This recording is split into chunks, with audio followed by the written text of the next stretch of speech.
Side Hustle Tango, Book 2 of The Grand Human Empire, by John Wilker. Narrated by Adam Verner. Part 1. Chapter 1. Flare. Of all the things to make it this far from Earth, TGI Fridays isn't one I'd have bet on, Jax said as their client approached. The well-dressed woman was threading her way between screaming children and flare-adorned servers. He watched as she sidestepped a toddler with ranch-covered hands. Naomi nodded. "First time here?" Her often unwilling business partner looked at her, his mouth hanging open. She shrugged. "What? I didn't really have a normal childhood, remember?" She held up her hands. Blue lines that traced her arms, neck, and face glowed. The biocircuit tattoos faded as she looked around. "I kinda like it." She watched a server zip past, balancing a tray of drinks in her hand, buttons and other trinkets jangling as she moved. "It's fun." Jax raised a hand, patting the air. Okay, calm down. Maybe if you're good, we can come back another time. I think there's one of these at the Jericho station." Their client had almost reached them, dodging a distracted father with an infant cradled in one arm and another child tethered by a leash that was straining. Jax reached into his jacket and retrieved a portable data storage device, placing it on the table. "Mr. Caruso, Ms. Homura?" the well-dressed woman said, dropping into the open chair across the table from them, exhaling. "Welcome to Nuevo Santiago," she said, likely with less enthusiasm than when she had entered the building. "Lovely colony you have, Madam Governor," Naomi replied. Nuevo Santiago was one of the older pre-Empire colonies. Colonists from Chile and Argentina originally settled it during the early exodus from Earth. The government's open immigration policy caused the population to boom quickly, with people from all over Earth looking for a fresh start. The original settlers made sure new arrivals felt welcome, and that they knew that the cultural center of the planet was South America. If Jax remembered correctly during the war, Nuevo Santiago had remained neutral, at least as neutral as possible. Being a bit out of the way helped. He smiled his best fake smile. "It is. Great place." He raised an eyebrow. "You have our payment?" The governor, very much descended from the fairer-skinned settlers of the colony, nodded as she slid a hand into her purse. As she removed an anonymous credit stick from it, she looked at the data store sitting on the table. "That's everything." She slid the credit stick across the table just as a server came over. "What can I get you folks?" The 20-year-old smile looked like it was painted on his face at the beginning of each shift. "Mozzarella sticks are half off for another hour," he offered. Jax looked up. "2," he tapped his chin, "Sagerstown Ambers." He looked at the governor, eyebrow raised. "Nothing for me," she said, doing her best to avoid eye contact with the server, likely hoping he didn't recognize her. The server nodded and headed off, stopping when Naomi shouted, "You know what? Throw in some mozzarella sticks." The young man turned, his smile still in place, and inclined his head before continuing away from them. Jax reached for the credit stick as Naomi slid the data storage device toward the governor. The small device could hold terabytes of data on specially designed crystalline nano-wafers. Status lights on the leading edge of the rectangular device blinked to show device health. Unbeknownst to the three of them, as they were trading goods for payment, 3 well-dressed men and a woman walked in, taking seats in the bar. They were way too well-dressed to be Friday's patrons. The bar was between the main dining area and the door, and was full of football fans in varying degrees of fan regalia. When the bartender walked over, one of the men waved him away, scowling. Jax held the one-time-use credit stick up to his G-phone. The two devices detected each other via lower-power local networking. After handshaking, the two devices linked, and his banking app showed the amount of money contained on the one-time stick. A blinking button let Jax know he could transfer the funds to his primary account. He tapped the button, then dropped the now empty credit stick in his half-empty glass of water. The governor and Naomi watched the entire process quietly. Jax smiled. Payment received. The governor was doing something similar at her end of the table, accessing the data storage unit from her own G-phone. The status lights on the unit blinked as the governor verified the data. Here you go. The server was back, a tray balanced in one hand. He deposited a frosted mug in front of first Naomi, then Jax, placing a basket of steaming breaded cheese in the center of the table. Careful, those are hot, he said, as he placed 3 plates and napkins on the table. When the server moved on, the governor exhaled. This place is exhausting. She gestured to the storage device. This is incredible. With this, we'll be able to put Jellicoe away for a long time. She nodded to each of them. Thank you. Jax sipped his beer, then said, That's outstanding. Glad we could help. Naomi smiled. From what you told, that's good news. The governor nodded and, after looking around, said, Okay, then what done here? She stood up, smoothed her blazer, and plucked a mozzarella stick from the basket. Safe travels. She turned and almost collided with a woman chasing a shouting child. She shook her head and walked away. Jax looked at Naomi, holding his mug up. When she clinked hers against his, he said, To getting paid.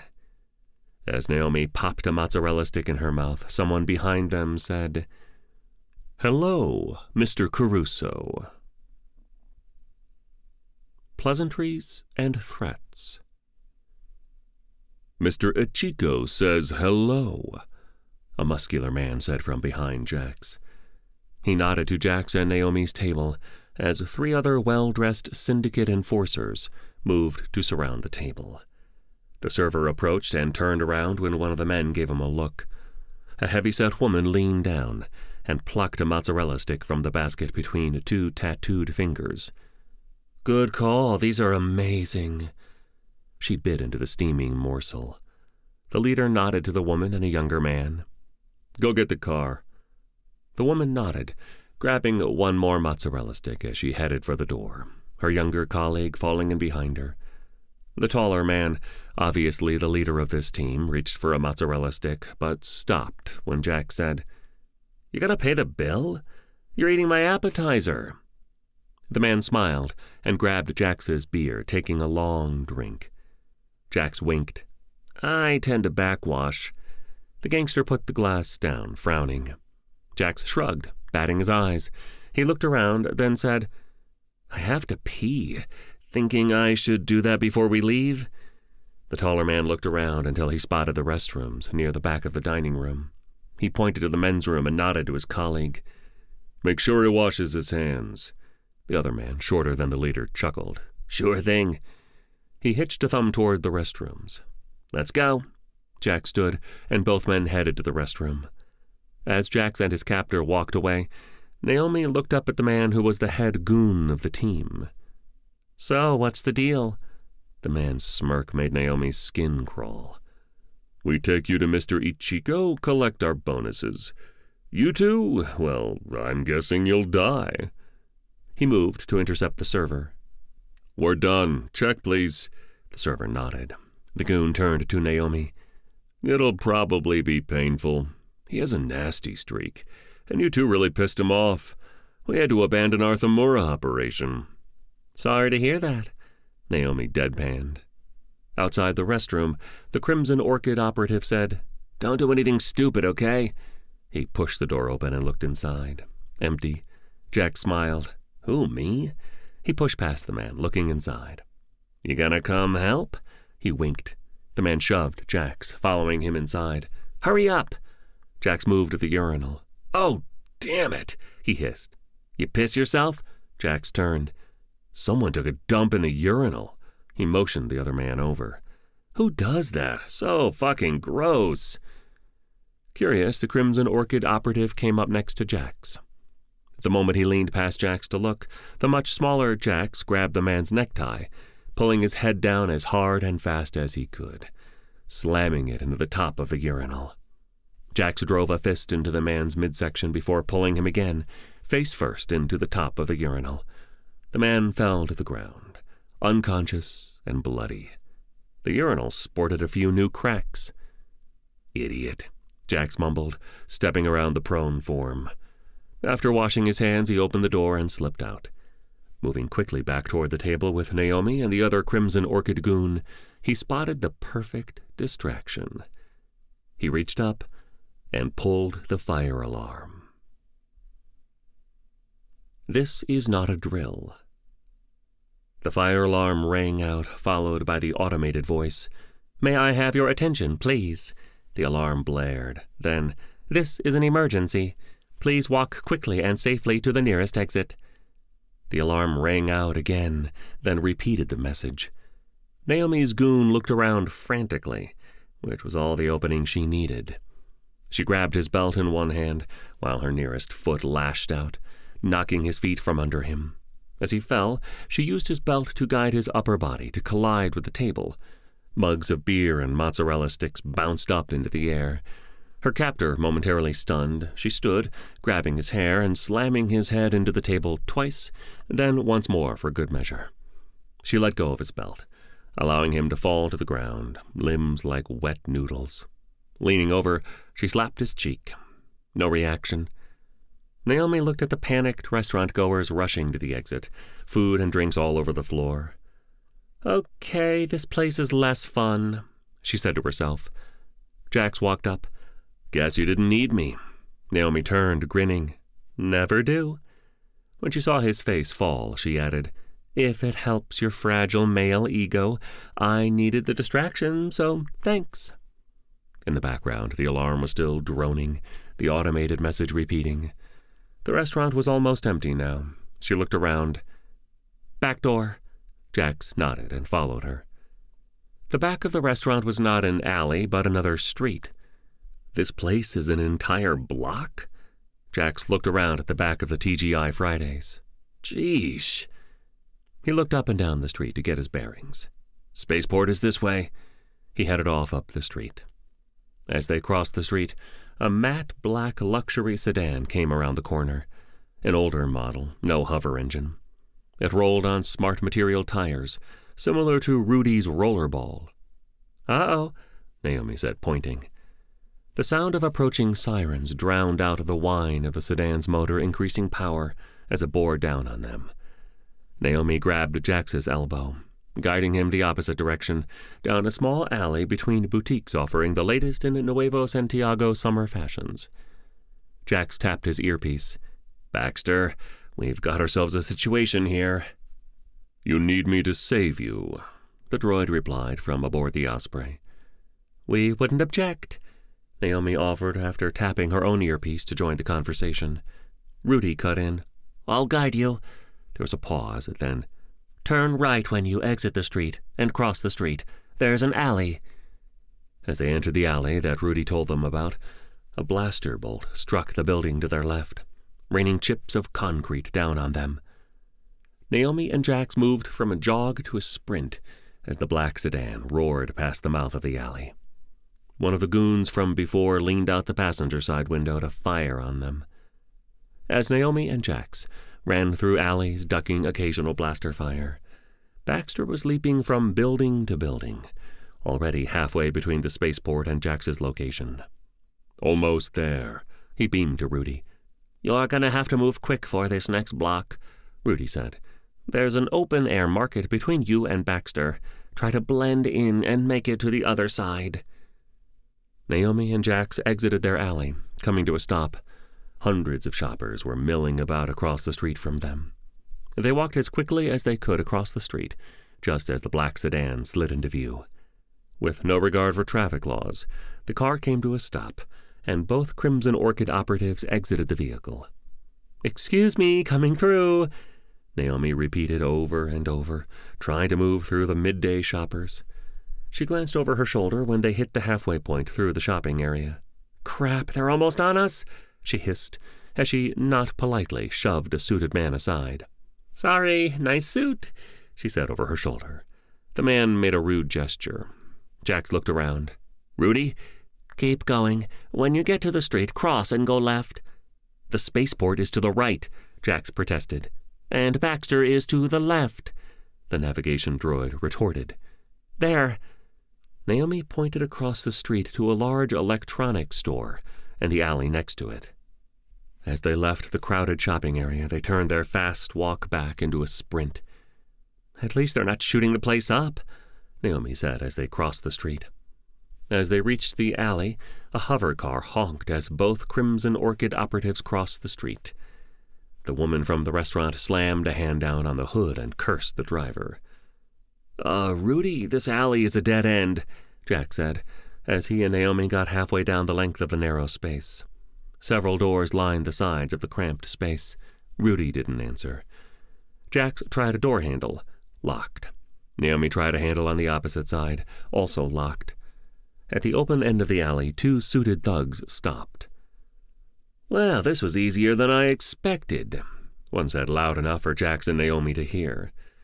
Both operatives pulled pistols from under their suit jackets. Jax and Naomi backed all the way to the brick wall at the end of the alley.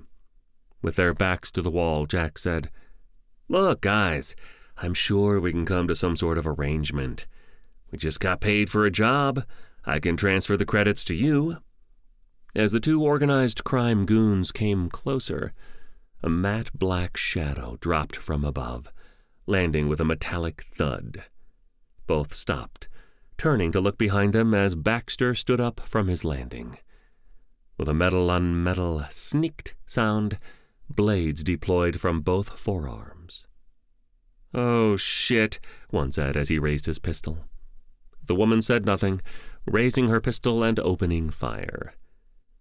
Knowing better, Jax closed his eyes as Baxter bolted toward the 2 criminals, their blaster bolts doing little to slow the combat droid down. He raised a hand to Naomi's face to shield her eyes. She swatted his hand away, then tightly closed her eyes. The screams truncated into low gurgles, then fell silent. Naomi opened her eyes.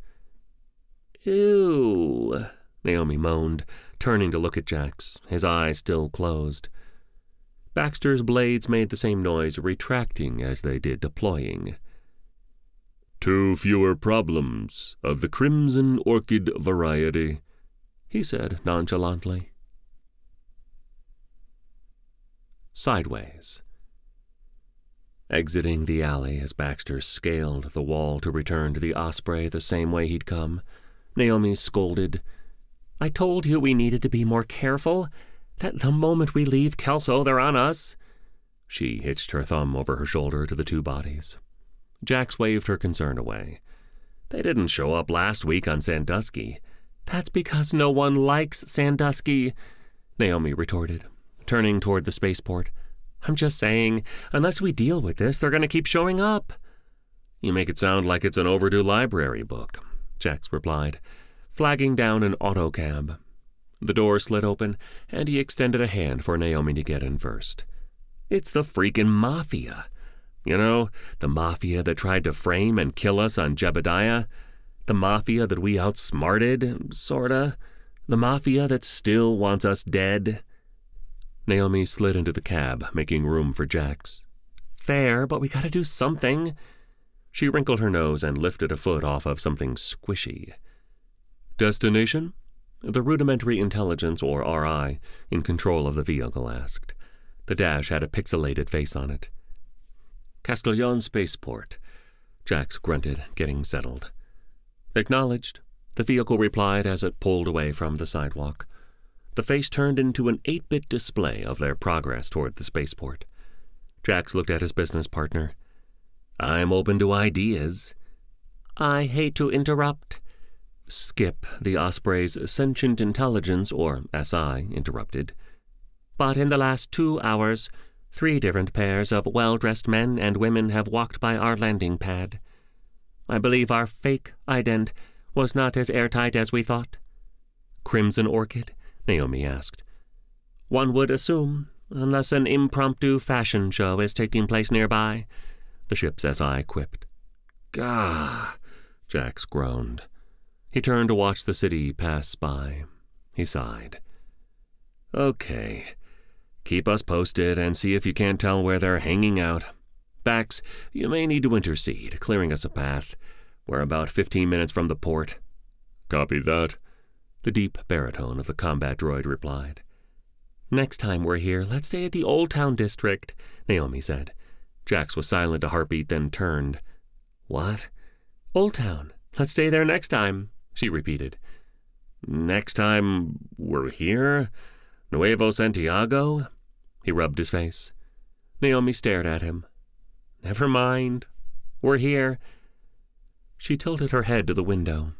The cab had passed into the secure perimeter area of the spaceport, the road narrowing to one lane each way. Castellon Spaceport was the first spaceport of the colony.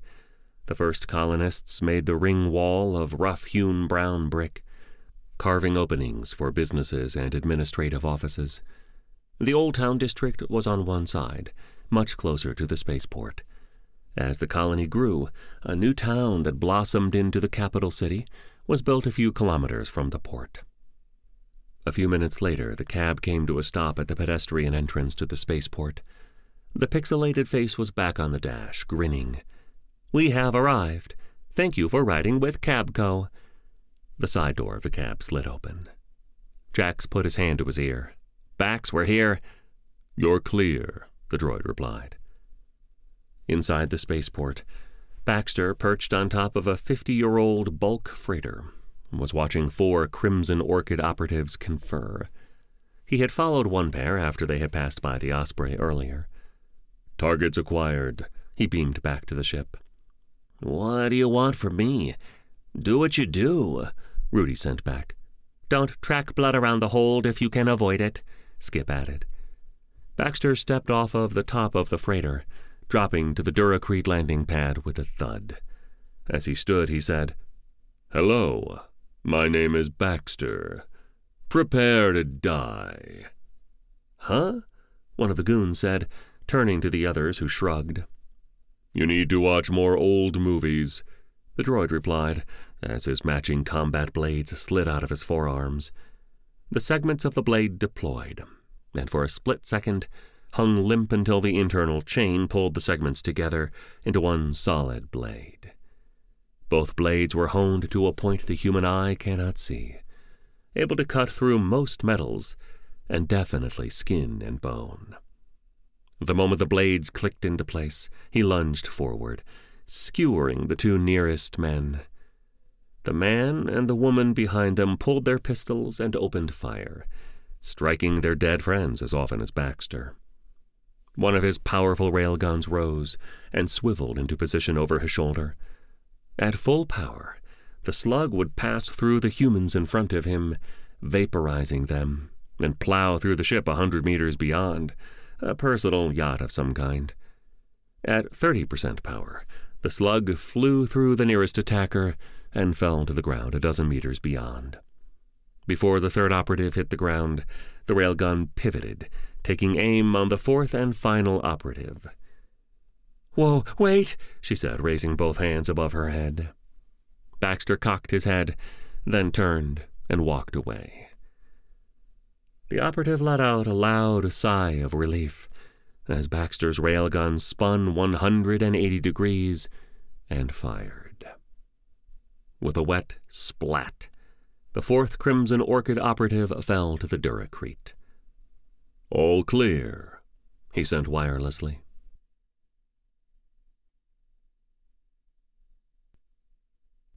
Chapter 2. This planet sucked anyway. As Jax and Naomi reached the Osprey's boarding ramp, Baxter appeared.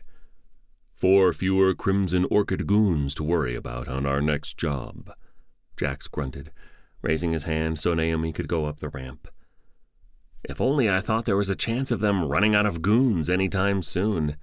"Truth," Naomi said, entering the small boarding room at the lowest section of the Valerian Co-op Interceptor. From the speaker in the ceiling, Skip scolded, "Wipe your feet, Baxter." Jax shook his head as he entered the small space, pushing past Baxter to slap the control to raise the boarding ramp. "Let's just get off this planet, please." He followed Naomi up the spiral staircase to the cargo and engineering deck. Behind him, he heard Baxter's heavy footfalls on the staircase. "Skip, get the pre-flight started and let traffic control know we're leaving." "The magic word?" the ship's SI replied. Jax wiped his face, groaning. "Please?" He turned to Naomi when he heard her chuckle. He raised a finger. "Don't." He headed up to the common deck, one level up. "This is your fault." The pre-flight checks and departure clearance took less than 5 minutes to complete. "We're good to go, boss," Skip said, as Jax flopped into the pilot's chair on the small flight deck of the Osprey. Jax prepped his station, letting the flight controls slide into place. "Then let's get the hell out of here." The repulsor lifts built into the Osprey's wing roots powered up. The whine rose in pitch until the nimble ship rose from the landing pad. As it did, the two powerful landing gears retracted. Heavy hull plating slid into place to cover them. Naomi came up the spiral staircase into the narrow flight deck. "Rudy, were you in my quarters?" The navigation droid's squat cylindrical head spun 180 degrees to look at her. "Why would I be in your room?" He was secured into the custom-designed frame built into the navigation console. "Like I'm some kind of human pervert or something." Jax coughed. Here we go." He pushed the throttle control for the main engines, giving them power. The Osprey leapt forward, roaring over the top of the spaceport as she gained altitude, her atmospheric engines leaving thick streams of exhaust in their wake. "I don't know why you'd be in there, but Baxter was with us, and, well, Skip is Skip," Naomi retorted. She leveled a finger at the meter-high nav droid. "Just admit it." 2 metallic clicks came from the navigation console, releasing Rudy. His body spun to line back up with what passed for his face. "Fine. I was organizing your closet." "You were what?" Naomi growled. Jax pursed his lips, focusing on piloting the Osprey up and out of the atmosphere. "The other day, we were talking and I saw your closet. It was disturbing. Since you and Jack were busy, I thought I'd lend a hand." He spread his arms, palms up. "I don't need... I have a system." Rudy's arms fell to his side. "Is the system make piles not organized by color or size or style, then shove them into one enormous pile?" Naomi threw her hands up. "Gah!" She stormed down the staircase, her footfalls ringing back up to the flight deck. From the deck below, she shouted, "Go in there again and I'll reprogram you." The moment Jax was reasonably sure Naomi was somewhere on the common deck, he exploded with laughter. He looked over his shoulder. "Dude!" Rudy spun to face him. "What?" He rolled back to his station, locking into place. "It was distressing." Jax shook his head, turning back to his console. "We good for wormhole transition?" Behind him he could hear Rudy mumbling. One of the small displays set in his flight console updated with a flight path, taking them past the orbit of Nuevo Santiago's 2 moons. After laying in the course, he pressed the ship-wide intercom. "We're 30 minutes from wormhole." Opening a wormhole near planets and moons, while doable, was not advised. The interplay of gravity and rent space-time tended to have unpredictable effects. The Empire did its best to enforce no wormhole zones in most systems. The time until wormhole passed without incident. The Crimson Orchid apparently didn't have a ship in orbit to intercept them, and the Imperial frigate that was in the system didn't even acknowledge them as they broke orbit. Jax was about to engage the wormhole drive when Skip said, "Incoming comms." Naomi came up the stairs. "Aren't we supposed to be in wormhole?" Jax looked at her, and she said, "I like the light show." Before Jax could say anything, Skip said, "Governor Singh is calling." Jax reached for the communications controls, opening the channel. "Hi, Auntie." "Hello, Jackson. Where are you?" Her voice came through the overhead speakers. We're just leaving Nuevo Santiago, heading home. Jax looked over his shoulder as Naomi dropped into the third, usually empty, duty station on the bridge. Over the past few months, she had been making it her own, which mostly included stickers on the side of the console and a fake plant epoxied to the top. "Oh, good. I need a lift. You and your cute girlfriend can take me to the governor's summit." "Auntie, you're on speaker. Also, what summit?" Jax blushed, not turning to look at Naomi. He could sense her ear-to-ear grin. "It's time for the Emperor's Independent Colony Governor's Summit," the aged Indian woman said. Jax rubbed his face.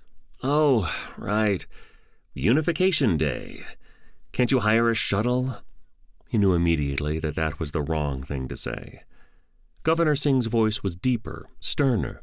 "Of course I can hire a shuttle, but I'm not, so I'll see you when you arrive. Jeffrey and I will be ready. You can come for dinner." The console beeped twice, letting him know the channel was closed. "What's this summit?" Naomi asked, adding, "Why is it on Uni Day?" Jax reached for the wormhole generator controls, opening the rift in space-time that the Osprey leapt into. Looking over his shoulder, he said, "It's the Emperor's way of reminding the few remaining Indy stations and colonies of the armistice and who won the war." He used air quotes for won. He sighed. "Free trip to New Terra." She thought for a moment. "Cool." Home Sweet Space Station. 2 days later, a bored-sounding voice said, "Osprey, you're cleared for approach," from the overhead speakers of the flight deck. Ahead of the small ship, the rolling pin in a donut of Kelso Station was growing. "Copy that, Kelso Control." Jax closed the channel. He pressed a control on his console and watched as the massive doors of the Caruso family mechanical bay slid apart. Orange lights in the ceiling and floor of the space swirled, warning anyone who might be in the bay that the static atmosphere barrier was active. The Osprey slid into the massive bay, passing through the barrier that kept a breathable atmosphere inside the bay when the enormous doors were open. Once inside the bay, she turned slowly so she was facing out before settling on her outstretched landing gear. Jax pressed the control that told the enormous doors to close, then put the entire console into standby.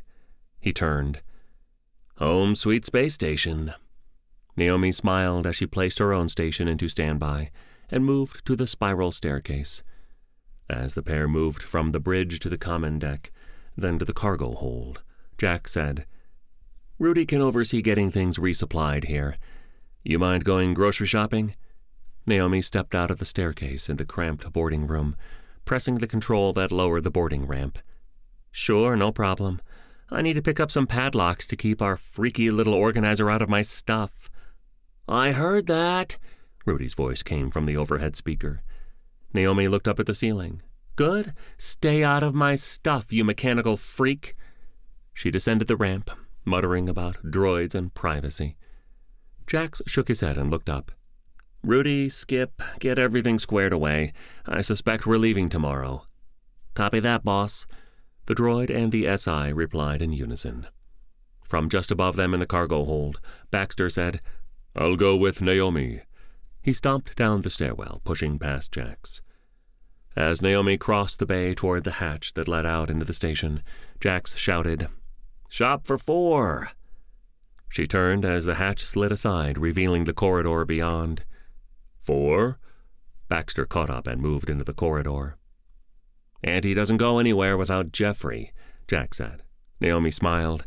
"Of course." She turned and left, the hatch sliding closed behind her until a hand slid in, blocking it.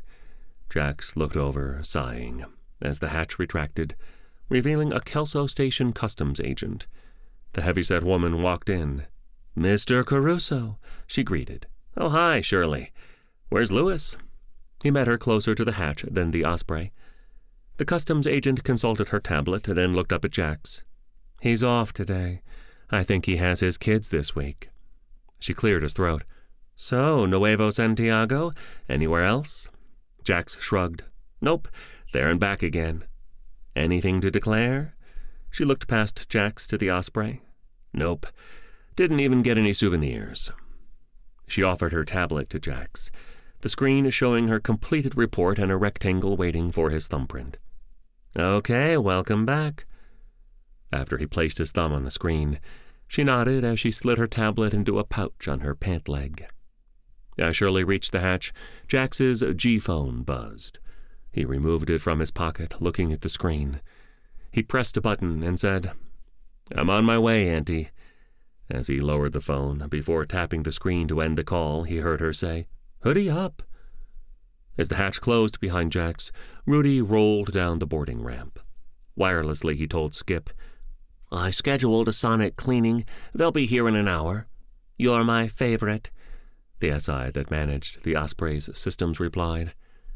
Rudy rolled underneath the ship to the wall of the bay. A panel slid open at his approach, revealing several tubes. He dragged a waste removal umbilical back to the underside of the Osprey. Rudy was far too short to reach the bottom of the ship from the ground, but having gotten used to Jax leaving these types of tasks to him, he had made improvements to the mechanical bay. A wide ramp with wheels on it came racing over, parking in perfect position to allow the small navigation droid to reach the Osprey's underside.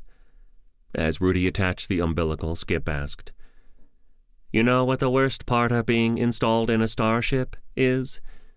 Rudy reached up and pressed a button that activated the bilge pump system that would flush the ship's waste tanks into the space station's main waste system. "Humans pooping inside you?" There was a pause, long enough to be noticeable to beings who process things in milliseconds. "Okay, the second worst thing?" Rudy rolled down the ramp, sending it a signal to line up onto the main data and power trunk connection. "What?" He rolled to the wall, fetching the thick trunk cable. "You all get to go off and do things, and I just sit here." Rudy's head spun a full circle. "I am connecting umbilicals to you to suck human poop out and recharge your reactor. It's not as glamorous as you think." Grocery shopping. "Is the governor vegetarian?" Naomi asked as she and Baxter meandered through the first row of stalls in the market sector, in the lower spoke of the station. "Not that I know of, but I have not eaten with the governor," the matte black droid deadpanned. He pointed to his head. "No mouth." Naomi looked up at the swishing red optical sensor and made a face. She turned to a stall up ahead. "There." She reached over toward Baxter, offering the shopping bag for him to hold. An older, dark-skinned man that Naomi thought might have come from India on Earth ran the stall. "Hello," she said as he looked up at her. "Hello, young lady. What are you looking for today?" "I'm going to be traveling with Governor Singh, and I don't know what she likes." The man flashed a toothy grin. "And I would know because I'm Indian?" When he saw the look on Naomi's face, he pressed on. "Would it surprise you to learn that I grew up in Cleveland?" "Oh, my God!" Naomi's had a flush rising up her neck and cheeks. "I'm so sorry. I didn't mean to." She turned away, about to bolt from the stall. A weathered brown hand landed on her shoulder. "You young people, such easy marks," the man chuckled. "My dear, I came to Kelso from Pune when I was 3. I don't know the governor personally, but she has visited my shop in the past." He turned and picked up a few things. Spices, a bag of snacks, a bottle of something Naomi didn't recognize, and a few other things. He looked past Naomi to Baxter. "Mr. Robot, come." Baxter stepped closer, offering the shopping bag. After the shopkeeper deposited the goods into Baxter's shopping bag, he reached for a tablet. As he entered the order, he said, "The governor should like those things." As Naomi and Baxter left the Indian man's stall, she looked at her mechanical companion. "What about Jeffrey?" Without looking down at Naomi, Baxter replied, "He looks bland. We can grab a few things at Spacer Wares. Jax shops there a lot." She nodded. The primary market of Kelso Station was below the space dock facilities, a deck above what the residents often called the below. 80% of Kelso Station's population were middle class by most standards. The market spanned the entire deck it occupied and comprised hundreds of stalls, selling anything from replacement parts for reactors to the foodstuffs of every nation on Earth. The bulk of Kelso's population originally emigrated from India and surrounding countries, so the smells of Indian food permeated the market space. Spacer Wares, however, was above the space dock facilities in the more formal commercial district. Where the market was a swap meet, the commercial district was a shopping mall. Spacer Wares anchored one end of the spacious tree-lined walkways of the shopping area. "I hate this place," Naomi complained as they entered the massive space. She was surveying the various signs indicating which aisles contained what. Baxter tapped her shoulder and pointed off to the left. She nodded. "It's just so impersonal and corporate." Baxter said nothing. They walked until Baxter said, "This is the area Jax frequents." Naomi looked around. Junk food, beer, and other high-calorie snacks surrounded them. She sighed. "Yeah, no." She looked around, then pointed. "There. Come on." Detours. "You took your time." Jax leaned down to hug the short Indian woman standing in the doorway. "It's good to see you, Auntie." He straightened as she stepped back to smooth her pink and yellow sari. She gestured to the table. "Come." She turned and walked into the room. Her living quarters were on the same level as her office. A hatch in the living room connected the two spaces. It opened, and Jeffrey walked in. "Hello, Jackson."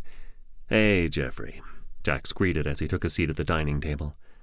"Your job on Nuevo Santiago went well?" the young man, Governor Singh's administrative assistant, asked. Jax smiled. "Oh, yeah, and we got to stop at TGI Fridays." "Lucky you," the other man replied, straight-faced. Governor Singh placed a plate in front of Jax, then motioned to an empty spot at the table. "Jeffrey, sit down." She placed a plate where her assistant sat and one at her place opposite Jax. She turned to her adopted nephew. "Fridays?" Jax shrugged. "Mozzarella sticks were half off." He looked down at his plate. "This looks great." He held up his fork, a kofta held on the end. Governor Singh smiled. "I thought a home-cooked meal before our trip was in order." Jax nodded, chewing. Between bites he asked, "So, I admit I'd forgotten about these summits. When was the last one? He hasn't been doing them annually, right?" Governor Singh thought as she chewed. "They were more frequent back in the day, when you were little. The Emperor tired of our complaining." She frowned. "This is the first in—" She tapped her fork on her plate as she thought. She looked at Jeffrey, who shrugged. "I guess 5 years?" "They petered out when his grip on the galaxy solidified." She was uncertain. The three of them ate dinner, chatting about station hubbub and Empire gossip. Jax filled them in on their job playing private investigators on Nuevo Santiago. After dinner, he cleared the table and said, "Okay, you two get packed, and we'll meet up tomorrow. Sound good?" Jeffrey nodded. "I'll make sure we're there." Jax left the executive levels of the station and headed down to the grittier levels below the space dock. "Jackson Caruso!" Lucas, the bartender of the Angry Spacer, shouted, waving to Jax with his mechanical arm. Jax smiled and took a seat at the bar. "Hey, Lucas." The bartender grabbed a frosted mug and filled it. He slid it over. "Haven't seen you in a bit."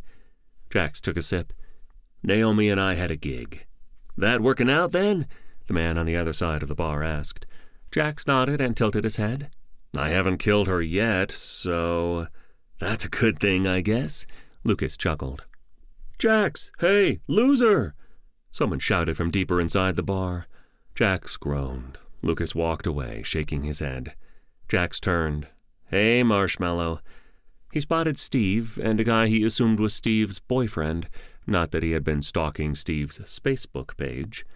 "Hey, Stevie." The younger Delfino waved. "Hey, Jax." Jax smiled, looking at the man next to Steve. "Hi, I'm Jackson." The other man, older than Jax by 5 years at least, and sporting a rugged jawline with sandy blonde hair, smiled. "Hi," he offered his hand. "Walter Benton." Jax raised an eyebrow and looked at Steve, then back to Walter. "Of the founding Bentons?" The older man smiled. "Indeed." Marshall laughed, slapping Jax on the shoulder. "Stevie traded up." "Hey, my family is a founding family too, Marshmallow." The large Delfino scowled at the repeated use of a nickname he hated. Walter looked at Jax, then Steve, then back again.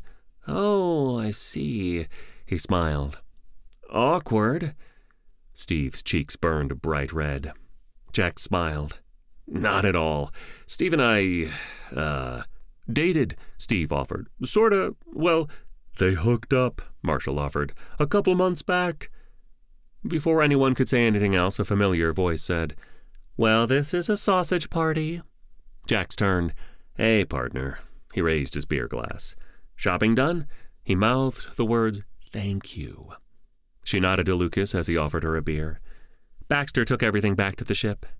"Cool." Jax finished his beer and nodded to Lucas. He turned to the surrounding group. "Walter, nice to meet you. You and Stevie look good together." Jax made a face as he accepted a mug from Lucas. "Marshmallow, you still suck." Jax turned to Steve. "Good to see you, man."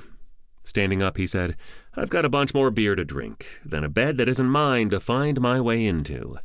He raised his glass. "Goodbye." Naomi rolled her eyes as Jax made his way towards a group that looked like might be spending their first time in the spacer.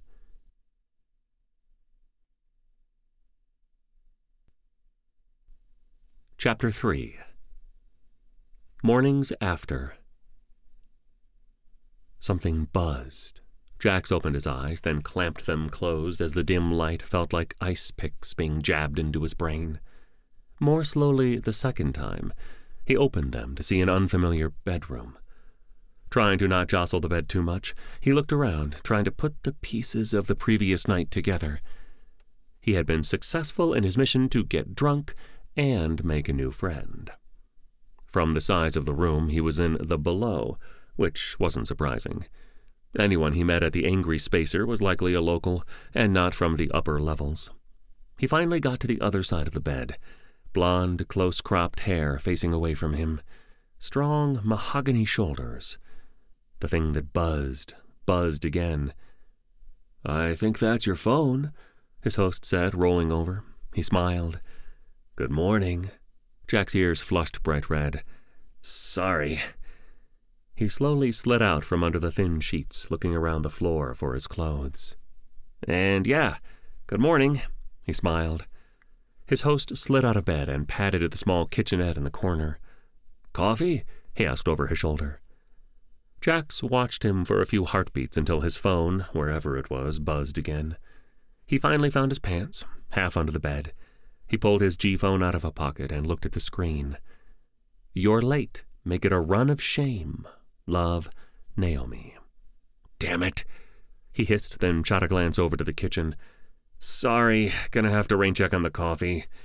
He drew out the last breath, drawing a blank on his host's name.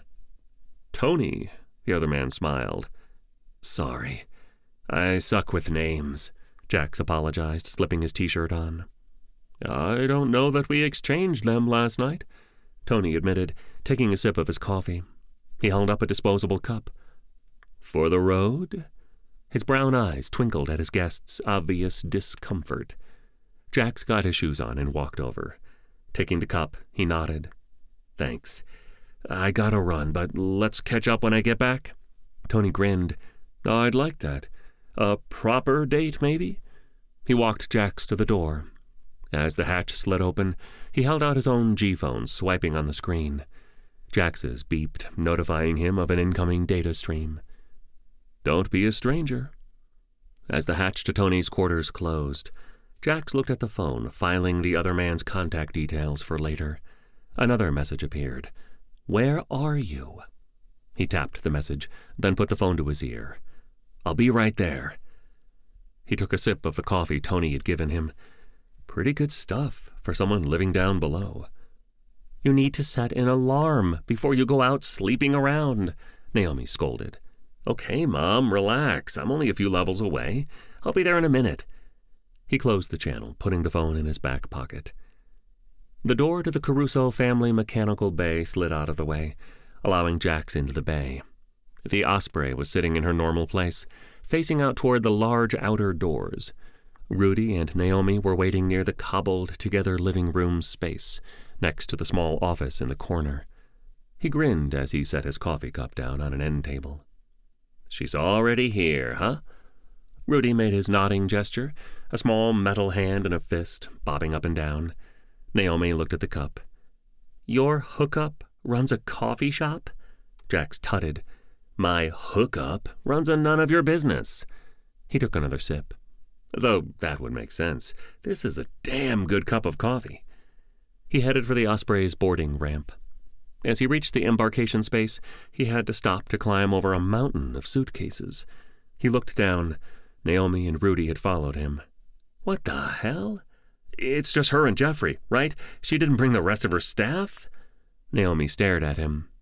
"Just her and Jeffrey." Jax looked up toward the opening in the deck, where the spiral staircase passed through. "Hey, Baxter, can you help with this?" He rubbed his face as the mild hangover he woke up with reasserted itself. From the cargo deck above, "Kill people and haul luggage. I have the best existence."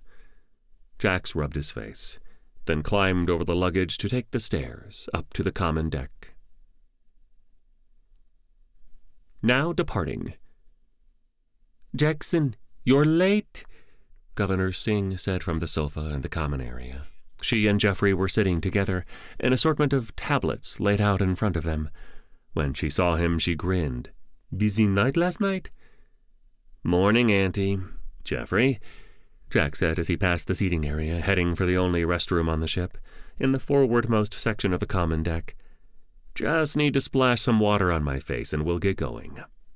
As the door to the ship's head closed, he heard his adopted aunt say, "I hope you used protection." He was glad she couldn't see his face. When Jax emerged from the head, Baxter was coming up the stairs with more suitcases than Jax could ever hope to carry, balanced and clutched. The bot turned to Jax. "Where are these going?" Jax opened his mouth, but Governor Singh beat him to the punch. "My bags go in Jackson's room. Jeffrey's can go in one of the other rooms." What now?" Jax asked. He looked at Naomi, who was trying to hide her grin. She turned around before he could address her. "My room is, well, my room." "Not anymore?" The ancient Indian woman grinned. "I'm old. I can't sleep on one of those narrow, uncomfortable cots in your guest rooms." "They're called berths," Jax corrected, not knowing what else to say. "I don't care." She turned to Baxter.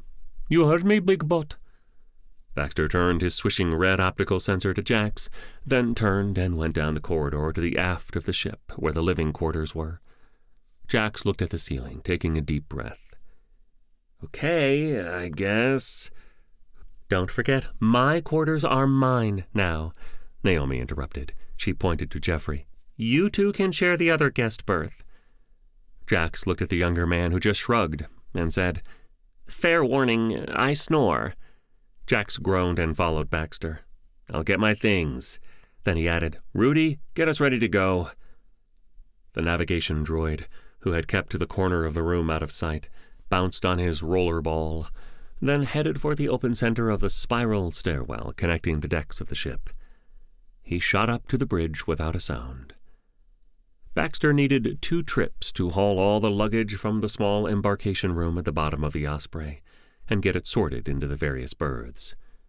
Jax had moved some clothes and personal items into the only remaining guest berth, now that Naomi had laid claim to one of them, and replaced the double bunk bed setup with a more comfortable, larger bed. As Jax dropped into the pilot seat, he consulted his console. "We good?" He turned his head slightly to look at Rudy, secured to his navigation console. "Yup, space control cleared us for immediate departure," the droid replied. Jax tapped the intercom. "We're cleared for departure. Make sure you're seated." Down in the common area, Governor Singh and Jeffrey were back in the lounge area, going over tablets spread over the coffee table and between them on the sofa. Naomi was sitting in the large chair, watching them. She asked, "So, what's all this?" She pointed to the tablets. "Stuff for your meeting or whatever?" The governor looked up. "Oh, no. This is just station work we're trying to get ahead of." She smiled. No matter what, we always have a backlog." She waved to the assorted devices. "Work never stops." Naomi's eyes bulged. "Running for governor is off my list now. That's a lot of paperwork. You're only going to be gone a week." The rumble of the reactor powering up reverberated through the common deck. Jeffrey clucked. "You've no idea. This is just the stuff I didn't trust the rest of the staff to manage on their own in our absence."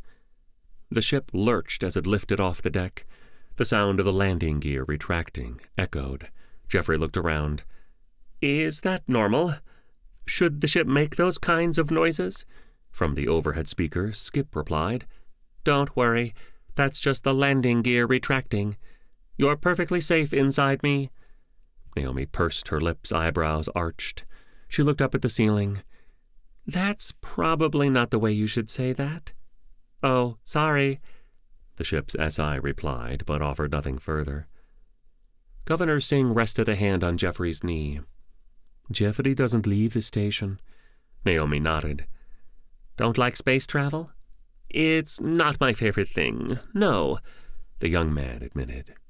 As the ship shifted again, something downstairs in the cargo deck groaned.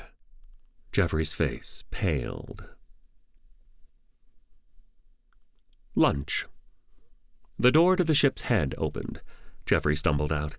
From the small dining table, Jack said, "I hope you didn't miss." When Jeffrey made a face, Jax continued, "Lunch is ready." Naomi helped Governor Singh up from the couch and walked her over to the table. The older woman took a seat as Jax placed a specially designed magnet bowl on the table. She inhaled. "Chili?" Jax shrugged as Jeffrey and Naomi sat down. "We've got a few days for you to curry up the kitchen. I figured I'd treat." He took his own bowl and stood leaning against the countertop. He nodded to his adopted aunt. "What can you tell us about the summit?" The governor finished chewing, then said, "The Emperor likes to give lip service to the regional governors by occasionally hosting these summits." She took another bite of her lunch, then continued, "They're really just an opportunity for the Emperor to show off how big his dick is." Jeffrey coughed, setting a spoon down. The governor continued, "He started holding them after he assumed power. They were his way to show the galaxy that his rule was benevolent, that he cared what the colony and station governors thought, crap like that." She grunted. "Then, once he solidified his hold, he was free to drop the pretense." "Sounds shitty," Naomi offered. Governor Singh nodded. "It is," she shrugged. "Such is life. If nothing else, it's a chance to visit New Terra, all expenses paid." She took a bite. "I am curious why, after all this time, he's decided to hold his summit." Jax perked up. "So I can submit an invoice for this trip?" The look the elderly Indian woman gave him was enough to make him look at the deck and take a bite of his chili. He added, "Yeah, it is a bit troubling. Him holding a summit all of a sudden." He took a drink, then asked, "Think he's up to something hinky?" "He's always thinking of something hinky," Governor Singh replied. Naomi rubbed her chin. "Like you said, free trip to New Terra." Jax looked at her. "I kind of assumed you wouldn't be that keen to go to New Terra." Naomi tilted her head. "I probably wouldn't go there on my own." She looked at Jax. "But I have some business I can do while we're there." Jax raised an eyebrow but let the topic drop at a look from his new business partner. "Anyone need seconds?" Jeffrey raised a hand, then puffed his cheeks out and lowered it, waving Jax off. Naomi asked, "So, he expects the independent station governors to attend, but have no voice or role in the thing?" She thought for a moment. "For that matter, why are there independent stations?" Jax groaned. "You had to ask." He opened the refrigerator and grabbed a beer. The governor clucked. "Never mind him." She took a bite of chili, then continued. "After the war, the remnants of the Indies wrung a few concessions from soon-to-be Emperor Stenson. One was the independent stations and colonies." She looked up at the ceiling, then said, "As a show of good faith, those not in favor of unification could have a place. We still, for the most part, are subject to the laws of the Empire, but are more, She tapped one manicured fingernail on the table. "Protectorates, I suppose?" Naomi opened her mouth, but was interrupted by the ship lurching to the right, and something somewhere making a sound like metal tearing. The lights flickered, then went out a split second before the artificial gravity died. "Skip!" Jax shouted as he grabbed the edge of the cupboard he was standing next to. The ceiling speaker crackled. "Jackson?" the governor asked, clutching the table, her legs moving up over her head. "I'm gonna hurl," Jeffrey warned. Naomi pushed off away from him. "Keep it together, Jeffrey." The emergency lighting went on, bathing everyone and everything in diffuse red light. "Captain?" Jax kicked off toward the staircase. "Skip, what's going on?" The speaker in the ceiling crackled again, then Skip answered. "I'm trying to run a diagnostic. It is not going well. What I can tell you is that something went wrong with the wormhole generator." "Oh, God," Jeffrey moaned. "Are you kidding me?" Jax pulled himself into a seat at the flight console. It was entirely dark. "Skip, you said the issue was the wormhole generator. What's up with main power?" "I don't know. Baxter is down there looking," the ship's SI replied. "But I am not an engineering droid," Baxter added over the channel. Rudy, still secured in his console, said, "I've been able to get a fix on our position. We weren't in wormhole long enough to be anywhere close to New Terra," the nav droid said. "We're in deep space. The nearest star looks like it's at least 15 light-years away. According to the star charts, the system is uninhabited." Naomi drifted up to the bridge. "I got your aunt and Jeffrey situated." She looked around. "What's up?" "We're in deep space. The nearest system we can't reach is uninhabited," Jax offered, then turned. "Hey, maybe your blue juju can help figure this out. Skip is running a diagnostic and Baxter is in engineering." He trailed off and shrugged. "And until we get main power back online, and ideally figure out what the hell is wrong, we're dead in space." Naomi nodded. "I'll go down to engineering, see if the reactor control system has anything to say." She turned and pushed off back down the spiral staircase. Moments later, Jax, come down here." Naomi shouted from the base of the staircase on the cargo and engineering deck. "Be right there," Jax replied. As he passed through the common deck, his aunt asked, "Jackson, what's going on?" She and Jeffrey were seated on the sofa, strapped in with safety belts that were normally tucked under the cushions out of sight. He paused long enough to say, "We're working on it." He pulled himself down to the next level, where Naomi was waiting. "Do you know what an alluvial damper is?" she asked as he followed her through the cargo hold, past the small med bay into the engineering compartment. Baxter was standing near the reactor control panel, his feet magnetized. He moved to the side when Jax and Naomi entered. "Oh, good. Unless you need me to break this, I don't really know what else I can do here." Jax looked around the engineering space. He pointed to something. "That it?" Naomi followed his finger, shaking her head. "It wasn't a pop quiz, and no, that's not it." Baxter, now standing near the hatch, said, "I didn't do it."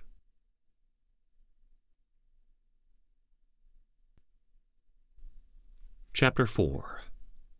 Spacewalk. Jax looked at his mechanical friend and smiled. He looked around again, bracing himself as he floated. "This isn't my forte either." He turned to the ceiling. "Skip? What's an—" He looked at Naomi. "Alluvial damper," she said. I heard her," Skip interrupted. "The alluvial damper manages power flow between the reactor and the wormhole generator." There was a pause. "I'm a little embarrassed that Naomi could identify the issue faster than I could. My thanks." "You're very welcome, Skip," Naomi replied sweetly. "I'm sure your diagnostic would have gotten to it. Directly interfacing with the reactor at the firmware level let me take a shortcut that isn't available to you." "When this meeting of the Mutual Admiration Society concludes, let me know," Jax groused. From the hatch, Baxter barked a metallic-sounding laugh. "Be nice," Naomi hissed. Skip continued. "Anyway, The alluvial damper failed, rather spectacularly, I might add. A monitor came to life, showing a camera view of the topside of the Osprey. Normally, the view would show the sleek curves of the ship's hull. Right then, it showed a jagged tear in the hull, something inside sending sparks into space. Skip continued. It caused a cascade failure along the main power trunk, which is why most of the power is out, and the reactor automatically scrammed. That's not supposed to happen, right? Jax asked. Yes and no. The Osprey's SI paused. The reactor scramming is exactly what was supposed to happen. Likewise, the main fuses tripping. Had those things not happened, the cascade would have destroyed the entire main bus, and possibly put the reactor into overload. The ship's SI paused to let that sink in, then added, The alluvial damper failing is definitely not something that should happen. That is likely a result of the secondary fuse assembly failing. Something, I might add, I warned you could happen if the primary fuse tripped. Jax made a face. I thought we fixed it. He pushed himself off of the display he was using to get closer to the main reactor panel. Skip made a noise. We did not. From the speaker came Jax's voice. We'll fix it later. I'm sure it'll be fine for a while. Those are expensive. Naomi looked at Jax, her mouth pressed into a fine line. She was hovering motionless in the middle of the space. Jax rubbed his face. Okay, no more recording our conversations. That's your takeaway? Naomi put both hands on her hips, which caused her to rotate in place until she grabbed something on the ceiling. Jax waved her off. No. Skip, what are our options? And I'm sorry I didn't take your warning seriously before. Thank you. Luckily, we are not completely screwed. I believe we can fashion a temporary fix. We'll need to effect actual repairs on New Terra, but getting there should be possible.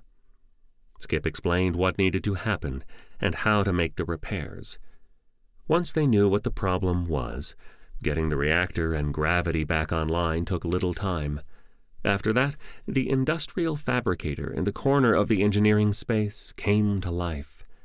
In the common area, Jeffrey was hyperventilating after being told he'd have to spacewalk with Jax to fix the broken alluvial damper and fuse assembly. The younger man moaned.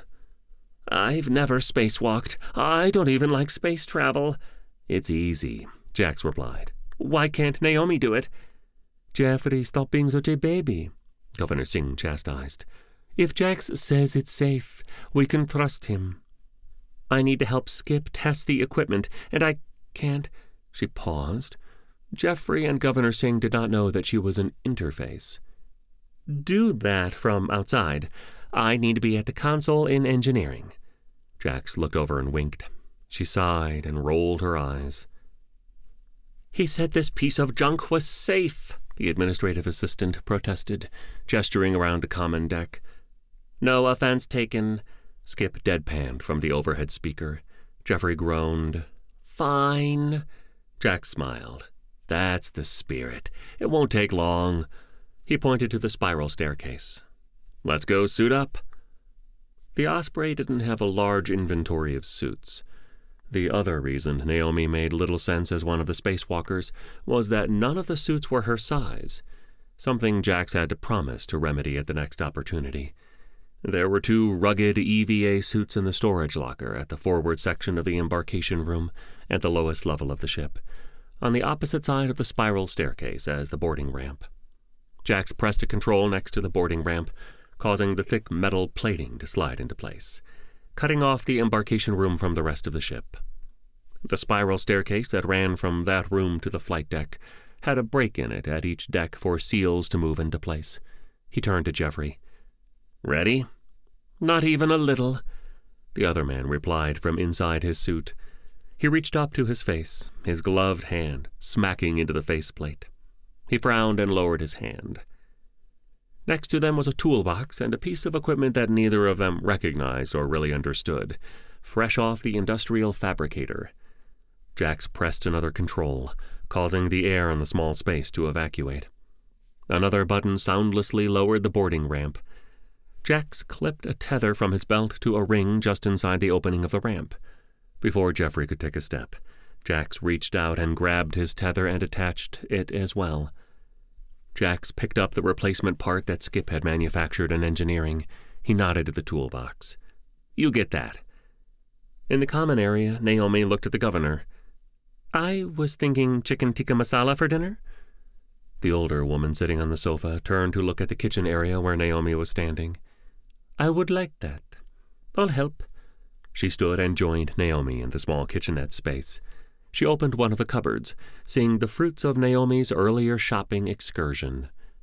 "I like you," she smiled. Back on track. No, not that one," Jax shouted over the comms. Skip piped the two men's comms into the ship, so Naomi and the governor could keep tabs on the progress of the repairs. Naomi looked at the governor, eyebrow raised. The older woman shrugged. "Don't snap at me," Jeffrey replied. "Here." There was a pause. "Thanks. Sorry," from Jax. Rudy rolled over to the two women. "Need any help?" Governor Singh looked down at the rust-colored navigation droid. "You can chop the garlic and the pepper." She offered a cutting board and a knife. Rudy took the board but waved away the knife. "I have my own." Both of the governor's eyes opened wide. She looked at Naomi, then back to Rudy as he rolled over to the small dining table to work. A hatch on his side opened, revealing a glistening 8-inch-long knife. Naomi turned to look. "He picked up a new hobby back on Thamura." "Cooking?" Naomi turned back to her work. "Stabbing and cutting." At the table, Rudy's gunmetal gray arm was a blur as he diced the garlic and chopped the pepper. From the overhead speakers, Jax shouted, "No, damn it, are you trying to kill us?" "Don't yell at me," Jeffrey replied. "Then pay attention," Jax snapped. "Hand me the number 4 spanner." After a moment, "Thank you." Naomi looked at the governor. "Should we lay odds on whether both of them make it back inside?" The small-framed Indian woman looked up. "He'd better not hurt Jeffrey. That boy is a wonder in the office." Naomi chuckled. "How long has he worked for you?" The governor thought for a moment. 3 years now. He came on board after my last assistant retired." She grinned. "I decided to try a younger one this time. Get more out of him." Naomi shook her head. "Kinda diabolical." The older woman winked. "I plan to be in office for a while." "We're done. Naomi, can you and Skip confirm?" Jax asked over the ceiling speakers. Naomi put down the bowl she was holding and went to the stairwell. She looked at the ceiling. "1 second." "No rush. We're just hanging out here, being blasted by cosmic radiation," Jax quipped. "What?" Jeffrey exclaimed. "I'm kidding. Calm down," Jax replied. As Naomi entered the engineering space, she called out, "Skip, ready?"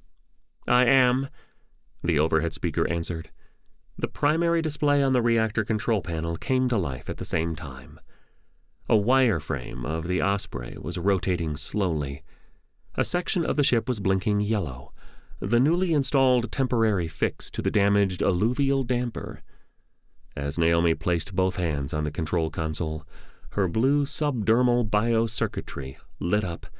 The blue lines along her arms pulsed, and the lines around her eyes glowed as data flowed to her optic nerves.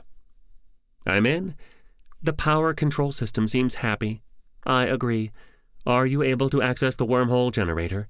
"I can run a diagnostic, but that would take an hour." "1 second." She closed her eyes for a moment. "Okay, yeah. The generator is getting positive control connections from the new hardware. I'm having it run a self-test routine now." "I have a positive data stream," the ship's SI announced. Naomi looked up. Her biocircuitry faded. "Jax, we're good here. You two can come back in." "Thank God," Jeffrey said. Jax chuckled. "We're heading in." Naomi looked around. "Skip, you good?" "I am. You may go back to your cooking," the SI replied. Even with the hatch separating the cargo and engineering deck from the embarkation room closed, she could hear the clanking and jostling of the two space-suited men returning. By the time Jax and Jeffrey made it up to the common deck, dinner was ready and waiting. Jax nudged Jeffrey. "See, this was worth it, right?" The younger man clucked. "I'm pretty sure I'd be eating chicken tikka masala whether I went out there." He motioned to the nearest bulkhead and deep space beyond it. "Or not." Now arriving. The temporary fix to the alluvial damper held all the way to New Terra. Only once during the rest of the trip did Jax prank Jeffrey by running down the stairs, screaming about an impending explosion. Jeffrey didn't stop screaming for 5 minutes.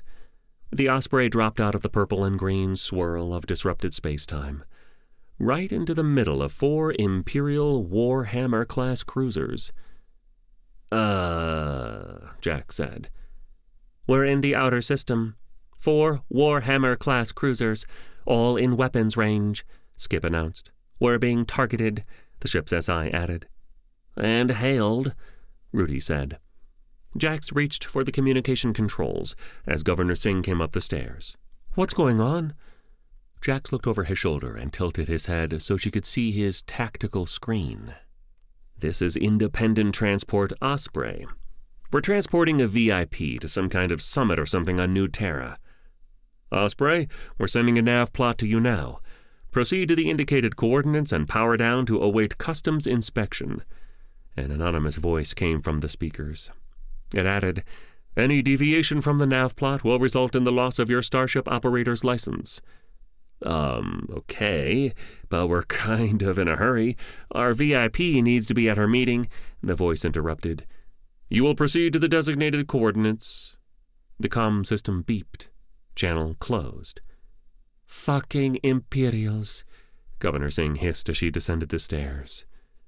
"Imperial Corvette inbound," Skip announced. "It is on course for the rendezvous they gave us." Jack stood. "Time to prep for visitors." "You have a vault?" Jeffrey asked, as Jax pushed the reinforced hatch closed. The 2 of them were in the armory in the ship's bow off the cargo hold. The Osprey was too small to be much use smuggling things, but occasionally Jax needed to keep things from prying eyes and sensors.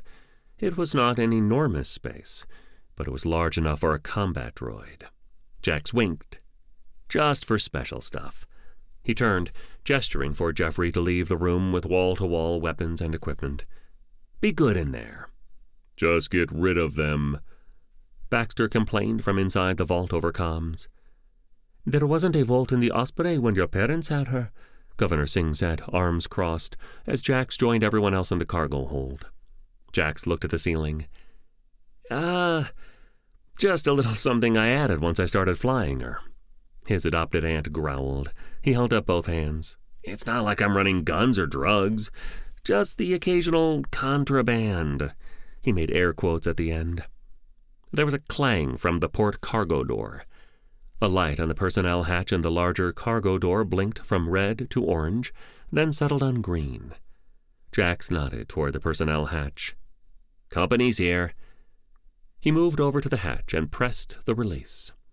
He stepped back as the heavy hatch swung open. "You could at least buy me a drink."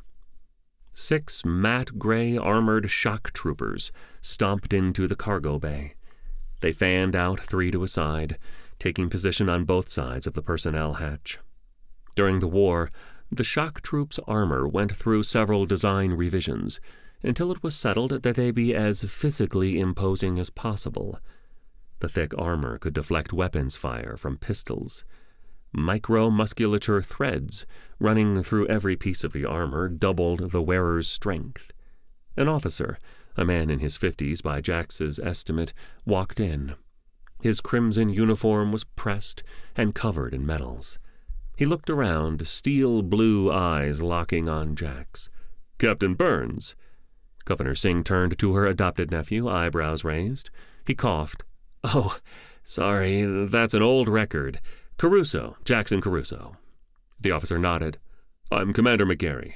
I'll be conducting your customs inspection. Anything else you want to tell me before we start?" Governor Singh stepped forward. "Hello, Commander. I'm Governor Niti Singh of Kelso Station. We're expected at the Imperial Palace. If we could—" McGarry cut her off. "This will take as long as it takes. I'm sure the Emperor will understand, especially if we find contraband." He turned back to Jax. "Anything you tell me now will be looked at more favorably than if we find it ourselves." Jax put his hands on his chest. "I run a clean ship, sir. Just ferrying this nice lady to the capital." Commander McGarry harumphed, then turned to his troops. "Two here, two on the deck above." He turned to Jax once more, pointing to the opening in the stairwell leading down to the embarkation room. "Your boarding room?" Jax nodded. He turned back to his troops. "One there, one up on the bridge." The shock troopers nodded as one and split up to their various assignments. Commander McGarry followed, heading up the staircase. Jax looked at the others and shrugged. "Good times." He headed for the stairs. Everyone else fell in behind him. Jeffrey leaned down to his boss. "Burns?" The older Indian woman shrugged. When Jax and the others arrived on the common deck, Commander McGarry looked at them. "You have a droid." It wasn't a question. Rudy was next to the main entertainment screen, plugged into his charging base. Jax nodded slowly. "A nav droid, yes. You didn't mention it earlier." "You're right. I also have a refrigerator. Droids aren't illegal," Jax replied, standing taller, his chest puffed up a bit. "The ship has an SI as well." The commander stared at Jax a moment, then turned and headed for the living quarters. Over his shoulder, he said, "When you land, keep your droid aboard the ship. It isn't welcome on New Terra." He nodded to a shock trooper that was standing at the first of 3 doors to the living quarters, the room Jax and Jeffrey were sharing. Governor Singh placed a hand on Jax's arm, once all the Imperials on the common deck were out of sight. "Burns?" Naomi whistled softly, looking at the ceiling. Jax shook his head. "These assholes don't need to know who I am."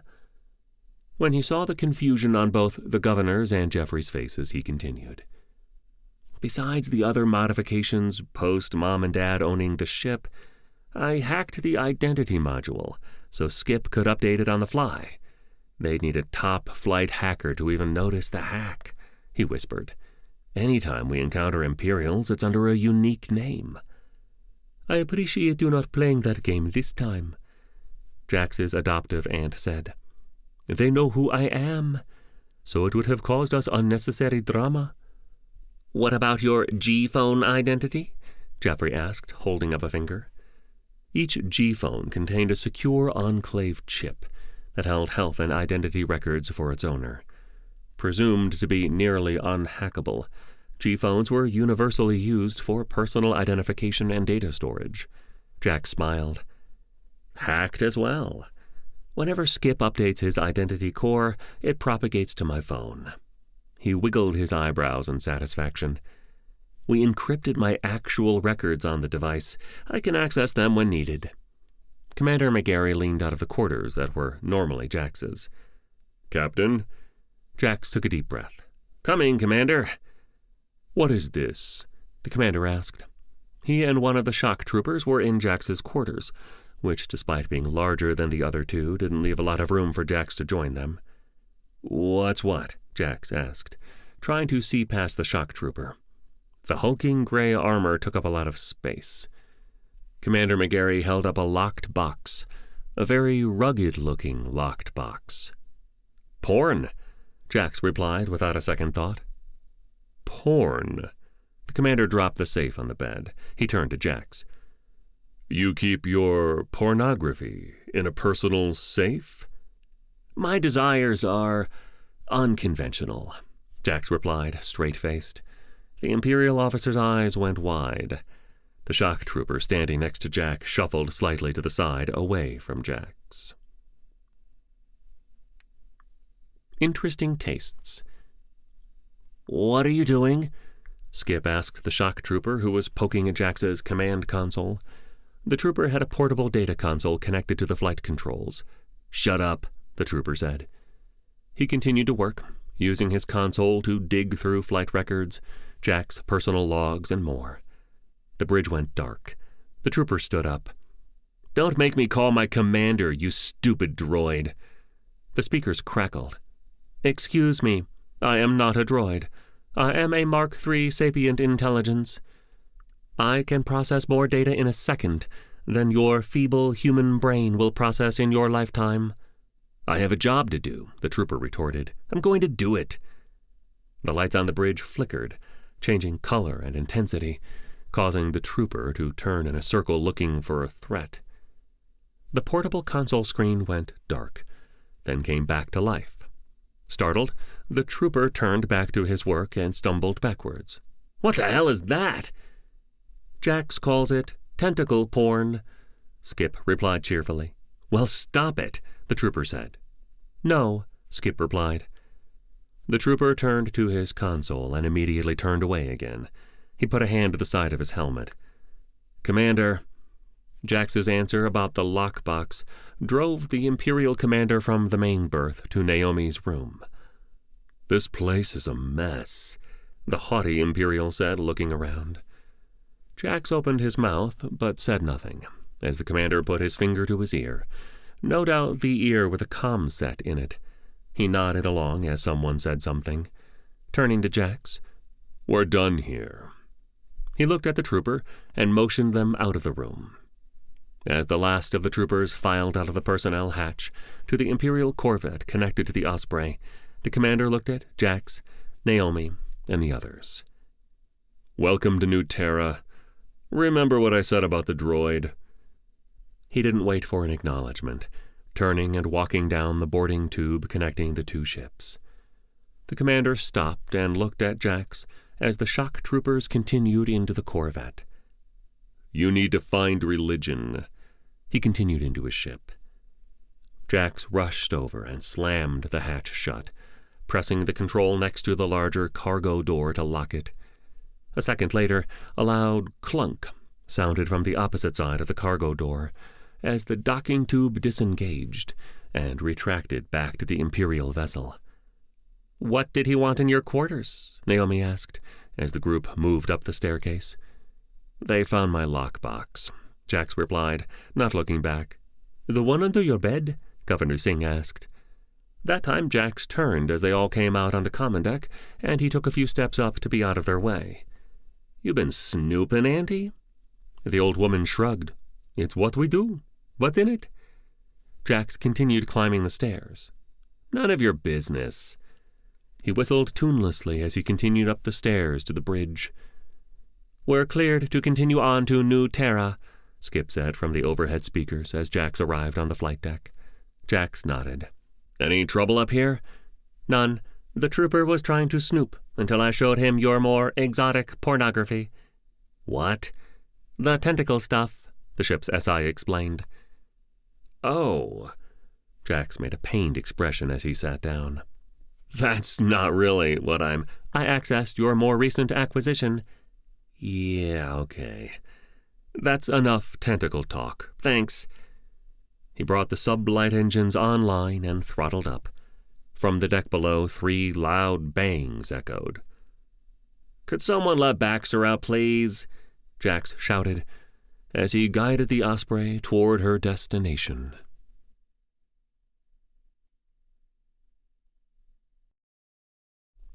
Chapter 5. Planetfall. After departing the company of the Imperial corvette, the Osprey burned hard down the gravity well toward New Terra to make up time, passing dozens of ships heading in and out of the system. New Terra was by far the busiest star system in the Empire. Hundreds of ships moved in and out of the system every hour. In most star systems in the Empire, you could just drop out of a wormhole near the colony world you were heading for. Because New Terra was the seat of power, the entire system was ringed with interdiction field generators. There were 4 approved entry points into the system based in the outer system just beyond the orbit of Heathcliff, the outermost planet in the system. A ship entering from any other direction would be immediately chased down. The Bellerophon system, previously known as the 51 Pegasi system to Earth astronomers 300 years prior, was the second extrasolar colony that the people of Earth established. The first in Epsilon Eridani was destroyed when the colonists tried to secede from Earth's control. That planet was still uninhabitable. The discovery of wormhole generator technology opened up systems near and far, allowing humans to leave their homeworld in droves, and they did. After Epsilon Eridani, the governments of Earth realized they couldn't control all of those new worlds. The Independent Systems Alliance was born. New Terra was one of those one-in-a-million finds. Earth-like in every way meaningful to humans, lacking any native sentient species, the planet was perfect for establishing a colony. Plants and animals native to Earth took to the planet with ease. The population of New Terra exploded, as emigration was open to all of Earth's countries. The orbit over New Terra was one of the most congested that Jax had ever seen. Thousands of ships were sitting in parking orbits, strung between almost a dozen orbital stations, most the size of Kelso Station or larger.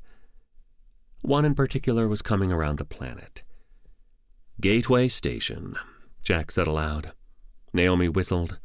"I always forget how massive that thing is." Gateway Station was the first thing built in the system, meant to provide housing and logistical support for the earliest colonists. Its purpose since then had shifted over the decades, as had its mass. The government had built upon it time and time again. Most recently, it was home to the Imperial Naval Command. Docked on either side of the massive station were two massive Warhammer-class cruisers. "Incoming call," Skip announced. "Inbound transport, Osprey. Please maintain your course," a voice said over the speakers. "Such a welcoming bunch," Jax groused. He busied himself with confirming system statuses and staring out the window. He snapped his fingers. "Oh, hey, Rudy, find us a mechanic, will you?" From his station behind Jax's, the navigation droid answered. "Will do. I won't have anything else to do." Jax looked over his shoulder. "Hey, don't blame Independent Transport Osprey. I am transmitting your flight path now. You are cleared through to Titan City Spaceport Alpha. Do not deviate from your assigned path." Jax tapped the communications control. "Or you'll destroy us, we get it." He accepted the incoming data packed with their assigned flight path. He looked over his shoulder. "Want to get Auntie and Jeffrey ready?" Naomi stood up. "Chief Purser Himura is on it," she mock saluted. Jax clucked, turning back to the flight controls. Gateway Station slid past as the Osprey entered the upper atmosphere of New Terra, directly into a raging storm. "Great," he said, tightening his grip on the flight controls. He tapped the intercom. "Hold on to your butts. There's a storm over the capital." "Looks like it is over half the continent," Rudy said. Jax nodded. A bolt of lightning ripped across the sky ahead of the Osprey. Jax banked to avoid it, causing the nav console to beep angrily. As the Osprey descended through the clouds, Jax could see the Imperial grounds and the Alpha spaceport of Titan City, capital of the planet and the Empire. Wind and rain were buffeting the ship, and he could see that several streets in the older sections of the city were submerged. He reached for the comms. "Titan City Space Control, how long has the storm been raging? Is Spaceport Alpha safe and secure?" "Osprey, the storm started last week. Rest assured the spaceport is nice and dry, so long as you don't crash." "Copy that. I think I'll be okay," he said, closing the channel. He tapped the intercom. "We'll be on the ground in 10 more minutes. It's gonna be bumpy the entire way. Make sure to grab something that's bolted down." Down in the common area, Baxter was moving luggage around. "Did you even use any of this?" he asked, turning his matte black face to Governor Singh. The ship lurched, forcing him to drop one of the bags to catch the governor as she lost her footing. The old woman clucked as she straightened up, bracing herself on the magnetically affixed combat droid. "Oh, no. Most of this is for the summit." Naomi frowned. "How many saris do you own?" Jeffrey made a face from the kitchenette. "Don't ask." The boarding ramp hit the Duracrete with a thud, splashing water. Jax was the first down. The Osprey was sitting in a ring of lights on landing pad D9 in the executive landing area of the Alpha spaceport, the largest spaceport serving Titan City. Rain was falling everywhere. It ran in rivulets from the wing roots as the ship acted as cover, funneling the rain into thick waterfalls. Governor Singh and Jeffrey came down, followed by Naomi. All three had luggage in hand and under arm. From up above, safely inside the ship, Baxter said, "Have fun." The boarding ramp folded as it rose. A hover car arrived. Once it came to a stop, two well-dressed women got out, each opening an umbrella. "Governor Singh," the shorter of the two said, coming forward. Governor Singh bowed her head. The taller of the two opened the car door. "This way, ma'am." As everyone filed into the car, Jeffrey asked, Our luggage?" They had left it piled under the ship out of the rain. "Another car is on its way. We'll make sure your luggage gets delivered to your rooms," the shorter of the two said as she closed the door, sealing the four of them in the back of the luxury vehicle. The car lurched slightly as it sped away from the landing pad on a cushion of its grav field. Jax opened a small compartment. He turned to the others, smiling. "Booze." This is fancy. The hover car dropped them off at the Imperial Guest House, a building with a very misleading name. The Imperial Guest House was closer to a 6-star hotel on the 5-star rating system. It was how the Emperor showed off his power and largesse to visitors. "Damn," Jax whispered, helping his adopted aunt out of the hover car. "You always stay here?" The older woman looked around, then grunted.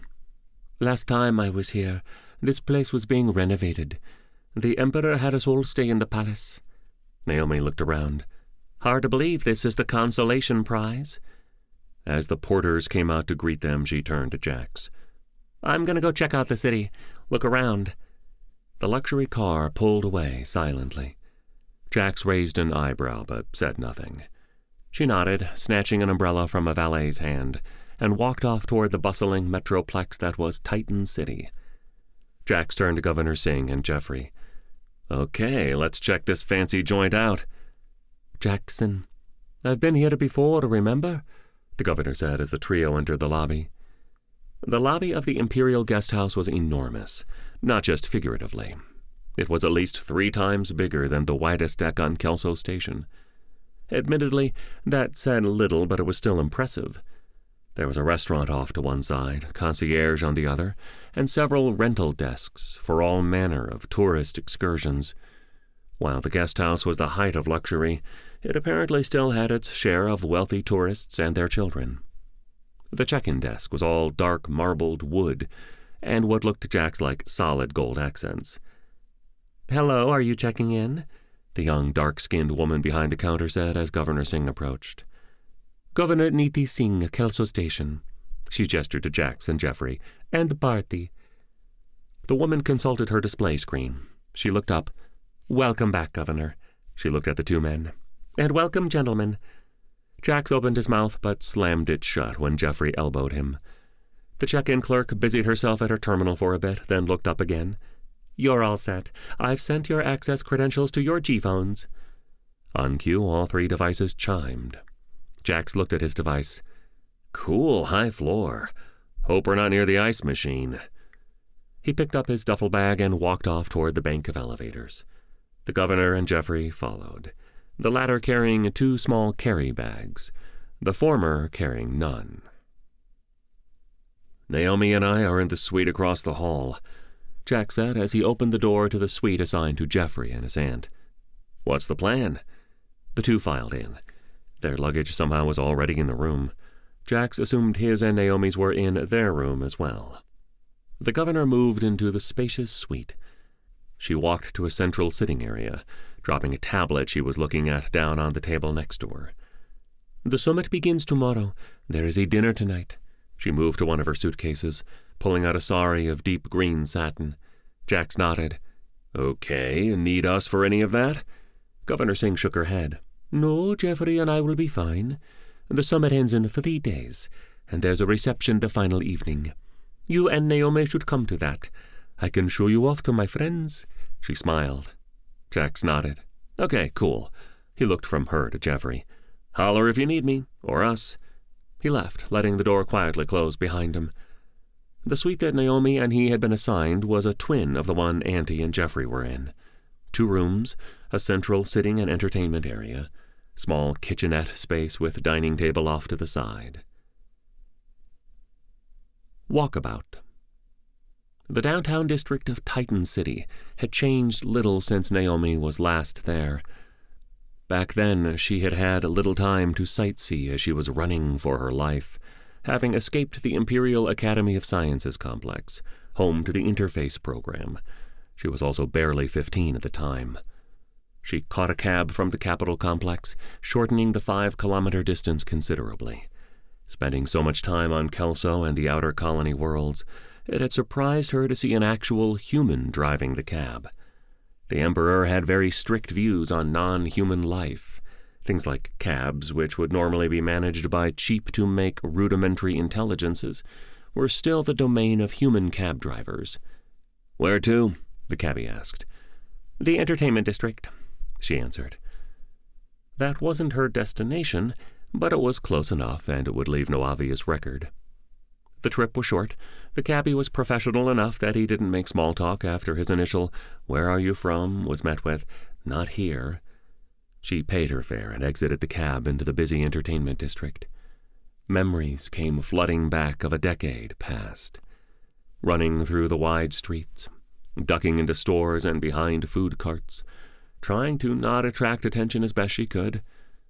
While it wasn't unusual to see unattended children her age running around the entertainment district, a lone child was a bit odd. She had regretted splitting up from the others almost immediately, but they had agreed that they would be harder to track and capture if each went a separate way.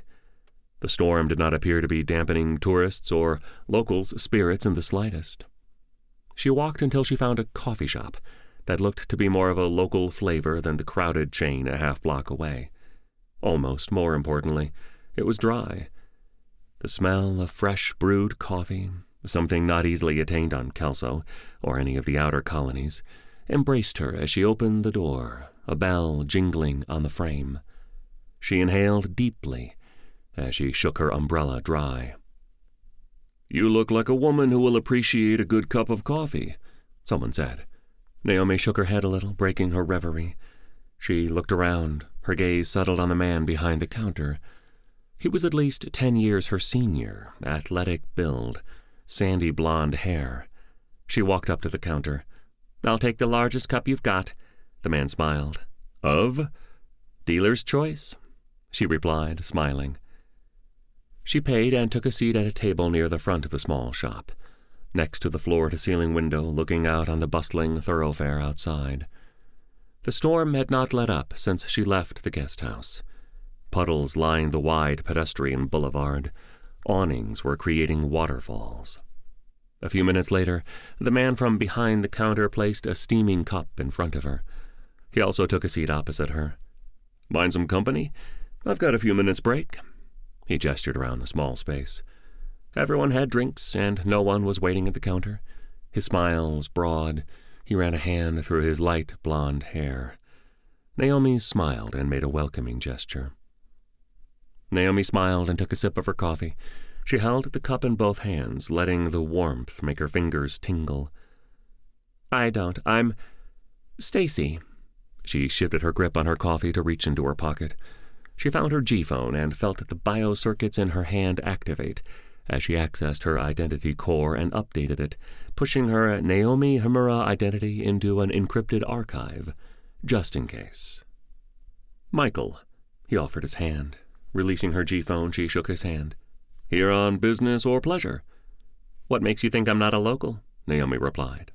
"I'd have noticed you," he replied, smiling. "Smooth," she replied, leaning in, inclining her head. "Business," she added. "You didn't look the tourist, but you never know." He nodded to her umbrella. "Plus, I noticed the Imperial guest house logo." He smiled. He inclined his head, eyes on her coffee. "Like?" She smiled. "I do. What is it?" His shoulders went back as his chin raised a bit. A new varietal. They've been exploring hybridizing beans from Earth to do better in the soil here in the high desert regions. A hybrid of Pache Kamum from somewhere, I forget where, in South America, and SL-54 out of Kenya. His pride was obvious. "Well, it's good," Naomi replied, taking a sip, not breaking eye contact. She looked around. "It's been a while since I've been in Titan City. I can't believe downtown has grown so much." She waved toward nothing in particular beyond the window. "Is the Academy of Sciences still over there somewhere?" Michael's gaze lingered on Naomi for a heartbeat. Then he turned to look out the window. "Yeah, it's just 2 blocks over." He pointed. He turned back to look at her. "They've been busy. The Emperor has put a lot of effort into Titan City. You probably saw the development on your way down when you arrived." He continued. "They've been building towers as fast as possible and replacing entire neighborhoods." Naomi nodded. "No argument. He's been busy."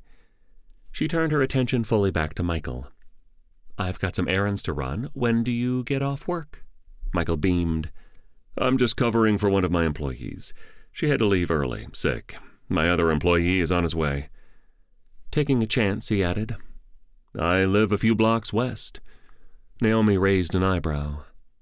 "Do you now?" She took a sip of her coffee and stood, taking her G-phone out of her pants pocket. "I'll message you." She held her phone up and pressed the icon to exchange contact details.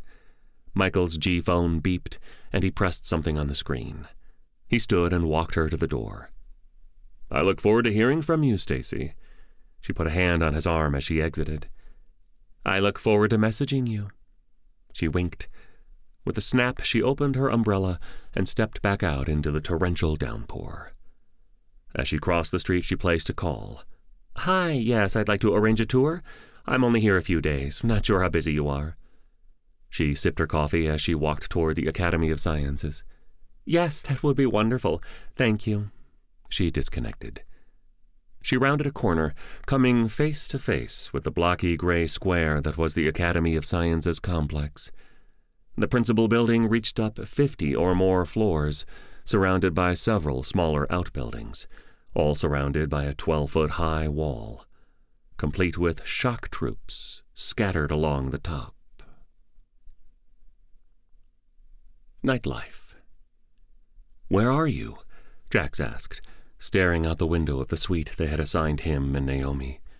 He had moved their luggage to the 2 bedrooms and dug through his bag for something more comfortable. Now his room looked like his cabin on the Osprey usually did. Clothes were on the bed, the floor, everywhere. His G-phone was sitting on the dining table behind him. Over his earpiece, Naomi said, "I'll fill you in over breakfast. Don't wait up for me." The phone beeped to show that she had disconnected. "Guess I'm on my own tonight," Jax said out loud to the empty suite. He turned and looked around. "Computer?" Nothing. He frowned. "Room?" Again, nothing. He inhaled. "Fucking backwards ass." He trailed off as he looked at the coffee table in the sitting area. On it were several brochures and a central comm terminal. He looked at the device and headed for the door to the suite. "Good evening, sir. How can I help you?" A staff member behind the concierge stand said as Jax approached. "I'm looking for some place to get drunk," Jax said. The other man, dressed in the finest suit with tailcoat that Jax had ever seen, the accoutrements all Imperial colors, nodded sagely. "Indeed." He looked Jax up and down, appraising him. "I think I know just the place." He withdrew a tablet from an interior pocket of his coat.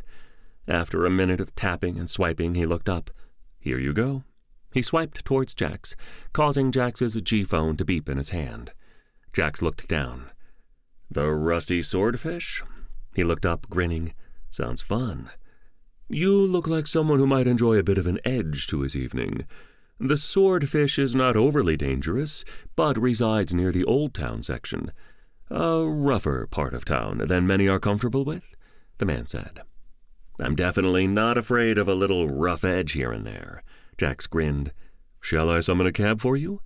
the finely dressed concierge asked, offering Jax a collapsed umbrella similar to the one Naomi had grabbed when she left earlier. He nodded, accepting the umbrella. According to the cab driver, the Newsnet said the storm currently drenching the city and everything near it was a once-in-200 years kind of thing. The cab dropped Jax off outside the Rusty Swordfish.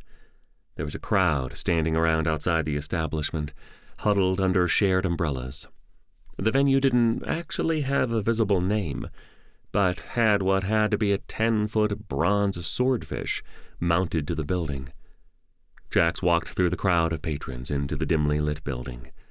Inside was everything he hoped for. The concierge had read Jax expertly. "Just like home," he murmured. Jax found a seat at the bar between a man Jax's age and his older friend and two women. "Okay to grab this seat?"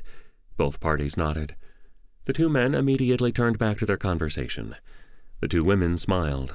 The nearer, a brunette, smiled and said, "By all means." She turned back to her friend, the two laughing to each other lightly. Jax flagged the bartender down. "What's on tap? Beer?" The bartender, a heavy-set man, replied, not slowing down on his way to a group at the far end of the bar. Jax waited until the man came by again, but never got the chance, as the bartender continued on to a group of 3 women and a man at the opposite end of the bar.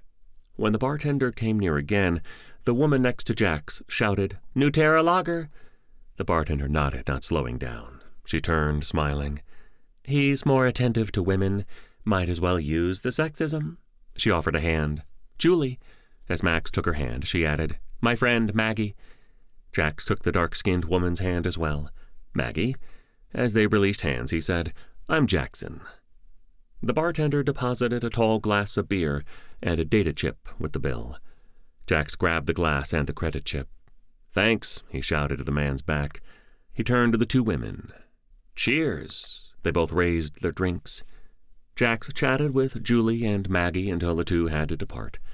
As they paid their bill and said their goodbyes, bemoaning having to be at work the next morning, Maggie held her G-phone out, swiping her contact details to Jax. "If you're in town for a bit, call me." She flashed a bright, toothy smile. The two women walked away, waving. Before the two vacated stools could cool off, 2 men dropped into them. The one next to Jax nodded. "Hey." Both were in suits, likely working downtown in finance, Jax guessed. He decided they were definitely bankers. Jax nodded back, saying nothing, his attention to his beer. He couldn't quite remember if it was his 4th or 6th. He wasn't overly concerned either way. The first time the man next to him excitedly bumped into Jax, he turned and mumbled an apology. A third man had joined the first two and was standing next to them. By the 4th excited bump, the apologies had stopped. Jax turned. "Dude, can you cut that shit out?" The man frowned. "Sorry, man, don't be such a baby." He beamed. "We're celebrating Uni Day." He turned back to his friends when Jax put a hand on his shoulder. "That's not for 2 more days, Jax pointed out. The man shrugged his shoulder out of Jax's grip. "Fuck off." He turned to his friends. "Little asshole. Probably some spacer indie loser." Jax inhaled, then tapped the man's shoulder.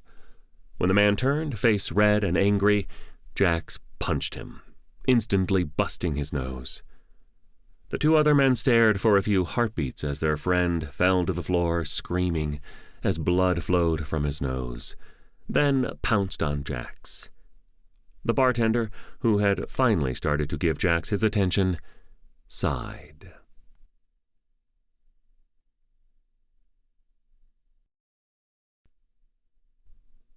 Chapter 6.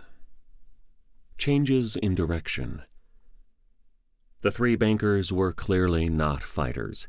Half of their punches lacked any sort of power, or simply failed to do anything but glance off Jax's defenses. He sent one of them into the crowd of bar patrons with a roundhouse that left the man spinning, knocking over a table, and sending the occupants scattering. Those occupants launched into the fight, tackling the banker who knocked over their table, while the next table over attacked the first table's occupants over spilled beer. Things escalated quickly from there, turning the entire bar into a knot of flying fists and beer bottles. A meaty paw landed on Jax's shoulder. The owner pulled, spinning Jax around, right into a cross he was certain was going to leave him with a black eye. Jax hit the ground, rolling away from his attacker. When he got back to his feet and looked around, whoever had slugged him wasn't pressing their attack. The brawl spilled out onto the rainy street outside the Rusty Swordfish. Jax had completely lost track of the trio he initially was fighting, but more than a few dozen others had had no problem stepping in for them. To his surprise, he wasn't the only indie, or at least indie-sympathetic, patron in the bar. After being knocked to the rain-covered ground and rolling away from a kick, Jax looked around, surprised to see that in the fighting's course he had retreated out the door into the street. The rain was still pounding the sidewalk. He cursed, realizing that his umbrella was likely still leaning against the bar under where he had been sitting. He stood and looked around, dodging a pair of men slugging it out, oblivious to their surroundings. Jax was about to head back into the bar when the bartender stepped out into the rain, a plasma rifle in his arms. He raised the weapon and fired a single shot into the air. "All right, you assholes," he shouted. When the crowd didn't immediately settle, the bartender fired another round into the air. "Next one goes into one of you." That got everyone's attention. One of the brawlers pushed past Jax. "What the hell, Waldo?" "Waldo?" Jax sneered. The armed bartender looked at him, shifting his grip on the rifle. Jax raised both hands. "Sorry," the bartender said. "I just got off the comms. Old Town is flooding. People are going to be trapped in their homes." He looked around the crowd. "Since you all swarmed out into the street, technically leaving your tabs, I have your details on file. If you don't want me sending it to the authorities, you'll march your asses over to the old commons." He looked around the crowd. "No!" There was a lot of grumbling until the armed bartender, Waldo, let everyone hear the rifle charging. Jax rubbed his face and fell in with a crowd of over 100 people. How had there been that many in the bar before the fight started? He sidled up to Waldo, still holding his rifle. "I don't understand." The surly bartender looked at him. "Old Town is the original colony landing site. It's mostly empty now, save for the poor and homeless and those who can't afford to live in the glass towers, of course. Slums, shanties, and everything in between." Jax remembered the concierge's words regarding the location of the Rusty Swordfish. "But why us?" Jax gestured to the ragged, water-logged crowd, marching down the road. "The civil authorities will probably show up. If they do, it'll be ours. People will die." That was all Jax needed to hear. He nodded. "Got it. Let's go." The crowd angled off the road and ended up in a sodden field with the remains of a gazebo or something in the center. "Okay, everyone, listen up," someone with a voice amplifier shouted. "The senior center and the shelter are our first priorities." Jax looked around, wiping his hair from his eyes. He had lost track of Waldo. The voice continued.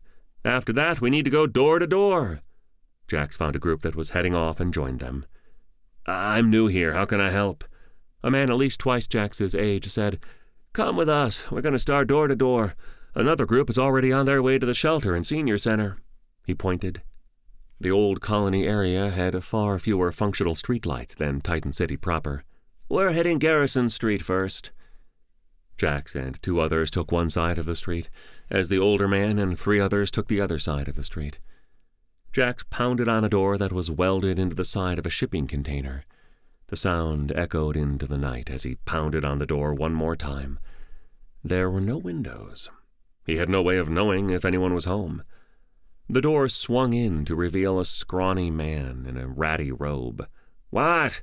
he shouted to be heard over the wail of the wind and rain. Jax hitched a thumb over his shoulder. "This area flooding, you gotta get out of here." The man looked over Jax's shoulder and nodded. Jax didn't wait. He moved toward the next building, another structure made of cargo containers. This one was 3 of them, 2 on the bottom and 1 making a second floor. He looked up the street. His 2 associates were several doors down. Wrong door. 2 hours later, Jax was still banging on doors. If it was possible to be more soaked than he was when he started this adventure. That was his current state.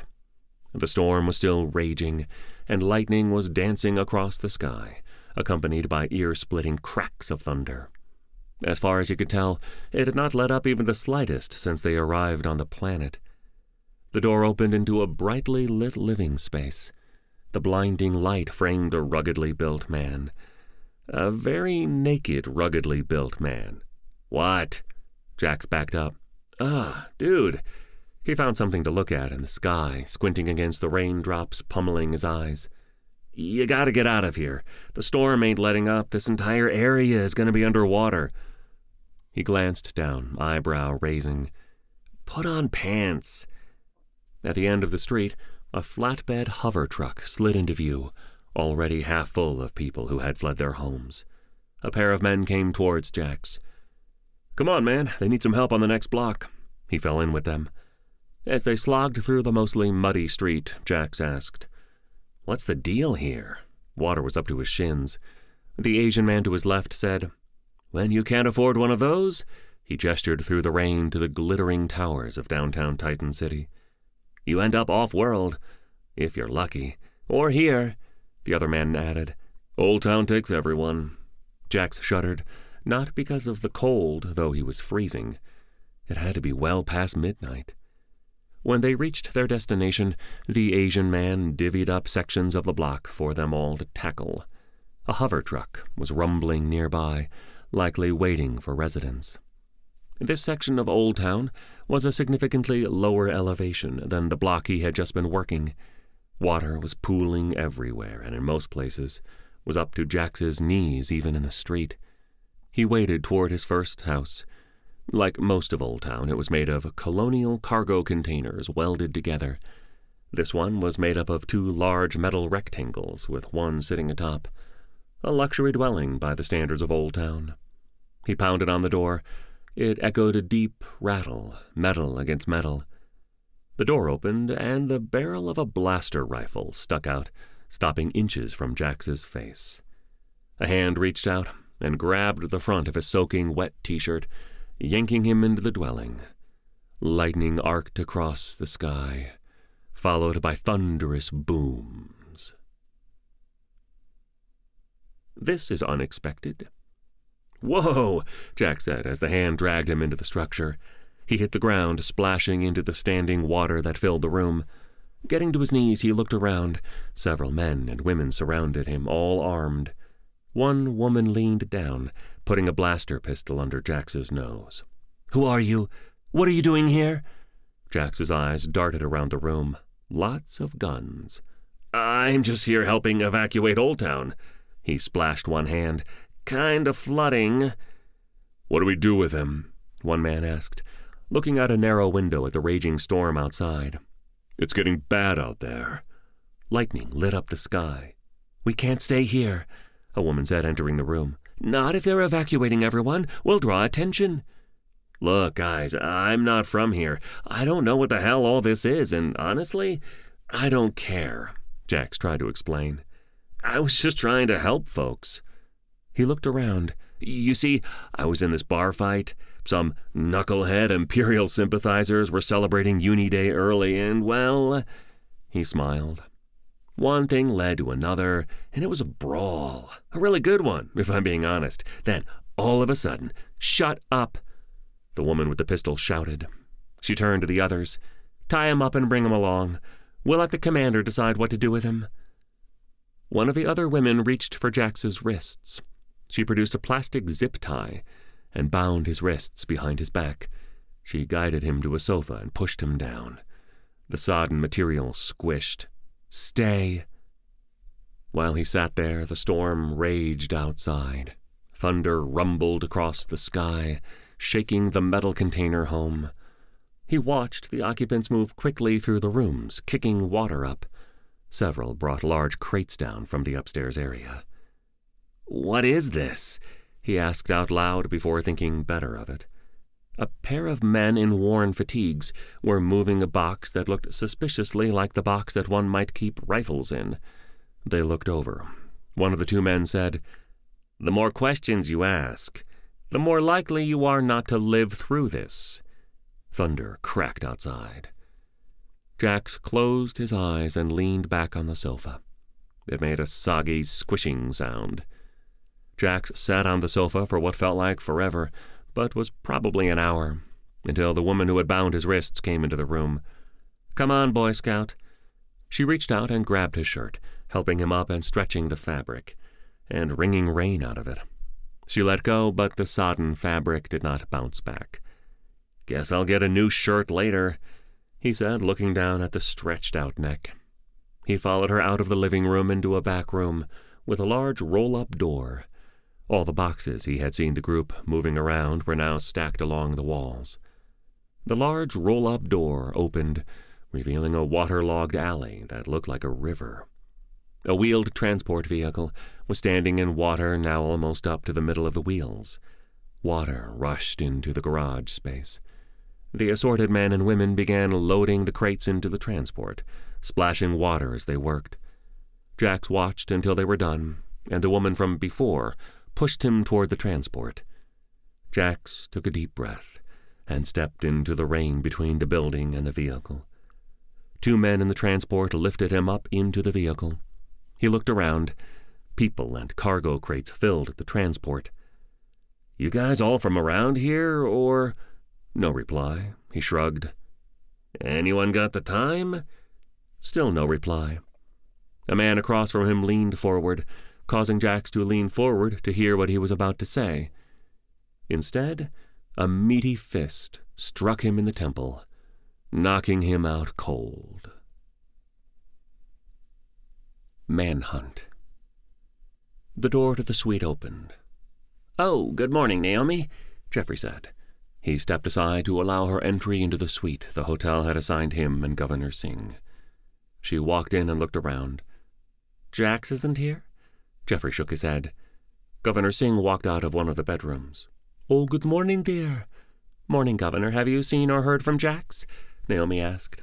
She walked over to the window. "Great view." Jeffrey helped the governor assemble her large handbag, adding several tablets from the dining room table. He looked up at Naomi. "We've been here working, haven't seen him." He gestured to the table, room service container still sitting out. "We ordered in after the reception. Horrible food." "The worst," Governor Singh agreed. Naomi tapped the glass. "When I got in this morning, he wasn't in the suite, and it didn't look like he'd slept in his bed." "When you got in this morning?" the governor repeated. "So your bed hasn't been slept in either?" Naomi blushed. "Well—" Suddenly the ceiling was very interesting. "I'm just giving you a hard time. You and Jax are grown adults." The small Indian woman chuckled as she shrugged her purse onto her shoulder. She paused, then slipped it off and handed it to Jeffrey. She turned to Naomi. "He probably found a different bed to sleep in. I'm sure he'll turn up. He always does." "Yeah, maybe," Naomi admitted. She headed for the door. "Okay, thanks. You two have fun at your summit." The governor clucked. "Oh, yes. 8 hours of the Emperor making sure we know how big his dick is. Can't wait." She turned to her assistant. "Let's go, Jeffrey. We don't want to be late." The young man nodded to Naomi as he and the governor left the suite. Naomi pulled her G-phone out of her pocket. "Hey, Skip." She left the suite, headed for the elevators. "Yes, Naomi," the sapient intelligence of the Osprey replied. "Have you guys heard from Jax? He didn't come home last night?" "Negative. We haven't heard from the captain since you all departed. How is everything going, his missing notwithstanding?" Naomi smiled, knowing that the ship loved hearing from Rudy and Baxter about the outside world during jobs. This time the other 2 bots were stuck aboard the ship with him. "So far, so good. You get your wormhole generator fixed?" "The engineering team is coming today," the ship's SI replied. "I'm not thrilled about strangers crawling around inside me, but what are you going to do?" She nodded, stepping into the elevator. "That's a disturbing image." "Good to hear. Oh, can you ping his G-phone?" This time it was Rudy who answered. "1 second." The lift doors parted, and she walked into the lobby of the Imperial guest house. Outside, the storm was still raging. Lightning lit up the sky. "Naomi, it looks like he's someplace called Old Town," Rudy said. He added, "His last stop was a bar called the Rusty Swordfish. Need me to send you map data? She shook her head. No, I'm good. Thanks. I'll see what I can find. Thanks, guys. Have fun with the engineering team. Don't get into trouble. She hung up. She had the concierge hail her a cab and was on her way to the Rusty Swordfish within minutes. The cabbie looked over his shoulder. Mind if I ask why you want to go to Old Town? Especially now? The storm's got to have most of it hip-deep in water now. Naomi was looking out the windows at the rain slashing the cab and pooling in every low spot on the street. She turned forward. I can't find my friend, and his last known location was the bar before his signal went into Old Town. The man shrugged. Good luck. As the cab drove, cinder block buildings and what looked like hundreds of years old prefab colonial construction replaced the glitter of downtown and its entertainment districts and commercial towers. The cab came to a stop in front of a nondescript building with a large rusting fish sculpture mounted on the exterior. We're here, the cabbie said. Naomi looked around. This is it? The man nodded. Yeah, he pointed. That's the Rusty Swordfish. If your friend was here last night, they may know what happened to him. He pointed off into the warren of decrepit buildings. That's Old Town. She thanked and paid the cabbie. The door to the bar was locked. She banged on it, hoping someone was around. She huddled under her umbrella until the sound of a locking bar disengaging rang out, and the heavy 10-foot-tall door opened a crack. We open at 5. I'm looking for a friend, Naomi said. She held up her G-phone with a picture of Jax eating a hot dog in an immensely unflattering way. Oh, that asshole. He started a fight with a bunch of local tool bags, the face in the door's gap replied. Naomi nodded. Sounds right. Do you know where he went or what happened? Lightning cracked behind her, near enough that she jumped. The face, a man she was pretty sure, said, Yeah, we got a call that the flooding in Old Town had gotten bad. I roped the brawlers into a work gang. A hand jutted out, pointing. I didn't see him after we all got to the field. Naomi looked down the road, then back to the door. Okay. Thank you. The man on the other side of the door said nothing, closing and relocking the door. She pulled her G-phone out of her pocket. Skip, can you send me the locator data on Jax's phone? Of course. Do you mind if I ask what for? The Osprey's SI asked. I can reprogram my phone to ping his and help me narrow down his location, Naomi said. Good idea, the SI replied. Her phone beeped, announcing the incoming data packet.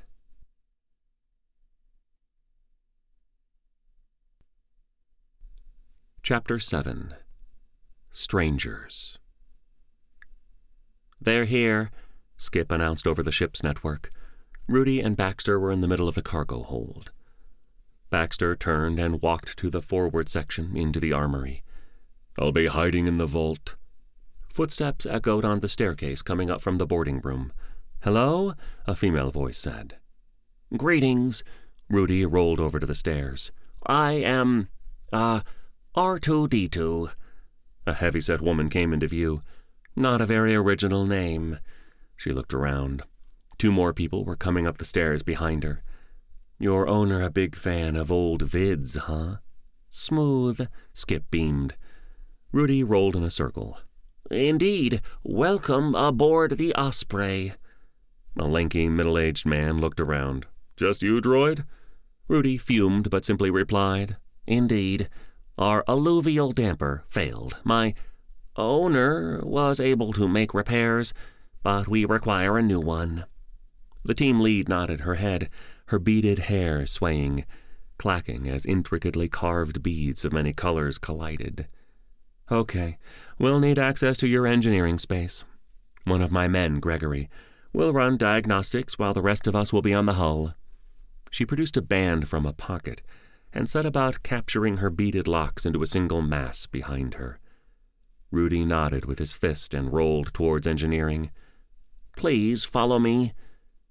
Gregory followed while the team lead and the other man went back down the stairs to climb onto the hull. As they entered the engineering space, Gregory, the lanky, middle-aged man, said, Tidy. He moved to the main engineering display, currently showing a full system status. Gregory turned to Rudy, who was still standing in the hatchway. "Lots of things need fixin'. Sure your owner doesn't want us to get this bucket ship-shape?" "Bucket?" Skip beamed over the network. Rudy spun his squat, cylindrical head in a full circle. "I am unable to authorize additional work." The tall man shrugged, rubbing a hand over his shiny, hairless pate. "Whatever." He tapped his ear. "Gina, you ready up there?" He nodded along, tapping the control screen, making adjustments. "Yeah, I see it. You're good to go. All connections de-energized." Gregory made a slow circle, taking in the space again. He pointed to Baxter's charging dock. "What's that?" Rudy made a noncommittal noise. "Came with the ship." The lanky human turned to Rudy. "Go get me a drink." When Rudy remained where he was, the man frowned. "Please?" Rudy said nothing, rolling away. "When they're done, I could kill him. No one would find him." Baxter sent over the shared network connection. He was once again hiding in the hidden vault in the forward section. "I'm pretty sure the captain would frown on that," Skip replied. Rudy reached the kitchenette and retrieved the bottle of water. "This will be over soon." He rolled back to the staircase as loud thumps echoed through the ship as the humans on the outer hull effected repairs.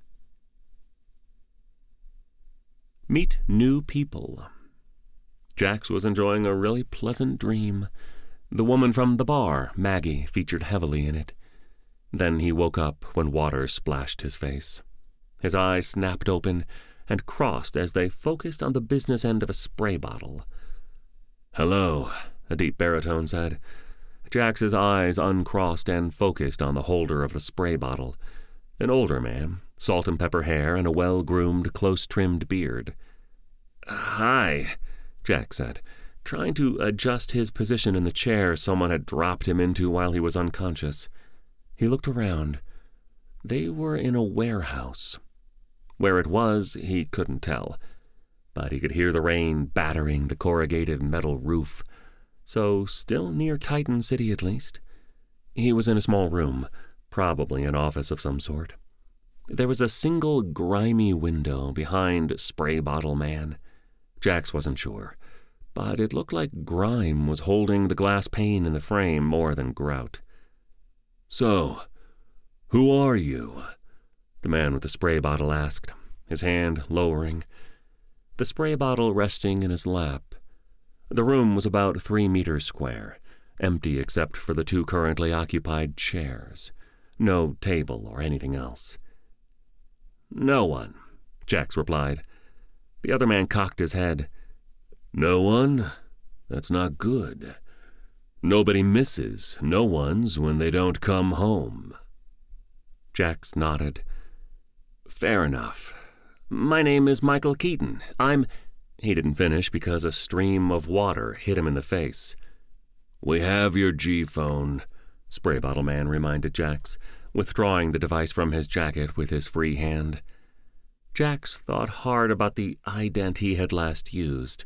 He was sure it wasn't his real one. Fine. My name is Leonard McGarry." "From?" The other man made a go-on motion. "Here, I live down—" More water. Jax rubbed his face. "Cut that out!" "You're not a local," the other man said. Jax inhaled. "Fine. I'm from Jericho Station. I'm here ferrying a VIP to a summit the Emperor is hosting." Spray Bottle Man nodded slowly. "What kind of summit?" Jax opened his mouth to answer, but stopped when a stream of water hit his face. "Hey, what was that for?" He shook his head to get rid of some of the water running down his face. The other man smirked. "Preemptive?" He waited a moment. "Go on."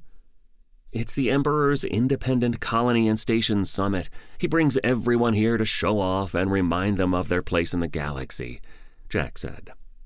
Spray Bottle Man nodded slowly. He was about to say something when the door to the small office opened. A woman came in. Jax was pretty sure she was at the house, whenever it was that he had been at that house. He wasn't sure what time it was. He looked up at the grimy window. Not very bright out, but with the storm, that wasn't saying much. It could have been midnight or high noon. The woman leaned down, whispering in Spray Bottle Man's ear. Jax only caught the odd word, but was pretty sure something was happening soon, something that the Emperor wouldn't like. "You're the rebellion?" Jax asked out loud. Spray Bottle Man, probably the commander he had heard about earlier, looked past the woman to meet Jax's eyes. He nodded to his underling and waved her away, saying, "Tell Odin to prep the 2 ground cars." She nodded and closed the door behind her. "You're the commander," Jax said. The commander nodded. "I'm not sure it's good that you put it together, but yes to both." Jax grunted. "Cool." "Cool?" the commander repeated. "That's not the reaction we usually get." Jax tried to shrug, but the binders keeping his wrists in place behind him made that difficult. I mean, I'm glad you all exist and all. I'm no fan of the Empire or anything, but I'm kinda preoccupied with not getting killed right now. Have you heard of the Thunder boomed outside the warehouse, cutting him off. Jax looked up. "This storm, right?" The commander smiled. "I like you." He looked at the ceiling. "Ever thought about getting involved?" "In the rebellion?" Jax asked. "Thought about? No. Interested? Also no. I have my hands full out in the outer colonies. Criminal syndicates trying to kill me and stuff. Keeps one busy." He tilted his head. "Sorry." The man smiled. "Yeah, I like you." He stood. "I'll be back. I've got some things to take care of." He opened the door and turned to Jax. "Need some time to think about your fate." Bustin' out. "Take your time." Jax smiled as the door closed. A lock clacked into place. Outside the door, he could hear people talking to the commander and each other. He only ever picked up a few words here and there. From what he could gather, the rebels were planning something. What it was, he wasn't sure. Someone brought in an Imperial Navy ration pack and sat it on his lap. He looked at the man. "My sex life would be awesome if I were that flexible, but—" He let the innuendo hang there awkwardly. Finally he said, "My wrists?" "Oh," the man said as his cheeks burned crimson. He produced a switchblade and extended the blade with a snicked sound. He leaned over to reach behind Jax and cut the binders. "No funny business," he warned, as Jax moved his arms and rotated his wrists in front of him to get his circulation back. "Promise," Jax said, taking turns rubbing each wrist. The man produced a new set of binders and secured Jax's ankles. "Just in case." Jax pulled open the foil top of the ration pack. "Of course." He nodded to the meal. "Thanks." The man grunted and closed the door behind him. As Jax finished his meal, something landed on the roof with a clang. Jax looked up, but heard nothing further. He looked down at his ration pack and brought it up to his face to lick up the last scraps of not even sort of tasty meat-like substance. "Are you licking the ration pack?" a voice asked. A familiar one. Jax lowered the ration pack. "Naomi?" he asked out loud. "Where are you?" He looked around. There was a knock on the window before it opened, swinging out and away. The sound of the storm outside increased, and a gust of wind blew in. Naomi's head popped down from the top of the frame. "You're not easy to find." "You're a sight for sore eyes. Get me out of here," Jax said, wiggling his feet. Naomi shimmied in through the window. "What's going on? Who are these guys? Why do they have you tied up?" She knelt down and cut the bindings around Jax's ankles. "The freaking rebellion," he answered. She stood up. "The what? Rebellion against what?" Jax made a face. "Oh."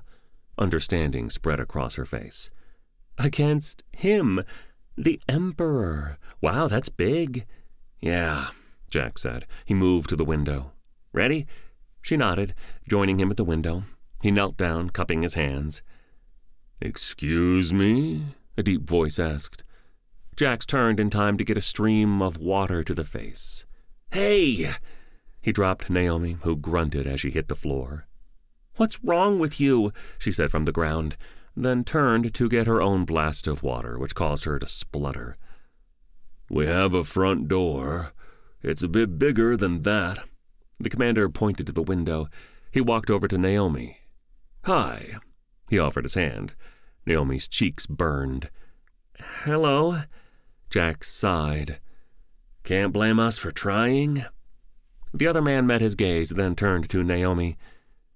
"I'm curious how you found him, and us." Naomi smiled.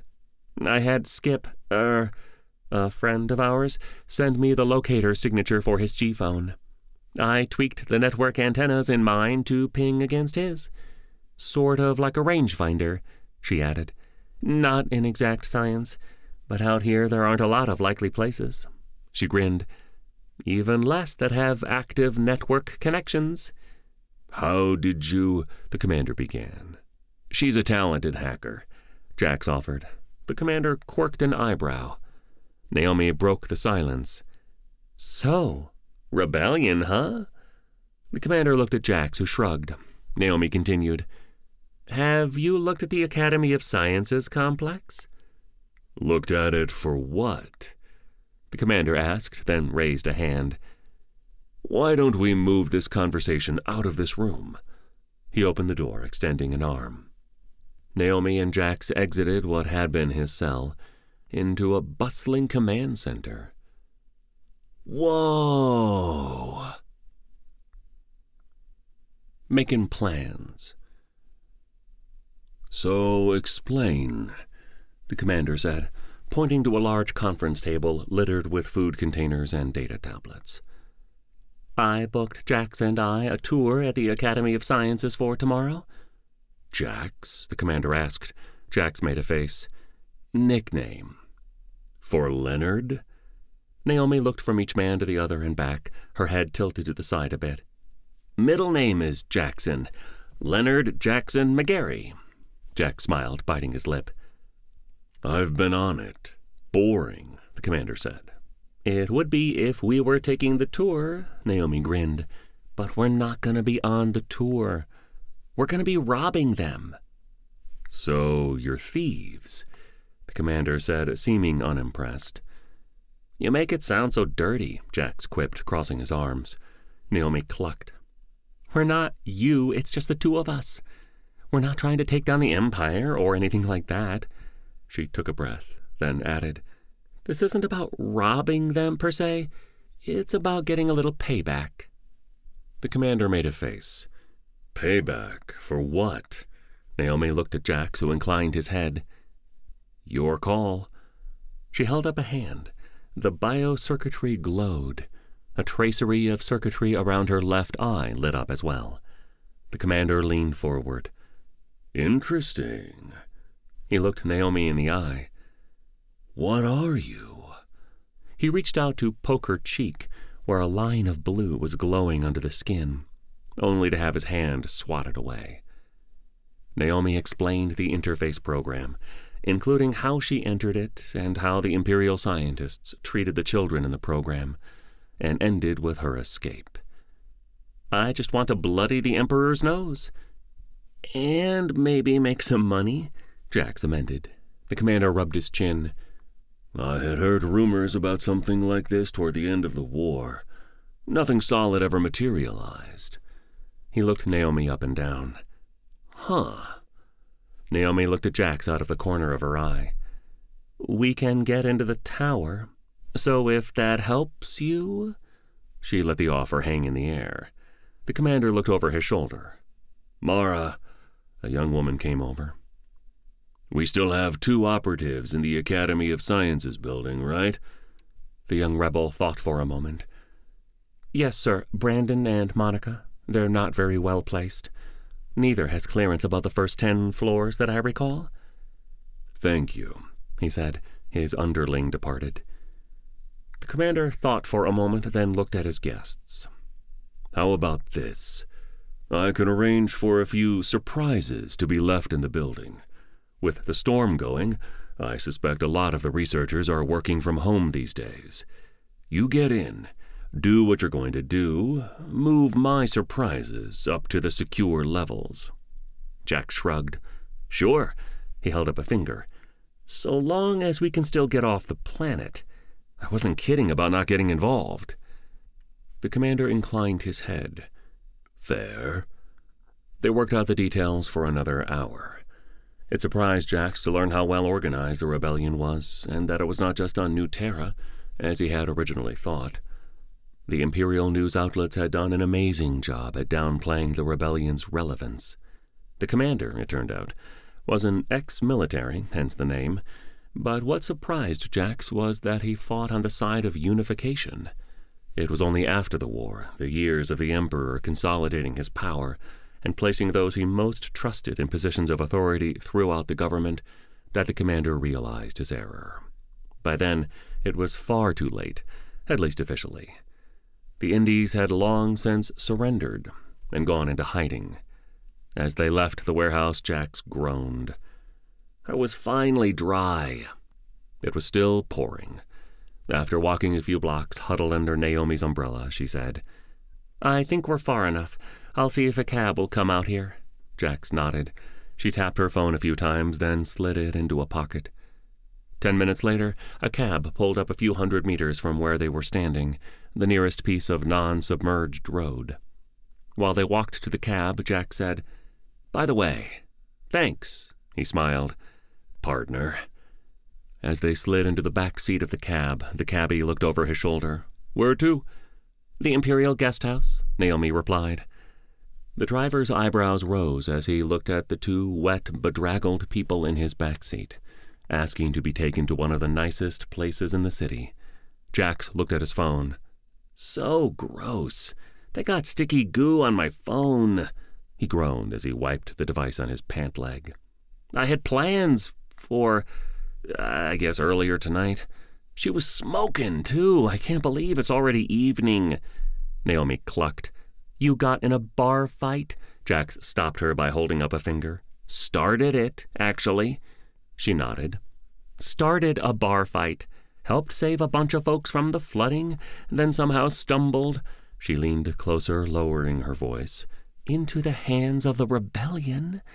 And you're thinking about sex?" He looked at her. "I'm also starving."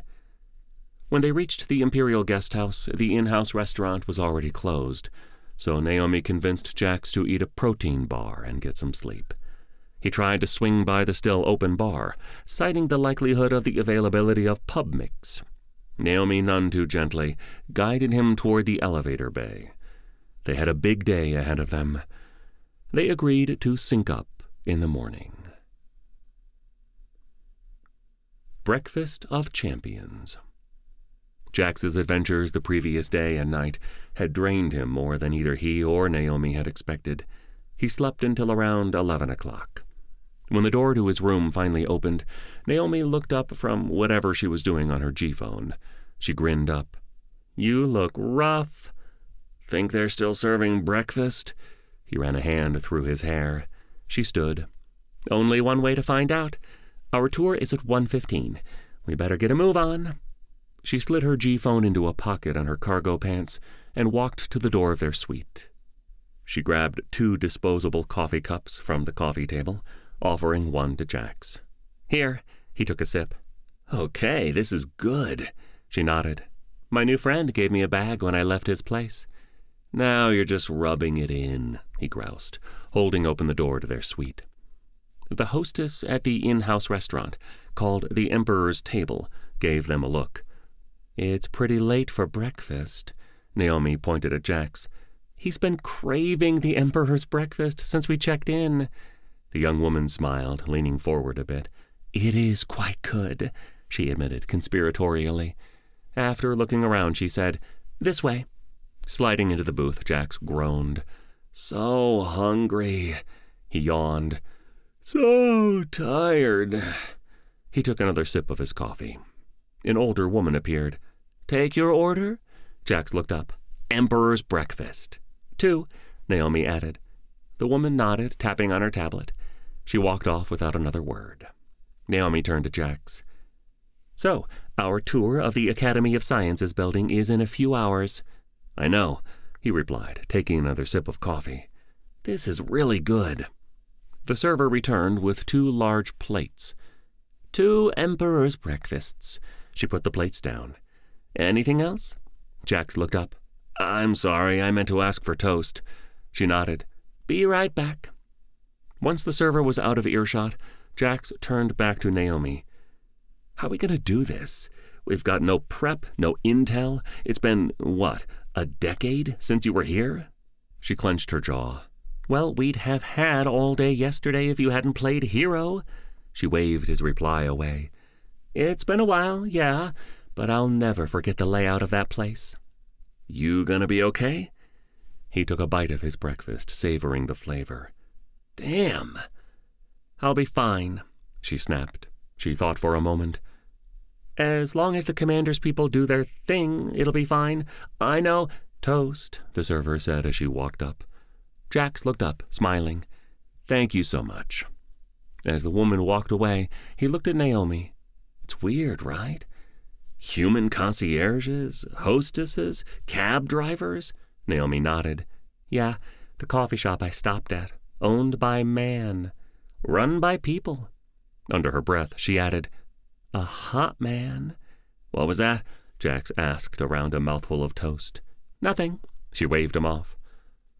They ate in silence for a few minutes until Jax said, So, like, we just go in, download whatever we can, and get out? He cocked his head. Sounds too easy. I never said it would be easy, Naomi corrected. She took another bite of her pancakes. Outside the public areas, the place is a fortress. Jax made a go-on motion. Once inside, we can break off from the tour group. She held up a hand, the biocircuitry glowing. I do my thing to get into the secure areas. We get up to the data center, find what looks like the most valuable data we can, get it, and get out. When you put it that way, Jax replied. He took a bite of toast, then washed it down with the coffee Naomi had brought. This really is good. Let's stock up before leaving the planet. Think your boyfriend can do big orders? He grinned. He's got big handled. She winked. Jax paused, then laughed loud enough to draw stares from other diners. He ducked his head in apology. He looked at Naomi. Okay, so what do we need? We can't use the boys. They're trapped on the Osprey. You've got your G-phone. It's loaded with plenty of intrusion apps and such. I've got myself. She grinned. We need to pick up a data storage module. She took a sip of her own coffee. We can grab one on the way. There are dozens of tech shops in the entertainment district. Jax slid his plate to the edge of the table. Okay, so you have a tour booked. You mostly know your way around? He shrugged. Let's go rob the Empire. What's the worst that can happen? Naomi raised an eyebrow.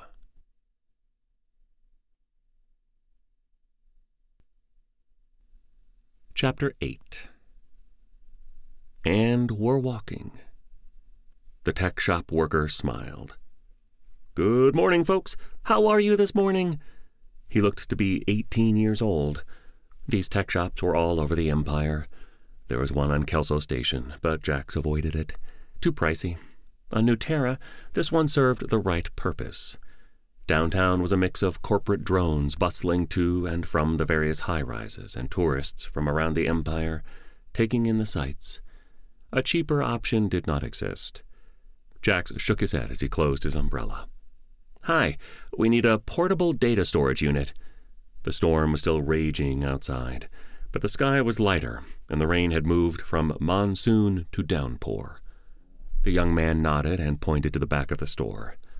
Back there, larger capacity are near the top shelves. Jax nodded. Thanks. Holler if you need any help, the young man said, as Jax and Naomi headed to the rear of the small shop. When he and Naomi reached the back of the shop, he gestured to the assorted data storage units. Take your pick. Naomi looked up and down the shelves, tapping her chin. She plucked one from the shelves near the top. This should have plenty of space. She held the package up so Jax could see it. He shrugged. Cool.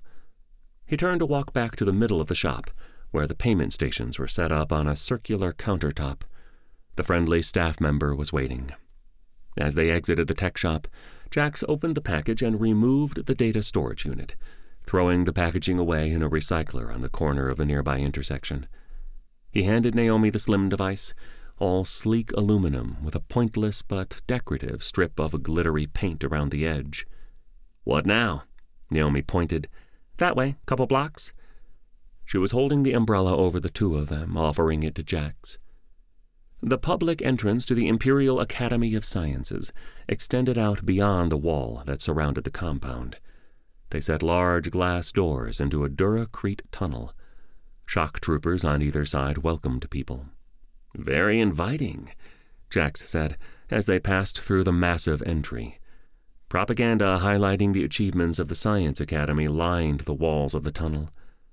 "Good afternoon. Welcome to the Imperial Academy of Sciences," the smiling security guard said from behind an imposing reception desk. "Here for a tour?" "We are," Naomi said. She pulled her G-phone out. Group F."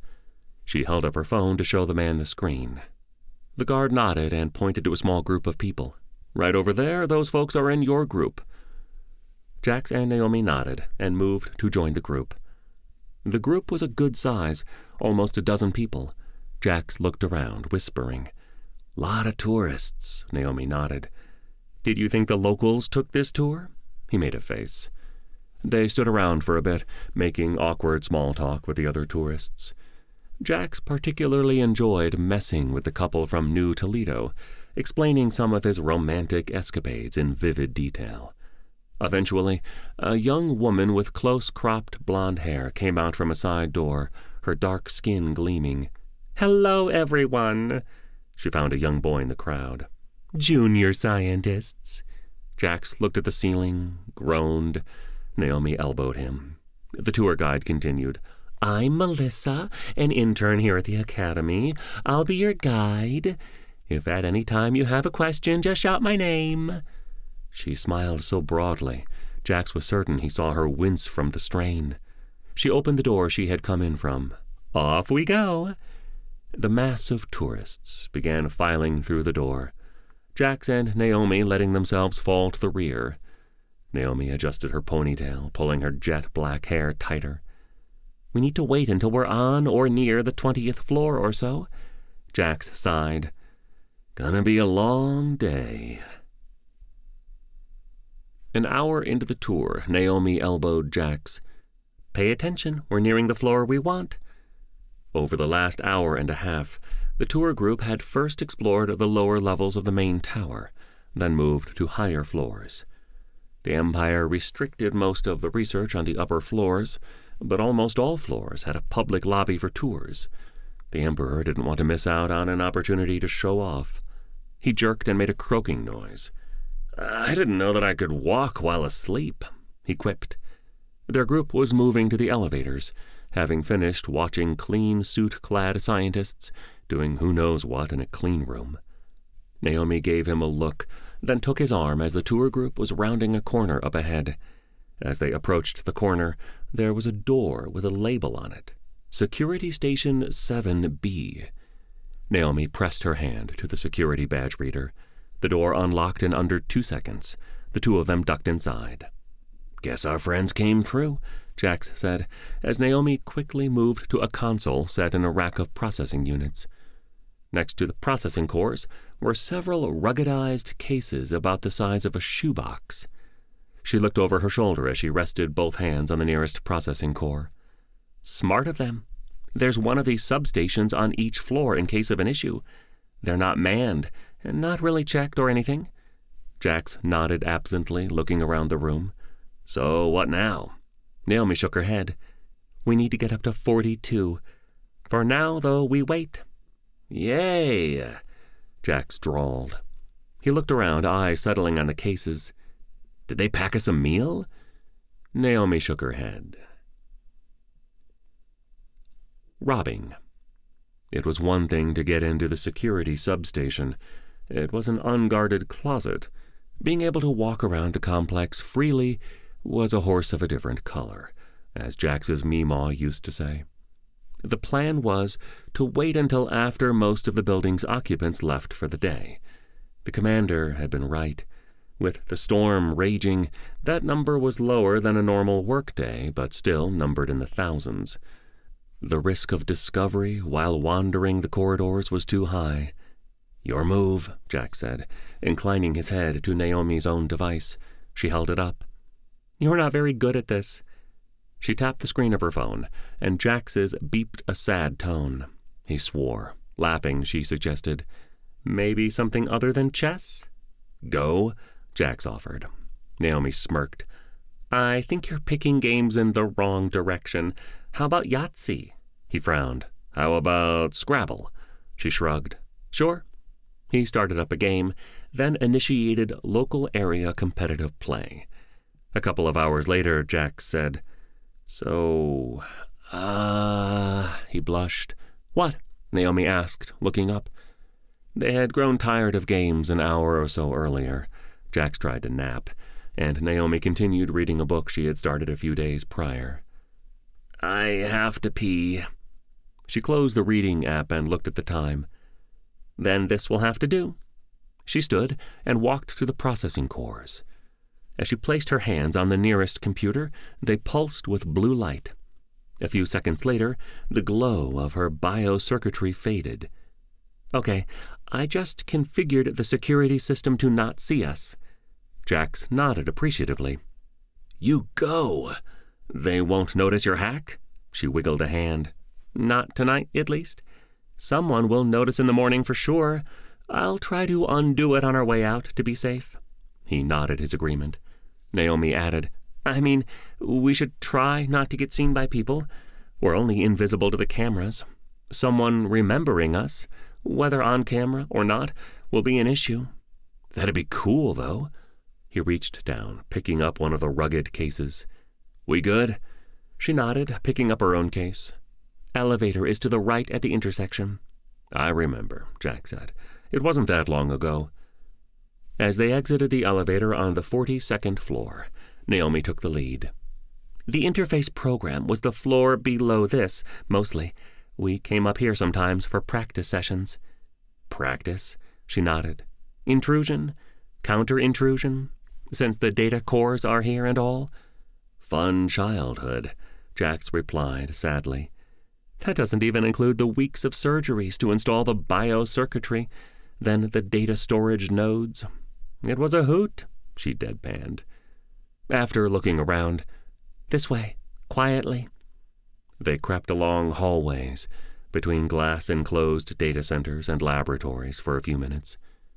Jax watched as they crept past research labs full of things he couldn't identify and people working on them.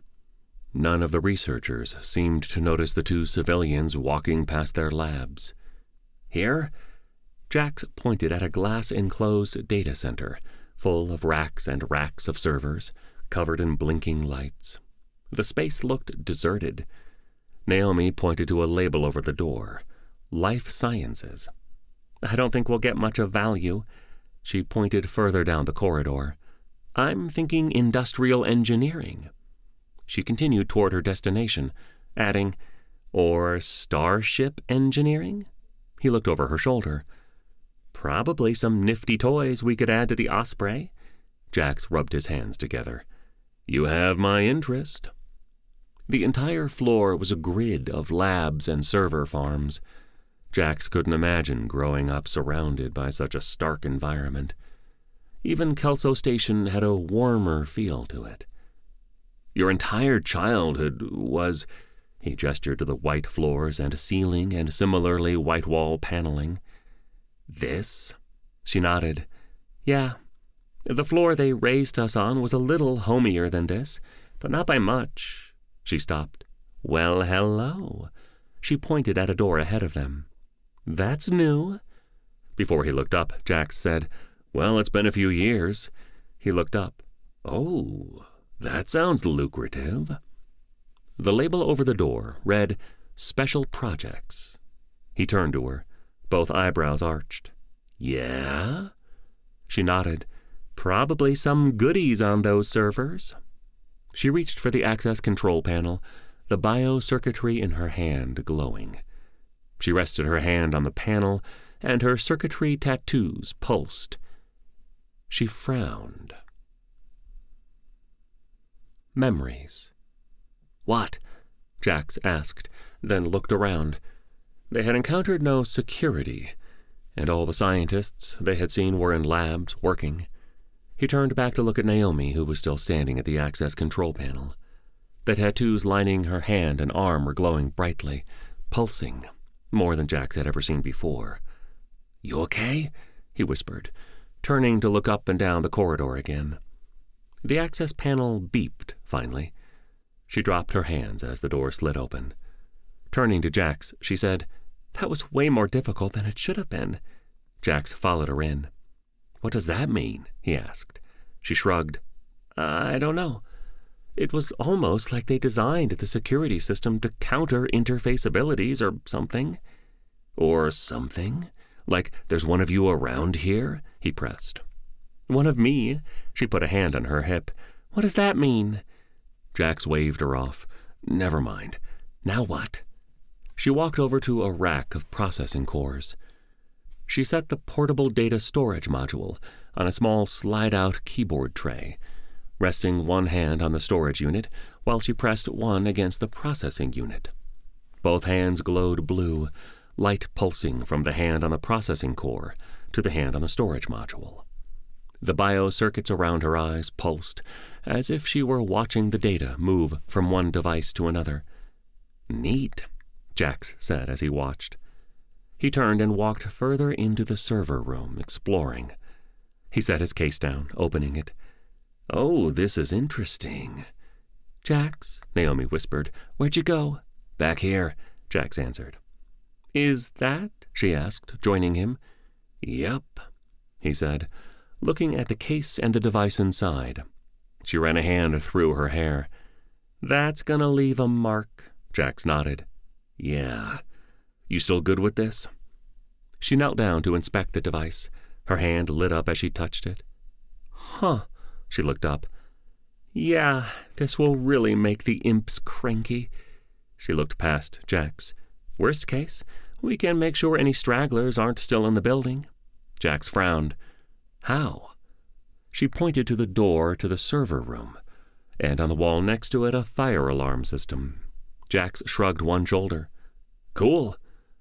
They exited the server room, Jax holding the second ruggedized case. They nestled the first between two large processing core arrays. Anyone that came into the room would have to be standing almost on top of it to see the case. The hallways were lit at 50% illumination. By that time, almost everyone had gone home for the day. Jack's stomach rumbled. He held up the second case. "Where does this bad boy go?" Naomi thought about it as they moved down the corridor, passing server rooms and research labs. "Do you remember what floor the city's network management hub was on?" Jax made a face. No." Naomi turned to him. "Is that a question? It was on the tour." He shrugged. "Like I said, I tuned out." He used his free hand to rub his chin. "I want to say 30?" Naomi squinted a bit as they walked. "I think so, yeah. Either way, should be close enough, even if we're a floor or two off." Jax nodded his agreement as the elevator doors slid apart. Naomi slipped the portable data unit into a thigh pocket of her pants as the lift moved. The 30th floor was a lot like the 42nd, as far as its layout.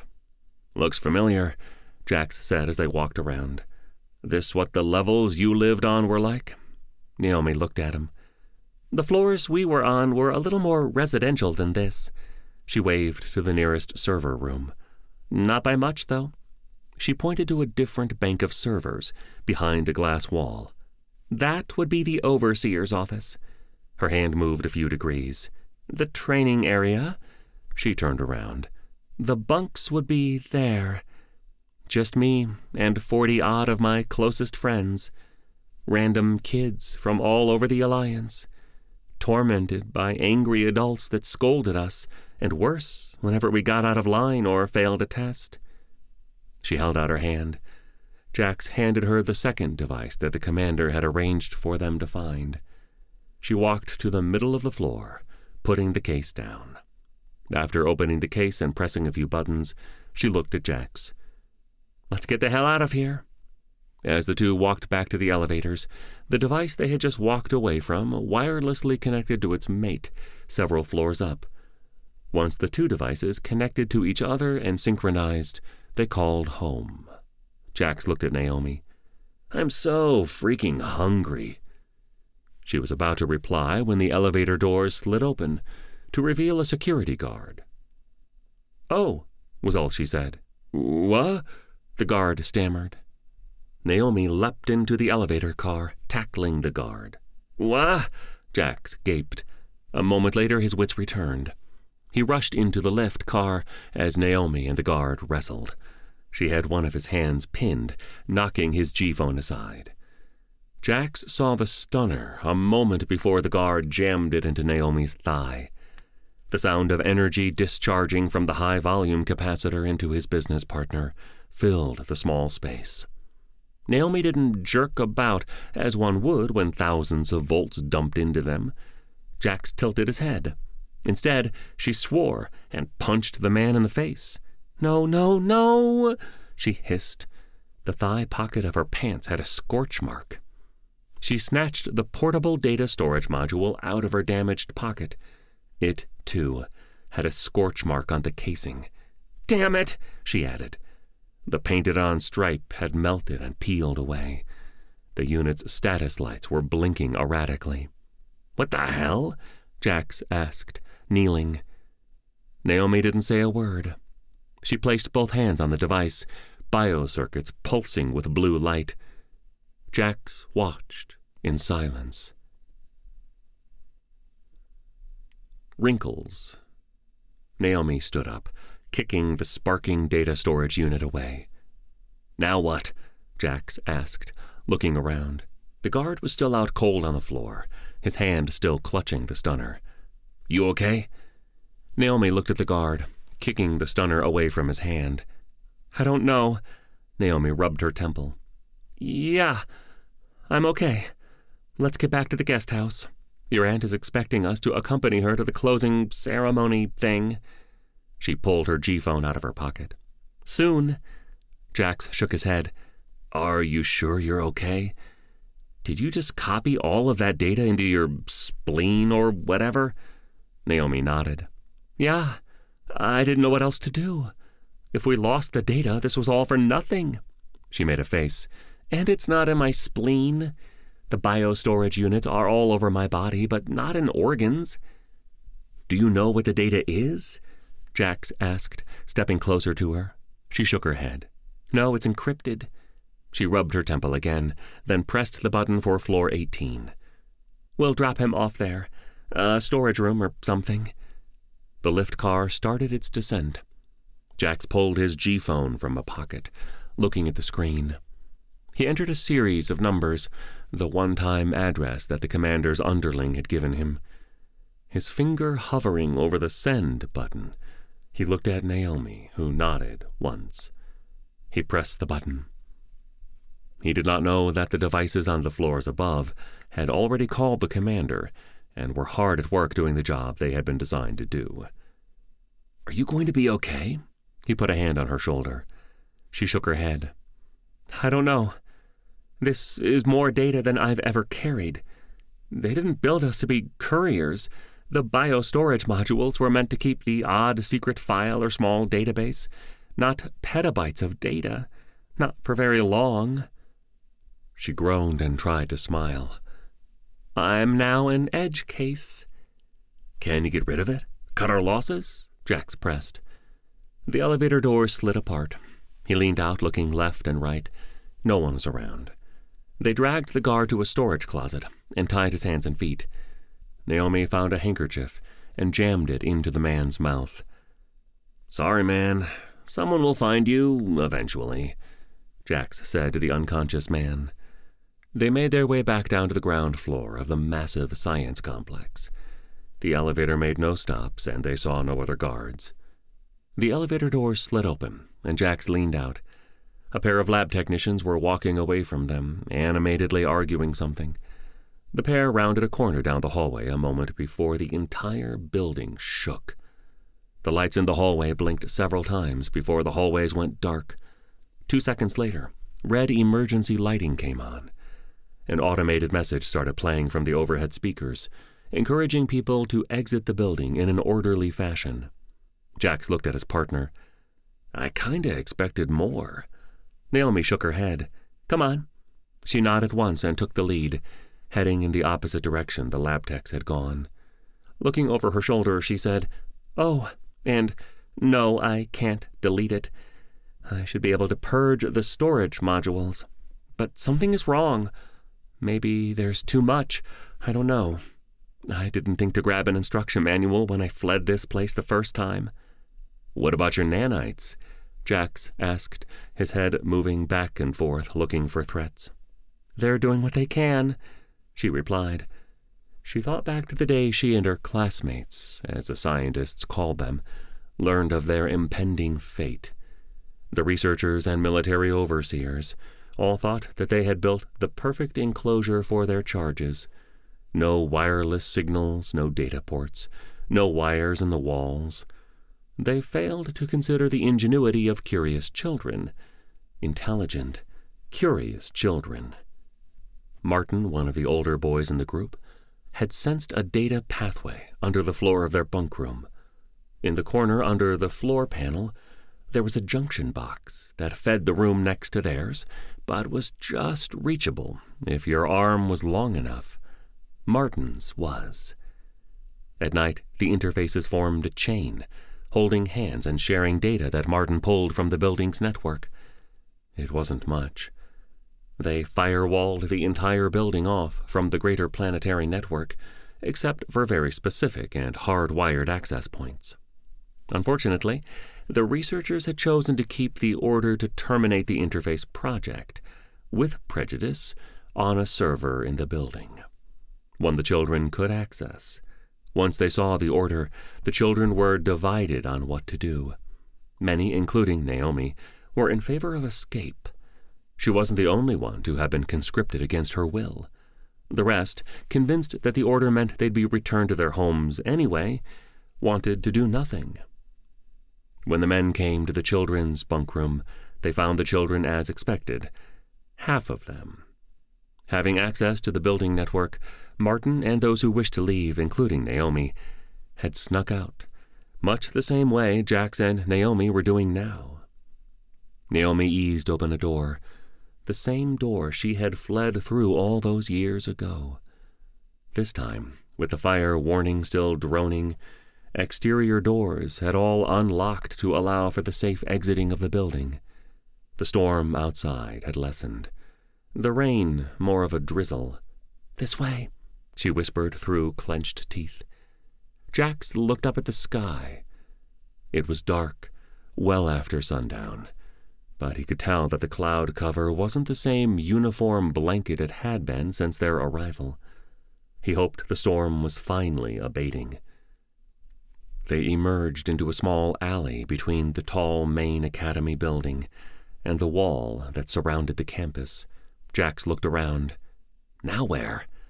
Naomi said nothing, pointing off toward the wall and a delivery door set in it. Jax nodded. Above them, 2 floors of the building had burst into flames, leaving the floors above and below completely dark. The devices had wirelessly interfaced with as many processing cores as possible, corrupting the Imperial network. Then they exploded. Jax pushed the delivery door open and looked around, sighing. "We're clear." He held the door for Naomi. They walked as quickly and casually as they could down the street, until Jax spotted a cab.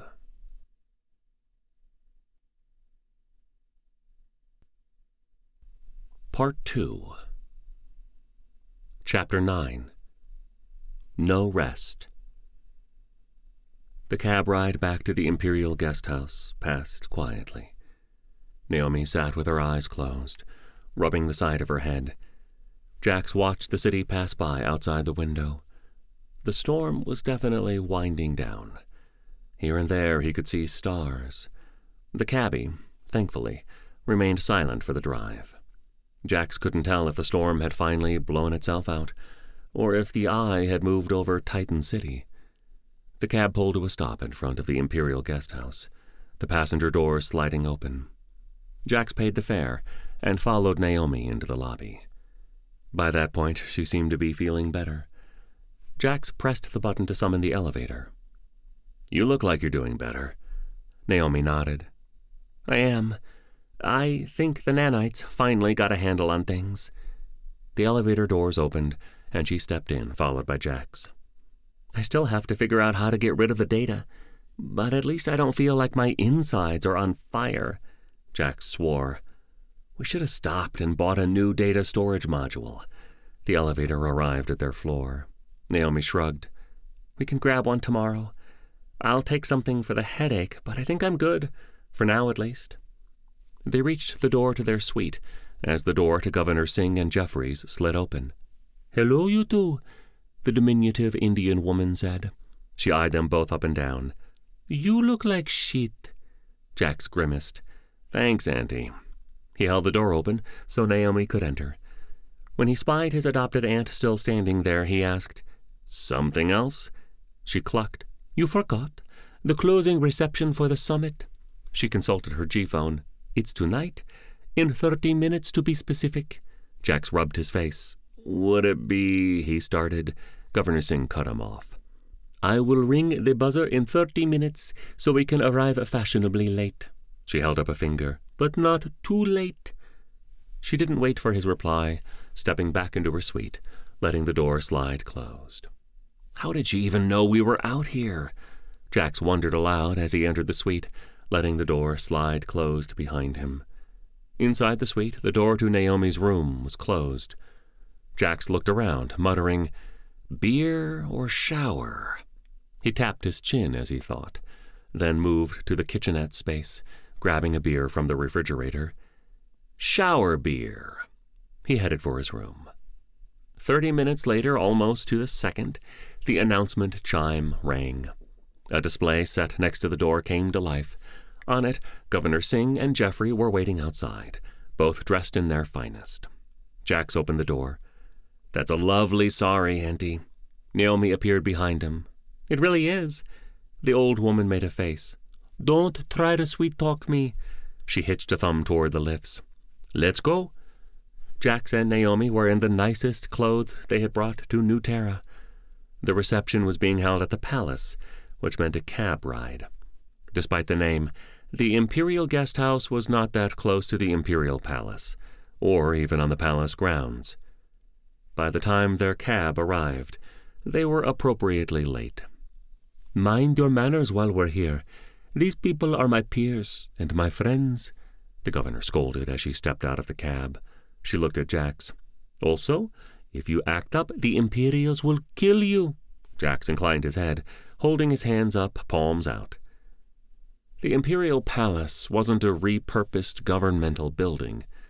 When the war ended, the newly crowned emperor raised the Independent Systems Alliance Grand Council Chamber. He called it a symbol of dysfunction. In order for humanity to claim its place in the galaxy, a building that reflected the shared strength of purpose was needed. That the project created jobs for several years helped wipe away most objections. Made to resemble castles of old, the palace had several towers that reached dozens of stories into the sky. The main tower dwarfed them all, reaching into the clouds. If you ignored what it stood for, and who lived in it, it was a beautiful building. As the group approached the main doors, 2 immaculately dressed Imperial guards opened the massive doors to the palace. Jax put on his best innocent expression. "Would I," he looked at Naomi, "we embarrass you?" The look the elderly woman gave him would burn through titanium. The palace's grand foyer was 50 meters wide and easily 200 long. The emperor had lined it with banners and artifacts from around the empire. Between the banners, on marble pedestals, sat models of starships, fighters, and power armor used during the war. Spaced along the walls between trinkets were doors leading off to meeting rooms, supply rooms, and who knew what else. At the far end of the foyer, off to the left, was the door that led to the hallway that led to the elevator that led to the throne room. It was the only way up to that ultra-secure space. Jax had heard that the views from the throne room on a clear day were magnificent. A voice over the loudspeaker said, "Governor Niti Singh, Kelso Station and entourage." "Yes, yes, you most certainly would." Governor Singh looked at Naomi. "Not you, dear. Just him. He's trouble." She looked at Jeffrey. "Why don't you and Naomi mingle? I'd like Jackson to meet a few of the others." "Entourage?" Jax looked around, frowning. Jeffrey offered his arm to Naomi. "Shall we?" She took his arm. The governor looked at Jax. "Come, Jackson." He groaned. Party time. "Barbara, Stephen," Governor Singh said as she approached a pair of well-dressed older people. The woman, around Governor Singh's age, with white hair and a long black skirt, turned. "Niti," she looked at Jax. "This must be your nephew." Jax reached out, taking her offered hand. "I'm Barbara Rosales, Governor of Durango Station." "Nice to meet you, ma'am," Jax replied. The woman looked at Niti. "He's cute." She turned to Jax and winked. "Oh, Barbara, stop messing with the boy." The man she was with, Stephen, said. The dark skin crinkled around his eyes as he grinned, his hairless pate shining in the flickering mock candlelight of the room.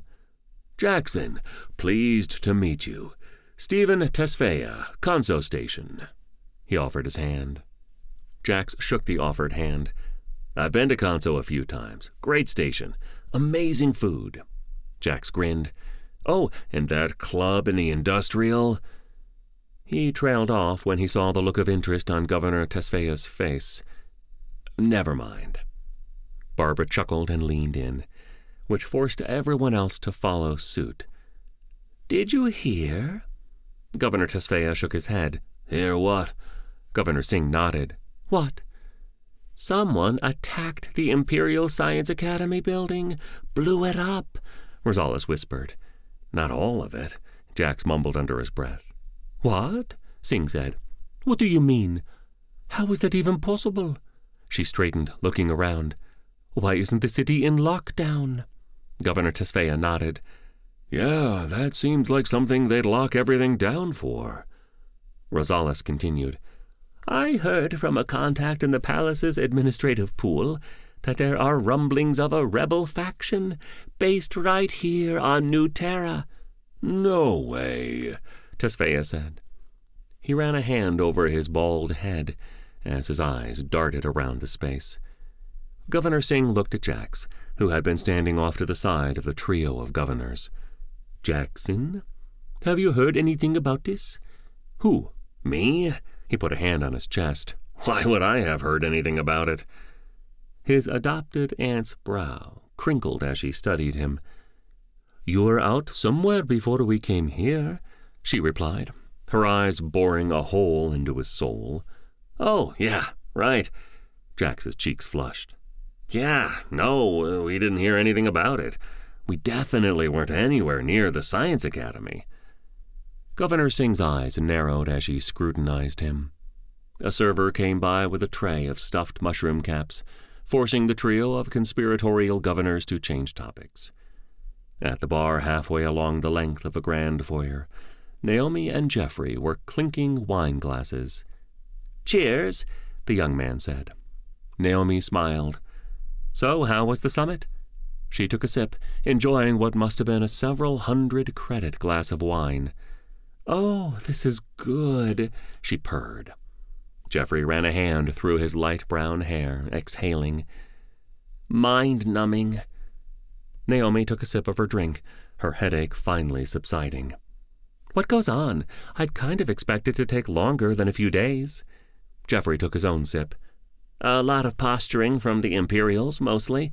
The governors break out into working groups, going over supply chains and cargo routes."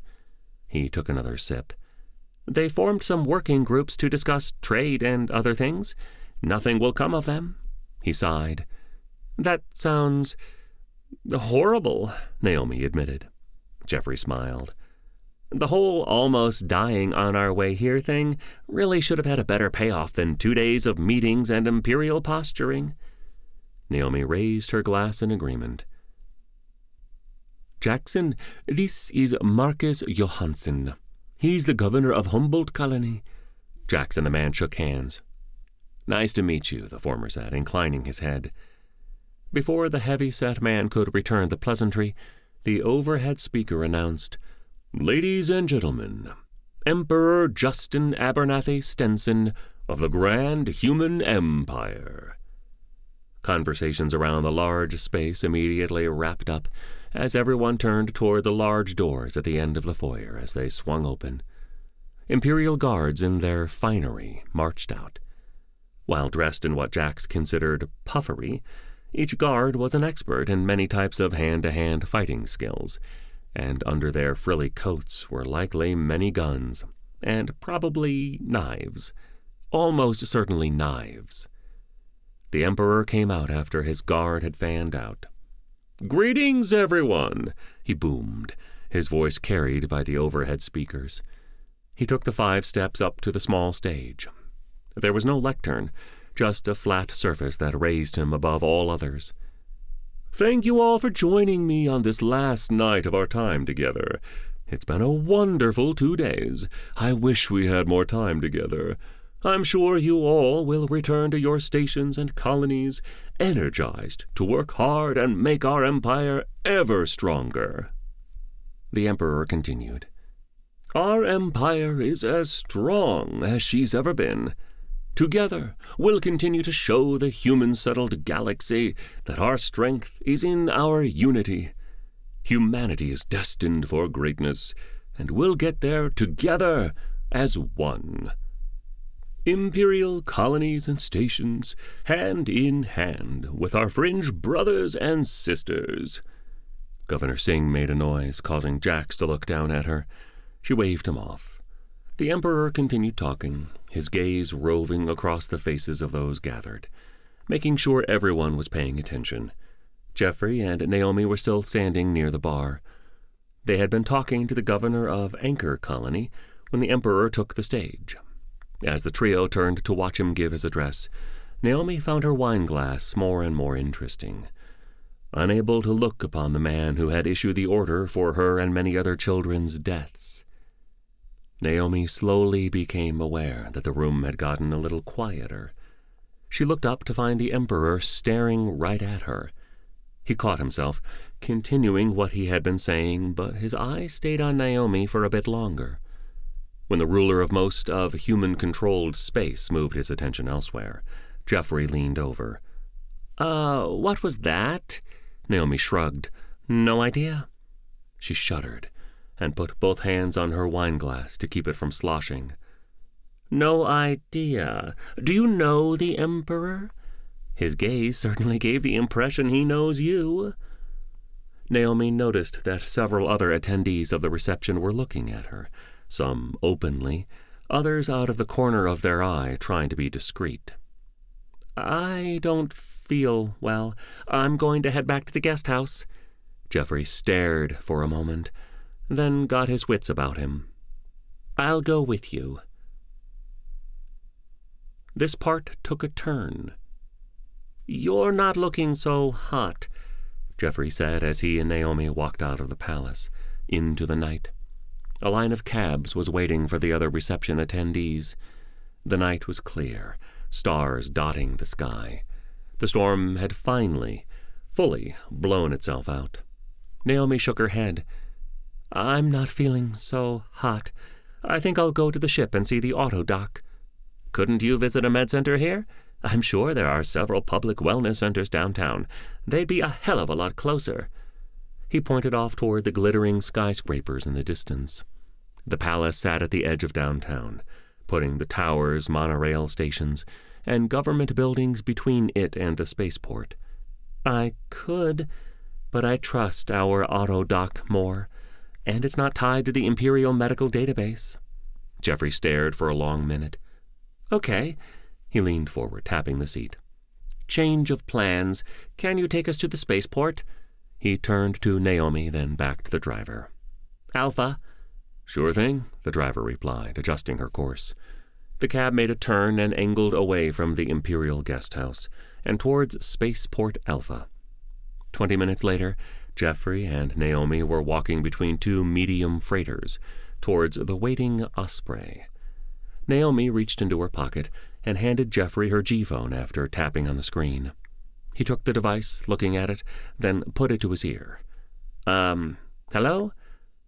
Hello, Jeffrey, the voice of the ship's SI said. Oh, Skip. Hi. Naomi and I are coming back. We're almost to you. Is everything okay? Is the captain with you? Rudy cut in. No, he's not with us. I think he's okay, but Naomi isn't. She doesn't look good, Jeffrey said, as Naomi put more of her weight on him. He grunted. She's pretty messed up. I don't know what's wrong. She's also heavy.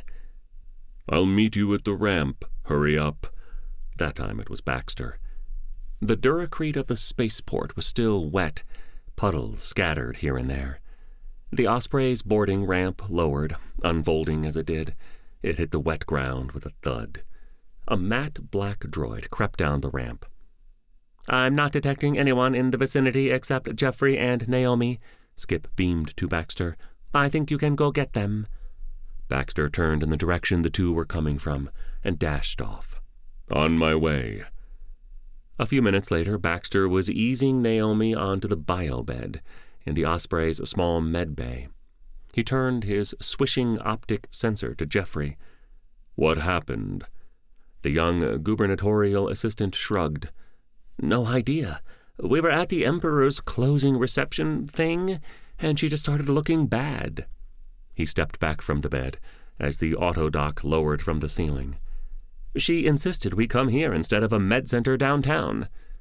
The autodock, a shiny white oval on an articulated arm, possessed a specialized rudimentary intelligence packed with medical procedures, drug facts and interactions, and basic surgical skills. While the main processor of the autodock was the foot-long oval, the entire medbay was its body. Segmented arms mounted to the wall nearest the biobed deployed, some with scanners, some with medical implements. Baxter and Jeffrey scurried out of the way as the shiny white ovoid got to work. Governor Singh, the Emperor said as he reached the governor and Jax. Two imposing Imperial Guard troopers were keeping a respectful distance behind him. Emperor? She inclined her head respectfully.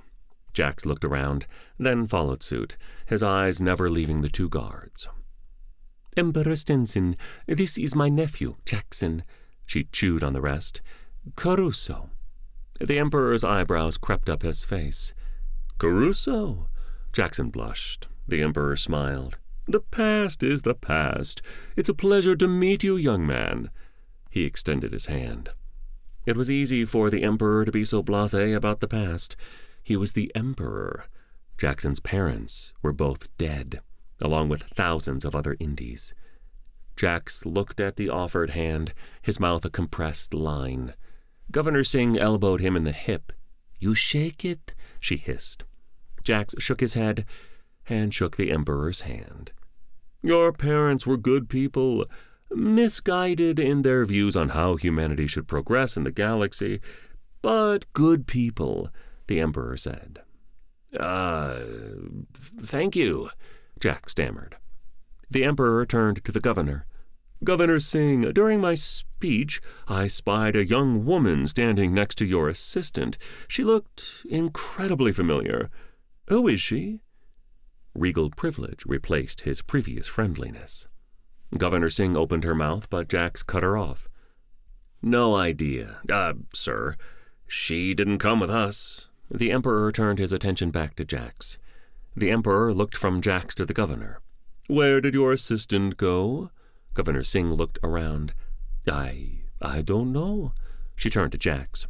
Did you see Jeffrey leave? Jax shook his head. No, he must have gotten tired, turned in early. He glanced at the Emperor, still addressing his adopted aunt. You know how much he hates space travel. Maybe he wanted one more good night's sleep before our trip home. The small Indian woman shrugged, then looked at the Emperor.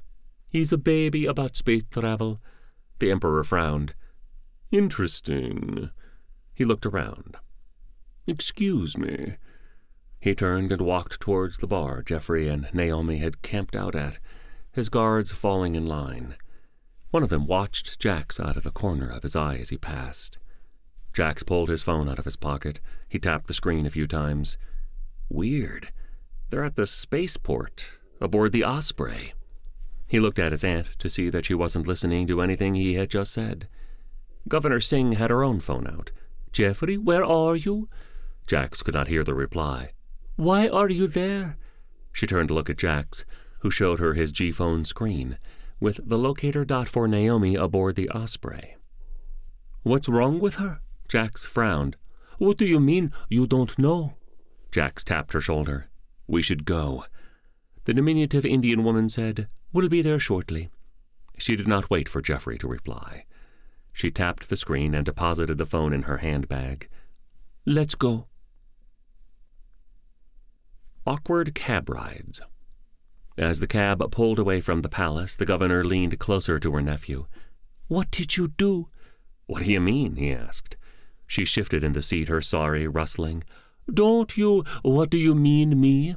First, I hear that there is an attack on the Imperial Science Academy building. Then there was that bit with the Emperor. Why did he think he knew Naomi? She reached over and pinched Jax's midsection. You better not be mixed up in whatever happened downtown. Jax flinched. Ouch! Why did you? He looked at the cab driver, who was doing her best to ignore the domestic squabble taking place in the back seat. Not here, he hissed. He asked the cabbie, What's going on downtown? We heard there was an explosion. The governor harumphed but did not press the conversation. Her expression made it clear to Jax that he was enjoying only a temporary reprieve. The cabbie looked in the mirror at her passengers. No idea. They're saying a power cell exploded or something. It was one of the tall government buildings. Jax looked at Governor Singh, his face saying, See, it wasn't me. Her face replied, I do not for 1 second believe you. He pulled his G-phone out of a pocket and started tapping the screen. The local newsnet seemed more preoccupied with the Emperor's summit wrapping up, and some press releases that indicated the station and colony governors had once again committed themselves to the peace and prosperity of the Empire. He had to scroll a bit to find mention of the Academy of Sciences explosion, barely 2 paragraphs. An experimental power cell, one that would eventually revolutionize power generation, exploded. There were no fatalities and only minor injuries because of the storm and time of the explosion, well after most employees left for the day. The Imperial guest house at that hour was a ghost town. There was only one bored-looking bellhop leaning against a pillar when the cab pulled up to a stop. The young man opened the cab door for Governor Singh. Welcome back, ma'am. She nodded to the man and said, We'll be checking out. Please send a cart to Suite 809 and 806. She headed into the lobby. Jax paid the cab driver, and as the vehicle departed, said, We'll need a ride to Spaceport Alpha in about 30 minutes. The bellhop nodded. Time to go. An anxious half-hour later, Jax and Governor Singh were back in a cab on the way to the spaceport. They had better not damage anything, Governor Singh groused. Their luggage, hers mostly, was in another vehicle, as the cab they were in had insufficient cargo space. Jax turned from looking out the window. I'm sure it'll be fine. It was nearing midnight. Outside the window was mostly pitch black, except for the towers of downtown. Noticeably absent was the Academy of Sciences building. It was completely dark. He had hoped that the commander would stay true to his word, but it hadn't surprised him when the devices went off before he and Naomi had even left the building. Even more stars were visible above. The clouds seemed to have exhausted themselves, finally, and the storm was nowhere to be seen. For a moment, Jax's thoughts wandered to Old Town and its residents. He hoped the people he had met and worked with were okay. At that time of night, the spaceport was largely deserted, with only a minimal night watch on duty at the main entrance. As the cab pulled away, a woman in a spaceport control uniform came out. "Can I help you folks?" Governor Singh nodded, hitching a thumb to the cab full of luggage, pulling in as their cab departed. "You can get us someone to help with all this." The woman's mouth fell open as the cab driver got out, opening all the vehicle's doors to reveal the suitcases piled inside. "Oh my, you've no idea," Jax said. He added, "We're parked at D9. He moved through the entry to make his way through the security checkpoint, Governor Singh following. The spaceport woman watched as the cab driver kept piling suitcases up. Sighing, she waved to one of her colleagues. One upside of returning to the spaceport in the middle of the night was that the security line was non-existent. Jax and Governor Singh were through in a matter of minutes. The governor scolded several employees to be careful with her luggage and hurry and get it to the ship. Jax had tried to calm her down, but after a series of open-handed slaps to his shoulder, he realized she was tired, and he was okay with the spaceport employees being the focus of her attention. They caught a small ground car from the spaceport entrance to the pad D9. Jeffrey was waiting for them at the foot of the Osprey's boarding ramp. He was nervously shuffling from one foot to another. When Governor Singh approached, the young man rushed over. "Sorry for leaving so suddenly, ma'am." She waved him away, moving up the ramp. "Water under the bridge." She looked over her shoulder. "See to our luggage." Jeffrey looked at Jax, who just pointed to the approaching cargo vehicle. "Good luck." He followed his adopted aunt into the ship. Once on the cargo deck, Jax moved quickly to the small medical bay just forward of the engineering space. Naomi occupied the sole bed. The auto dock had tucked itself up near the ceiling. It had done everything it could. "You look like shit," Jax quipped. Naomi opened an eye. "You suck." She closed her eye, then opened them both. "I don't know what's going on, but it ain't good." A hand trailing an IV line moved to her torso. "There's too much in here." Jax looked at her. "I knew it was your spleen." He grinned. She made a rude gesture. Naomi nodded toward the dormant auto dock. "It couldn't really make heads or tails of what's going on inside me, other than to point out that the data storage modules that are tucked into my nooks and crannies seem to be failing or overloading." She closed her eyes. "Or something." She grinned. "It did give me some outstanding drugs, though." Jax looked at the ceiling for a moment. "What do we do?" He ran a hand through his hair. "Can you upload it all into Skip?" Naomi shook her head. "It's stuck. I don't know why. I don't know if it's corrupted or just too much." Her eyes closed, and Jax thought she was unconscious until she said, "Columbiana," in a whisper that trailed off. Jax's heart nearly leapt from his chest until he glanced at the biomonitor. That time, she was asleep. When Jax came up the stairs onto the common deck, Rudy was waiting. "I hate this place. I can't even begin to explain how boring it is being cooped up on this thing." The squat droid's head made a full rotation as he rolled up to Jax. "This thing has a name," Skip said sourly. Rudy waved both of his thin arms. "You know what I mean." There was a pause. "I take it things went sideways." Jax ignored them. "Auntie and Jeffrey turn in?" There was a crash from below. Rudy said, "That would be Jeffrey struggling with the luggage still. The governor is in her quarters." "My quarters," Jax mumbled, then said, "Hey, Baxter, can you help Jeffrey? I'd like to get off this rock." "On it." Jax headed for the flight deck. "Skip, let's get ready to go." "Copy that," the ship's SI replied. Before Jax reached the flight deck, the low rumble of the reactor spinning up vibrated through the deck plating. Dropping into his command seat, with Rudy clipping into his station, Jax toggled the comm system. Titan City Space Control, this is the Osprey, requesting departure clearance. There was a static-filled moment. Osprey, departure in the middle of the night is uncommon. But allowed? Jax pressed. Another pause, the hiss of the open channel filling the flight deck. That is correct, Osprey. One moment. Jax looked over his shoulder. Plot us a course to Columbiana Station. The droid made a noise. Columbiana? You're not taking the governor home? Jax nodded. I mean, eventually, yes. Naomi needs something or someone on Columbiana. Hopefully, she'll tell us who or what once we're on the way. He turned back to face the wide, clear forward view screen. Auntie is just gonna have to tag along. He heard Rudy whisper something about not cleaning up the blood.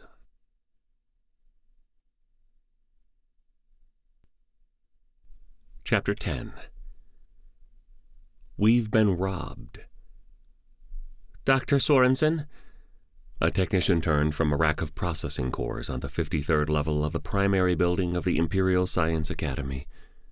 The explosions had not damaged the structure of the building, but had done significant damage to the 2 floors where the devices had been placed. While the physical damage was relatively minor, all things considered, the non-physical damage was extensive. An electromagnetic pulse had scrambled processing cores up and down the building. Add that to the virus that the mystery devices had injected into every open system they found. Researchers would be working to undo the damage for months. Yes, a middle-aged man said, walking over. He was wearing a rumpled suit, clearly having gotten dressed in a hurry in the middle of the night. I've been trying to piece together some of the log files from this server farm. And? The senior researcher and department head asked. The young technician stammered. Well, sir, as you of course know, the pulse heavily damaged most of the processing cores. Dr. Sorensen made a go-on motion with his hand. I found a spike. The technician wiped his brow. Someone copied several petabytes from one of the processing cores on level 42, the Special Projects servers, he added, before the explosions. Well, it wouldn't have happened after, would it? Sorensen said. He pushed the technician aside, looking over the data. What the hell? He turned to the technician. Can you identify the files that were copied? Sorensen stepped back to make room for the technician. With the technician working on pulling up the data he requested, the doctor tapped his earpiece. Send in the security chief, please. When the chief arrived and Dr. Sorensen explained the situation, the heavily muscled security man asked, So which files? The technician handed him a tablet.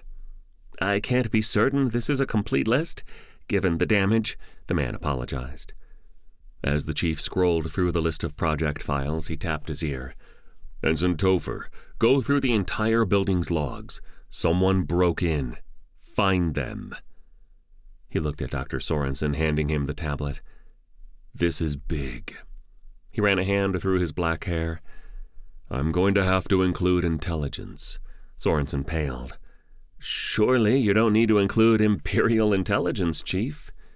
The security chief shook his head. This was too well executed to be anything other than the rebellion. That's out of my league, Doctor. He reached out and pointed at the screen, his finger resting on a project name that gave him and everyone else in the room a shudder. 2 hours later, a trio of men in bespoke suits was standing in the Special Projects server room, most of the processing cores silent. 1 or 2, those furthest from the blast, were whirring away in the background. With the trio was Chief of Security Santos and Dr. Sorensen. The darker-skinned of the pair was holding a data tablet. One of the trio had walked over to the tower of still functional processing cores, running his hand along it. One of the other men said, Did your review of the building security logs reveal anything? Chief Santos wiggled a hand. Sort of. The shortest of the suited men said, Sort of. Show us. Santos gestured to a wall-mounted display. It came to life. He swiped up on the tablet, sending a data stream to the display. The first image was a tour group from earlier in the previous day. These are the tour groups from yesterday. There are a few each day. The third of the trio of suited men came over. The tallest of three, he leaned in to look at the group, squinting. He turned to Chief Santos. One of them. We don't screen tour groups? Santos shook his head. They're tourists. The look the agent gave him made Santos's cheeks warm. He continued. No, tour groups aren't screened. Despite what goes on up here, the tours never get anywhere near these levels. The chief pointed to the grid of images. He pointed to the lower left. This is the 115 group. He pointed to another image in the grid. And this is them leaving. The tallest of the trio leaned in again to look at the still. 2 are missing. Santos nodded. Yes. He brought up the first image again. These 2. The tallest of the well-dressed trio leaned in to look at the screen. Santos nodded to the screen. We have them starting the tour, then that's it. We don't know where they went. And you didn't see anyone walking around the floor in any of the feeds? The middle-height man of the trio asked. Santos shook his head. That seems implausible. His colleagues nodded. The tallest turned back to the towers of processing cores. Whoever they are, they're probably not locals. We should check all the incoming traffic from the last few days. That's going to be a lot of ships, the shortest man said. Nods all around. The tallest man rested his hands on one of the towers. He looked over his shoulder at his colleagues, who ushered Dr. Sorensen and Chief Santos out of the room. The tallest man's hands began to glow blue. Transit. The flight controller eventually came back with departure clearance. Jax thanked them and throttled the lift engines up to full power. As the Osprey rose over the ring wall of the spaceport, Jax spotted the darkened Science Academy tower. Hope it was worth it, he thought to himself, as he guided the lithe interceptor out of New Terra's atmosphere. By then, the horizon was brightening. Not nearly enough hours later, the hatch to the berth Jax was sharing with Jeffrey opened with a bang. What do you mean? We're not going right home, Governor Singh demanded from the doorway. Good morning, Jax groaned, sitting up on his elbows. It seemed Jeffrey was plenty worn out from all the recent excitement. He made a weird noise and rolled over, putting his back to the hatch. Do not good morning me, the angry Indian woman scolded. She was wearing what Jax had taken to calling her travel sari. Jax sat all the way up. I'm going to get up now, and I'm naked. It's your call if you stay or not. Governor Singh harumphed and let the hatch swing closed. You're not actually naked, right? Jeffrey said from his bunk, back still to the room. You wish, Jax said, standing and walking over to the small duffel bag he'd shoved clothes in when his adopted aunt had kicked him out of his quarters. He was in his boxer shorts. Jeffrey muttered something about being thankful. Since he knew he wouldn't make it to the shared head in the forward section of the ship, Jax dressed for the day. When he walked into the common area, his aunt was sitting at the small dining table, tablet in front of her, cup of something steaming in one hand. He moved to the coffee maker, empty. As he set about getting the machine running, he said, I'm sorry about the detour. Naomi isn't doing great, and she said someone or something on Columbiana could help her. What did you two do? The governor had calmed a bit in the few minutes between her storming into Jax and Jeffrey's quarters and Jax coming out. What do you mean? Jax asked as innocently as he could, pretty sure she saw right through it. She always did.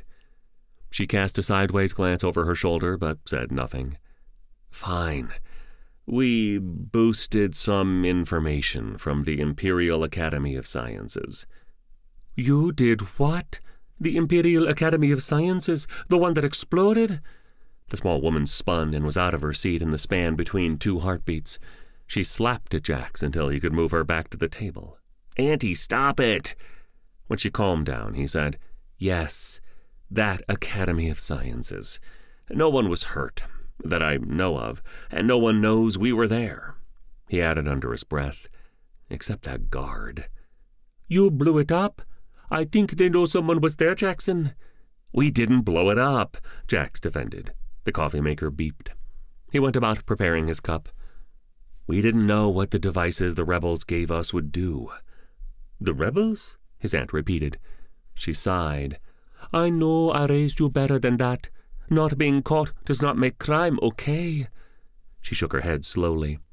"Now you're throwing in with rebels?" Jax sat down across from her, his own cup of coffee steaming. "I know that, Auntie, I really do."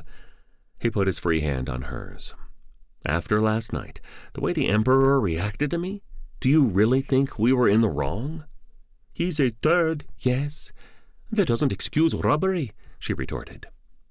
"Technically, we just copied the data." The look Jax got made it clear that was not a distinction his adopted aunt cared for. "The odds are good we're going to lose it all to make Naomi better. I know that doesn't excuse anything, but it is what it is. We need to get to Columbiana as fast as we can. We'll pop in, get Naomi patched up, and get on our way back to Kelso. In and out, lickety-split." He smiled. She frowned.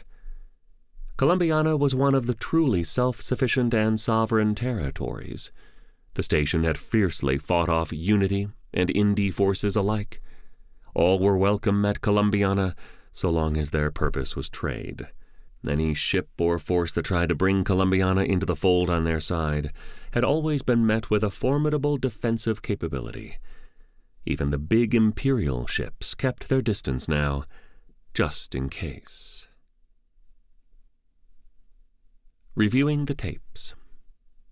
Excuse me, Agent?" a nervous-looking space control operator said. The tallest of the three well-dressed men turned. He was alone this time. "You can call me Agent, too." Okay, great. Thanks, I think."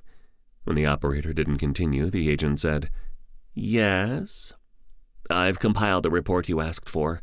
He offered a tablet. The agent scanned the report, tapping his thumb on the casing. "Do you have the footage from last night, the security checkpoint?" The operator looked around. Yes, one moment." He set about working on the console next to him. The agent continued to review the traffic data. The Emperor's Summit of Governors had just ended. Almost half of the delegations had already departed. The rest were preparing to depart. "Here you are, sir." The operator gestured to his screen. On it was a still image of two people at the security checkpoint leading into the spaceport. A woman of Asian descent, her jet-black hair pulled back in a single ponytail. She was with a man younger than the one from the tour group footage. "Which ship did they board?" One moment. Yeah, I got that." The agent made a go-on motion with his hand. While the operator went through the records, he watched the security footage again, then with his finger dragged the tracking blip forward, scrubbing the video forward until another group arrived, just over 2 hours later. An older woman in a sari and a man that looked exactly like the Asian woman's friend from the tour group. "Sir?" The agent looked up to see an image on the operator's monitor. A Valerian co-op interceptor. He handed the tablet to the operator. "They went to the same ship, yes?" The operator took the tablet, looking at it. He went to work on this console, then said, "Yes, sir, the Osprey." He looked up at the man standing over him. "Did they file a flight plan?" More tapping at the console. "No, sir, I'm afraid not." He looked up. However, we do know where they came in from." He looked down at one of his displays. "Kelso Station." "Thank you. Excellent work." The agent turned and left the Space Control Center. He tapped his ear, opening a channel. "I'm going to need a ship. A fast one." He listened to the other party. "I don't know yet. Possibly Kelso Station. Just get me a ship." Agent 2 left the administrative section of Spaceport Alpha. He had missed breakfast, leaving the Imperial Science Academy building and heading straight for the spaceport, assuming his mystery pair wouldn't stick around. He was right, but had underestimated how quickly they'd leave the planet. Kelso Station was interesting.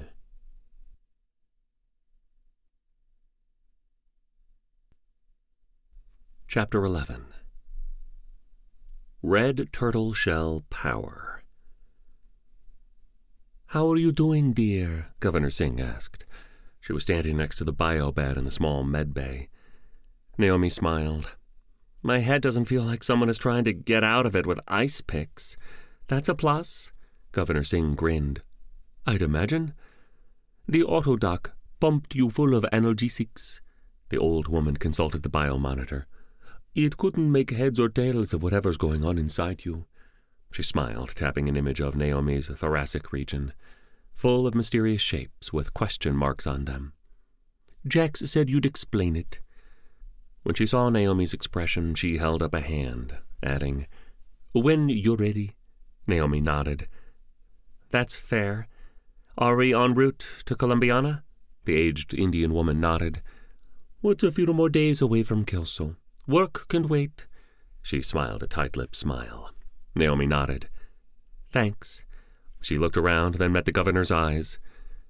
"And sorry." The governor pulled a stool out from under the small workstation set against the wall opposite from the bio-bed. "I gave Jackson a ration of shit. But to be honest, it's fine. I called ahead and arranged a meeting with the station governor. If nothing else, it gives you all some cover. But I wouldn't mind catching up with Ivanka. It's been a while. She doesn't get invited to the Emperor's dick-wagging summits since they seceded." When Naomi smiled, the older woman added, "Don't get me wrong, I'm still pissed at the both of you." She sighed. "But that ship has sailed. Now it's time to make the best of things." Naomi nodded, her smile thin. The pain wasn't gone, but it was far less than it was on New Terra. The older woman met her eyes again. "So, tell me what you are." "What happened to when I'm ready?" "I'm old. I don't have forever." Naomi sighed. "Okay." Upstairs, Jeffrey and Jax were sitting in front of the large bulkhead-mounted entertainment screen, playing a game, where each player controlled an animated vehicle driven by a cartoon character. "Hey, cut it out!" Jeffrey shouted as Jax's cartoon vehicle nudged Jeffrey's into a turtle creature, causing it to spin and eject a bunch of the gold coins he had collected. "All's fair in love and Mario Kart," Jax replied. His cart, driven by a green lizard creature, zipped ahead. Jeffrey's driver, a mushroom person, recovered. His cart began accelerating, passing a computer-controlled vehicle driven by a shabby man in red coveralls. As Jeffrey's cart was gaining on another, driven by a woman in a pink ball gown, she turned and hurled a red turtle shell at him. "Oh, come on!" he shouted as his cart flipped over in an explosion of coins. "Sorry," Skip said. The pink-gowned woman waved as her cart pulled away. Jax grinned. "In our defense, we've been playing this game for a long time." "I've never heard of it," the other man said, leaning bodily into a turn, holding his controller at an angle. "I had Skip look the company up when I found the archive with all these ROMs on it. They merged with another game company 200-odd years ago, then eventually merged with another, and then finally that company went out of business." "Pity," Jeffrey said. He glanced over his shoulder. "Hey, Rudy, could you get me another beer?" The rust-colored nav droid was plugged into his charger base nearby. "Oh, sure. I'm just sitting here not doing anything. Just charging so that I can, remain alive." With a click, he disengaged from the charger and rolled to the kitchenette. "Me too, pal," Jax said. Rudy was placing the 2 beers on the coffee table when Jax threw his arms in the air. Boom! His racer had crossed the finish line and was doing a dance as the cart continued on. Jax and Jeffrey were picking new racers when Naomi and the governor came upstairs. Jax turned and set his controller down. "Good to see you up and around." He got up and joined the two of them, ushering Naomi toward the sole chair in the lounge space. "How are you doing?" She nodded. "Not bad. Not out of the woods, I don't think, but I'm at least up and around." She dropped into the plush chair. "That's something," Jax agreed. Governor Singh moved to the kitchenette and started preparing a meal. Naomi watched her. "What time is it? How long was I out?" Jax smiled. "You were out most of the day. We'll be at Columbiana tomorrow afternoon." She looked shocked. "Damn. I guess holding all this," she tapped her head, "really took it out of me." Jeffrey raised an eyebrow, but was ignored by everyone else. Welcome to Columbiana. The Osprey clanked and rattled as she sat down on the landing pad. Columbiana Station was a design Jax had seen used only a few times. The station was built into an asteroid, 1/2 kilometer in diameter and almost 5 tall. They had built the space dock facility outside of the rocky primary station. 2 kilometers of what looked like the skeletal remains of a Christmas tree were hanging from the bottom of the potato-shaped rock.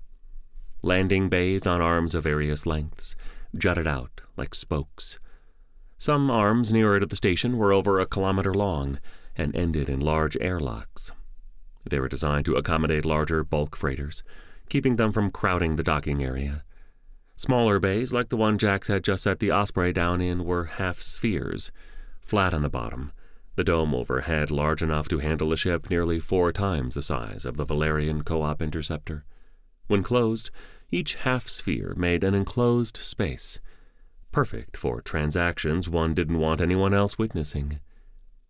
Columbiana Station orbited a gas giant that had started out with hundreds of moons, moonlets, and large asteroids the giant's gravity had snagged over the millennia. Mining had reduced that number to closer to 100 or 2, making moving about the planetary orbit a lot safer in some ways. While the years of mining had reduced the number of orbital hazards, the lethality of those left behind was considerable. No one but those in command of Columbiana knew exactly how many, but the rumor was that most of the remaining asteroids were weapons platforms. Missile batteries, plasma cannons, rail guns, and likely a bunch more things that no one knew about, made any unauthorized approach to Columbiana a suicide mission. This was something at least 2 bold Imperial admirals had discovered during the war. Each thought they could turn Columbiana's substantial helium-3 and other mining industries to Imperial ends. Each was wrong. The gas giant provided a nearly endless supply of rare elements like helium-3 and other elements. The moons and moonlets provided the raw materials to build the station, both inside the asteroid and out. An indicator on the flight console turned green. Jax toggled the intercom. "We're green. Meet me at the embarkation room." He turned in his chair, looking at Rudy. "At least you get to stretch your... roll your ball." "That sounds disgusting. Never say it again," the droid said, disconnecting from his navigation console and rolling toward the spiral staircase that connected all the decks of the Osprey. When Jax reached the common deck, he spied his aunt sitting on the couch, cup of tea in one hand, tablet in the other. "You staying here?" She looked up. "Is there a reason I need to come with?" "No, should be pretty straightforward, I hope," Jax replied. His aunt nodded, turning her attention back to what she was reading on her tablet. Naomi was already waiting in the embarkation room, leaning on Jeffrey. Rudy was there as well. The ramp lowered and unfolded to clang against the metal of the landing platform. Jax looked at Naomi, who was back to looking like death warmed over. Her earlier recovery the night before had been short-lived. "So, your friend, Leonard, you said? How do we find him?" Naomi was leaning heavily on Jeffrey. "He keeps an office on level 23. She stopped, breathing deep. "Abernathy Brokerage is the name." Jax nodded, then looked at Rudy. "Plot us a course." The droid bobbed one small metal fist, yes, and rolled off ahead of them. They moved slowly. Naomi could barely maintain a shuffle, and a fast walk was out of the question. Jeffrey had suggested having Baxter come along to carry her, but Jax was always leery of having the combat droid walk around an unfamiliar space station, especially one he hadn't visited before. Space Control had assigned them a docking bay near the midpoint of the 2-kilometer length of the space dock facility. The lift stopped a half-dozen times, spacers mostly, coming and going from one section of the space dock to the other. Most barely even glanced at Naomi, pale, her eyes sunk in. When they finally cleared the space dock section, the lift went straight to level 23. "This way," Rudy said, rolling off down the corridor. It took half an hour to navigate the warren of corridors that made up level 23. Clearly, this section of the commercial zone was the low-rent district, most businesses taking up a space smaller than Jax's berth on the Osprey. They passed prospecting equipment rentals, loan brokers, immigration lawyers, and more. When they arrived at Abernathy Brokerage, they found the door locked. Jax pressed the call button repeatedly. Nothing. He looked at Jeffrey and Naomi. The ex-Imperial interface was not looking good. Her jet-black hair was limp and sweat-soaked, hanging in front of her face. Jax slammed his fist on the door. "Go away, we're closed for the day," a voice said from the intercom unit above the call button. "Open up, we need your help," Jax said, leaning down to the intercom. It had a camera pickup as well. "We don't do helping people, we're a brokerage." Jax opened his mouth, but Naomi spoke first. "Leonard, it's Naomi." Jax waited to see what would happen. When nothing did, he raised his fist to slam on the door again, but it slid open. Standing inside was a lanky Asian man. "Come in," he urged. Jax and Jeffrey rushed inside, followed by Rudy. The interior of Abernathy Brokerage was not what Jax expected. It was more university dorm than business. Food and carbonated beverage containers were everywhere, sometimes not completely empty. "Well, this is disgusting," Jeffrey complained. Their host moved to stand in front of them. "Keep your judgment to yourself, preppy." Jeffrey looked at Jax, eyebrows up. The latter shrugged. Leonard came around to look at Naomi. "You look like shit. What's wrong?" He looked up at Jeffrey and Jax. Leonard moved to a sofa that Jax wouldn't sit on if someone offered him money. After clearing food containers, tablets, and what might have been the packaging of a sex toy, he said, "Put her here." Jax helped Jeffrey lay Naomi down on the incredibly disgusting sofa. Leonard looked at each of his guests before repeating, "So? What's wrong?" Jax looked at his aunt's assistant. Naomi had come clean to her, but not Jeffrey. And Jax wasn't thrilled about one more person being in the loop. He cleared his throat as he thought. She took in a bunch of data. We meant to store it on a data storage unit, but it was damaged and she had to act fast, so she pulled it all off the storage unit." He wiggled his fingers for emphasis. "She said it was too much. Now it's hurting her." After a breath, "She tried to upload it to the ship's computer, but couldn't." Leonard looked from Jax to Naomi. "What kind of data? How much?" "A couple of petabytes, and does it matter?" Jax retorted. The lanky Asian man shrugged. "Kinda. I mean, it will affect how much I charge you."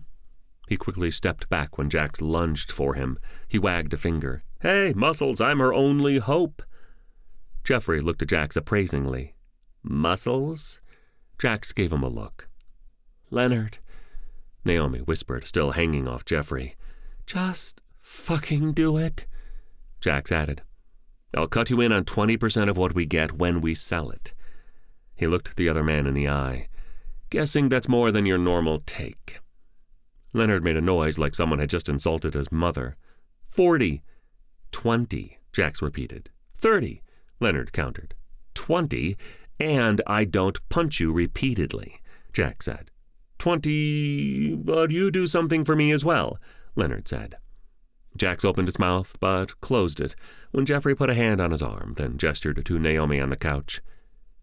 "Fine." "Fine," Leonard said. Jax looked at Leonard. So can you transfer the data from her into a storage unit, or something? Leonard looked around the cramped space. He turned to Jax. Go to the commerce zone and get a storage module. I don't have any that are big enough. What level? Jax asked. Level 18. The big shops are up there. There's a spacer tech that doesn't overcharge. Jax nodded. Okay. He turned to Jeffrey. Keep an eye on him. The younger man looked aghast. What am I going to do? Incapacitate him with paperwork? Jax frowned, looking from one man to the other. He's a string bean. Blow on him. He didn't wait for a response. Come on, Rudy. I'll need you to find this rabbit hole again. They left, the door sliding shut behind them. Jeffrey rocked on his heels. So, brokerage, huh? What's that like? Shopping. You know we can't trust that guy, right? Rudy said, rolling along beside Jax as they made their way back to the central elevator bank that ran the entire length of the station. We don't have a choice. I'm guessing he's an interface like Naomi. It only makes sense. No one else would have a clue how to help her. That tracks, the droid agreed. They reached the lifts and entered the first available upward-bound car. Level 18 was a marked difference from 23. The walkways were considerably wider, and the ceiling was at least 4 or 5 meters high instead of 3. The shops on that level were mostly brands that Jax was familiar with, many having an outpost on Kelso Station as well. Spacer Tech was near the outer hull of the asteroid-turned space station. The back wall of the space was brown and gray rock, carved into decorative patterns. Jax had Rudy wait by the door when he entered, moving quickly down the aisles to the data storage modules area. Another droid, a newer model navigation droid, approached Rudy. Hello, I am B7X1900G. My friends call me Gertie. It beamed wirelessly to Rudy. I am Rudy, he replied, not bothering to share his original model or serial number. Are you lost? That would be humorous. A navigation model. Lost. The other droid pressed. Rudy's head made a full rotation. Of course I am not lost. I am waiting for my friend. Gertie was several generations newer than Rudy. Instead of a smart material rollerball, she hovered in a finely tuned grav lift system. Her frame was spotless white, like polished ceramic. Her arms were folded into her body, blending almost seamlessly. She said, They allow you inside. This station is Imperial adjacent. However, the authorities and most of the residents do not share the Emperor's rather bigoted views on droids. At least, mostly. Rudy rolled closer to the door. I am aware. He asked me to wait here. We are in a hurry, and he does not need my help in shopping. Are you new to Columbiana? The other droid persisted. We are just here on business, Rudy replied, adding, I am afraid we will not be here long. Jax emerged. Ready, pal? He looked from Rudy to Gertie. I am, Rudy replied, rolling away. His head swiveled. Goodbye, Gertie. It was nice to meet you. Goodbye, Rudy. Gertie beamed as Jax and Rudy rounded a corner. Making new friends? Jax asked, as they worked their way back to the central elevator stack. The droid made a noise. I can't focus on romance with Naomi at death's door, Jax chuckled. You're so melodramatic. Aboard the Imperial scout ship, Watchful, Agent 2 was standing near a window at the rear of the bridge. The small ship was about twice the size of the Osprey with a crew of 20. Meant for long-range scouting, it was the fastest type of ship in the Imperial Navy. For the most part, all ships traveled through wormholes at the same speed.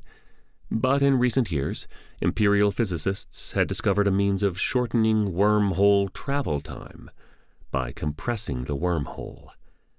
It took an incredible amount of power that was directly proportional to the mass of the ship. For the time being, only scout ships and secure courier ships had this new technology installed. It was the first wormhole-related discovery since the initial discovery of the Ganymede ship. A lieutenant approached the agent. "Sir, I've got something for you. I've been accessing station and colony space control systems since we departed, looking for anything that matches what you gave us." The watchful was sitting in deep space, a day out from New Terra. "You've found something." It wasn't a question. The young woman nodded. "A ship named the Osprey, docked at Columbiana Station." Agent 2 nodded. "Please have the captain set a course. Best speed." The lieutenant nodded and hurried forward to the bridge proper. 2 turned and left the bridge. Down in the cargo hold, he checked in on 2 of the enlisted crew members working on a project for him. "Remember, no data lines anywhere within a meter, even under the deck plating."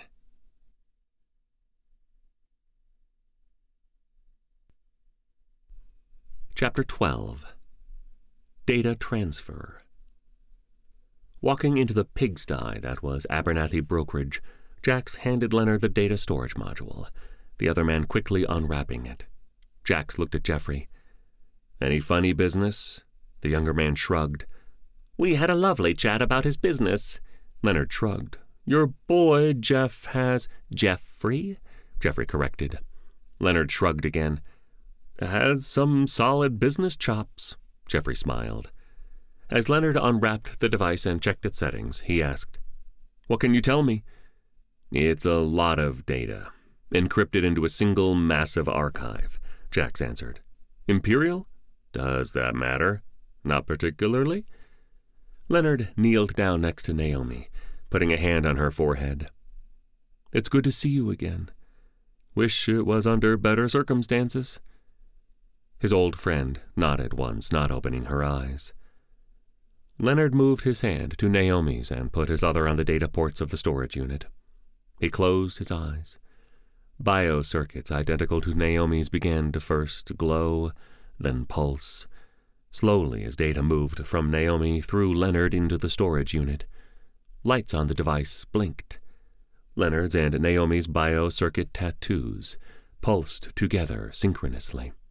Jeffrey's eyes bugged out. "What the hell is that?"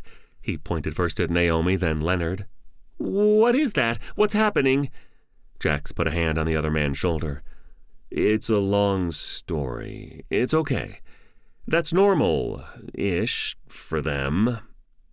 It took Leonard 30 minutes to complete the data transfer. By the time he took his hand off of Naomi's, he was sweating and breathing heavily. "Done?" Jax asked. "I'm fine, thank you," Leonard replied. He stood slowly, a hand on the sofa. "Yeah, it's done. The data is on the portable." He turned to Jax. "I had to go slow and guide her nanites as I extracted the data to make sure the biostorage modules didn't leak into her bloodstream." He took a breath. "That's some hot stuff, by the way." "You decrypted it?" Jax asked, suddenly nervous. "No, but I know that encryption scheme," the lanky Asian man said. He continued, "I know a fence that might be able to help move it, too." "Not you?" Jax asked. "Hell no. I hide porn and money trails, whatever that is." He pointed to the data storage module in Jax's hand. "Is out of my league." Jeffrey said, "It's that kind of thinking that's limiting you." Jax cleared his throat. "Sorry." Jeffrey blushed. "Who's this fence?" Jax asked. Naomi groaned and sat up. After looking around, mostly at the sofa she was on, she bolted upright. "Gross!" She turned her glare to Jax, who shrugged and pointed to Leonard. "Man, you live like a slob," she scolded. The lanky interface shrugged. "You're welcome. It was my pleasure to save your life, taking that rapidly degrading data out of you before it killed you." "Degrading?" Jax asked. Naomi sighed. "Fine. Thank you, Leonard. You still live like a slob." She smiled. "I knew you'd help." "For 20%, Jeffrey added. "Degrading?" Jax asked again. Leonard turned to him. "Oh, it's fine. Another day or two, and she'd be dead, and the data would have been completely unrecoverable. You lucked out in coming to me now." 20%? Naomi asked. So lucky, Rudy said, low enough that no one seemed to hear. "About that fence," Jax pressed. Leonard snapped his fingers. "Oh, right. Yeah, I can make an introduction. It'll take a few hours. Probably not until tomorrow morning." Jax looked at Naomi, then to Leonard. "I don't know. We're kind of on a tight schedule." "I'm sure he'll make it worth your while," Leonard insisted. "Your aunt won't be—" Jeffrey started. "Okay, that'll give us time for your errand, I guess. What is it?" He looked down at Naomi. "She can stay here and rest." Leonard nodded. "So there's this woman." The data broker explained the details and what he needed Jax to do and why. Jax fumed but agreed. Or rather, did not renege on his earlier agreement. He and Jeffrey stopped at the Osprey to break the news to Governor Singh. "What do you mean we aren't leaving yet?" She looked from Jax to Jeffrey. "Where is Naomi?" She leaned to the side to peer past the two men. Jax sighed. "Auntie, it'll just be a few more hours. Rudy will keep you company. Jeffrey and I have an errand to run. Go to bed. When you wake up, we'll be on our way." Her expression darkened, so Jax rushed ahead. "Look at it this way. If we can get rid of the data here, nothing has to happen on Kelso." He shrugged. "That's a win, right?" His aunt's expression lightened slightly. "That's something, I suppose." She turned to Jeffrey, then Rudy. "You can help me while he's gone. Let's get to some of the paperwork I had sent from Kelso. No reason to return to thousands of messages waiting for us." The navigation droid turned his flattened cylinder head to Jax, making a sad sound. Governor Singh looked back to Rudy. "Oh, and see if you can reach Columbiana's governor's office. Get me an appointment." After Jax, Jeffrey, and the droid left, while Naomi rested on the couch, Leonard went to his room and made a call. Setting up the meeting with the fence was easier than Leonard had made it sound.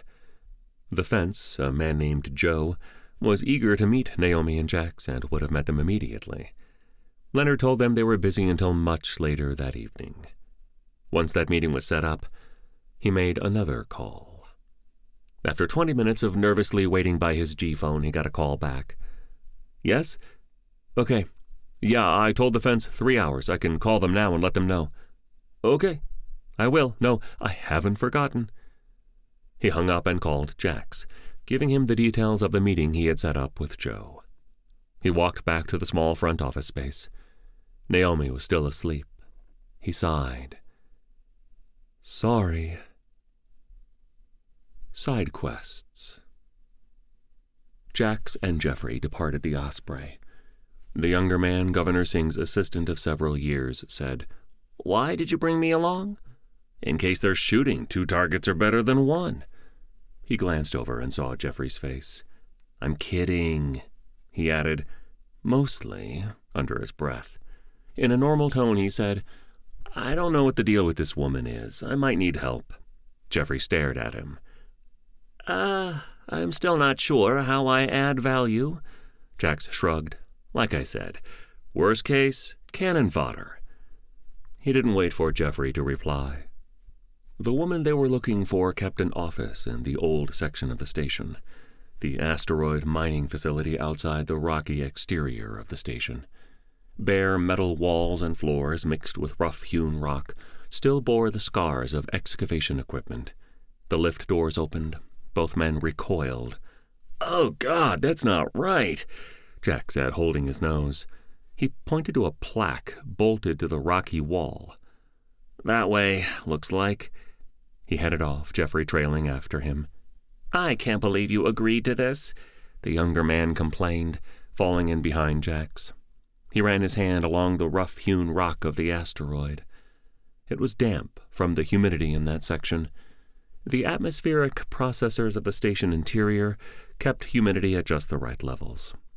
The exterior sections had no such balance. That particular exterior section was an older and unused auxiliary facility for one of the massive gun batteries that kept Columbiana sovereign. In Jax's opinion, It was a good spot for illicit activity. He nodded to himself approvingly. Ahead of Jeffrey, Jax shrugged. We've got time to kill, and Naomi needed to rest. He looked over his shoulder. Besides, this could be fun. Jeffrey's expression made it clear what he thought of that. According to Leonard, the woman they were looking for was a finder. The lanky interface had given them a coin and said that trading it to her would get them a package that Leonard had been waiting for. The shady, on a good day, data broker had been dodgy on why he couldn't just do this job himself. Fun? The reason Leonard isn't doing this on his own is because this section is dangerous. Several overhead light panels were missing or destroyed. It was hard to tell which. Nah, Jax waved his hand. Dangerous for beanpole losers, maybe. No sooner had the words left Jax's mouth than 3 men stepped into the corridor ahead of them. Jax glanced over his shoulder to see that 2 more had stepped into the corridor behind them. Jeffrey leaned forward, whispering, You were saying? Jax ignored his companion, raising a hand. Hi, we're looking for Meredith. One of the trio in front of them stepped forward. We're not guides. We're toll collectors. The man leaned against the rock wall, making it clear he wasn't going anywhere. Okay, Jax replied. What's the toll? He looked over his shoulder. Can you take those 2? He whispered, tilting his head toward the 2 thugs blocking the corridor behind them. Jeffrey's mouth opened, then closed, then opened again. Finally, it closed as his shoulders bunched. He said, Not even a little. I file paperwork. I take a stern tone with waste management middle managers when they slack off and cause the governor problems with complaints. Jax shrugged and ran right for the 3 goons in front of him. He closed the gap before any of them could react, leaping into the air to tackle the man who had spoken. As Jax and the man fell to the ground, Jax pummeled him fast with 2 quick jabs to the face. The leader of the group was out cold by the time he and Jax hit the ground. The 2 other men broke out of their stupor just as Jax stood and lunged for the nearest of the 2, grabbing his shirt and pulling him into a headbutt that made Jeffrey down the corridor wince. Jeffrey turned to see the 2 goons blocking the other end of the corridor move towards him.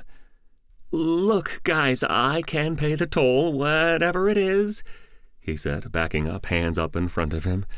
Behind him, he could hear Jax and the remaining man fighting, grunts and the sounds of fists hitting faces.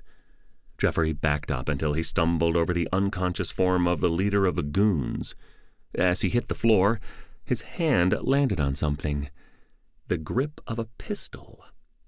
His eyes bulged as he pulled the weapon from the waistband of the man he was still half sitting on. He pointed the gun, closed his eyes tight, and started pulling the trigger. He pulled the trigger again and again. Jax and the remaining goon he was trading punches and kicks with stopped and turned, mouths hanging open. The fuck, dude? Jax said in a low voice. Jeffrey was sitting where he had fallen, energy pistol smoking. The corridor beyond him was a scorched ruin. The bodies of the 2 men who had blocked the back of the corridor were smoking messes crumpled on the floor. The man next to Jax did not say a word. He looked at his compatriots nearest him, then back to those Jeffrey had just killed. He turned and ran up the corridor, vanishing around a bend. Jax reached out to help Jeffrey up. You are full of surprises. Jeffrey, pale as a sheet, nodded numbly. Small packages. Meredith turned out to have an office space, a level up from where Jax and Jeffrey encountered the toughs acting as toll collectors. They had called in an anonymous complaint about the bodies, once they were a safe distance away from the crime scene. Jax pressed the button on the announcer panel next to the hatch to her space. "What do you want?" a voice demanded. Jax looked at the panel, then up to the frame of the hatch and embedded camera pickup. He held up the coin Leonard had given him. The hatch slid open. The space inside was brightly lit, and, despite being built into the rocky shell of the asteroid, spotless. Someone had polished the rock to a dull, reddish-gray gleam. Meredith, it turned out, was an older woman, her gray hair pulled tight into a ponytail. She had a gun belt on her hip. I guess I'm the only one following the rules here, Jax thought as his hand brushed where he would normally keep his pistol.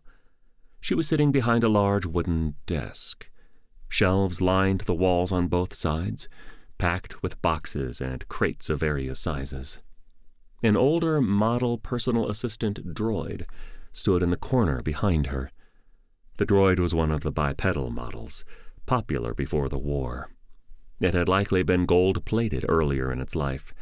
Now a patina of grime and oxidation covered it, making it more green and rust-colored than gold. She looked at her two guests. "So?" Jack stepped forward, offering the coin. The older woman took the coin, holding it up inches from her face. She squinted at the coin, then Jack's.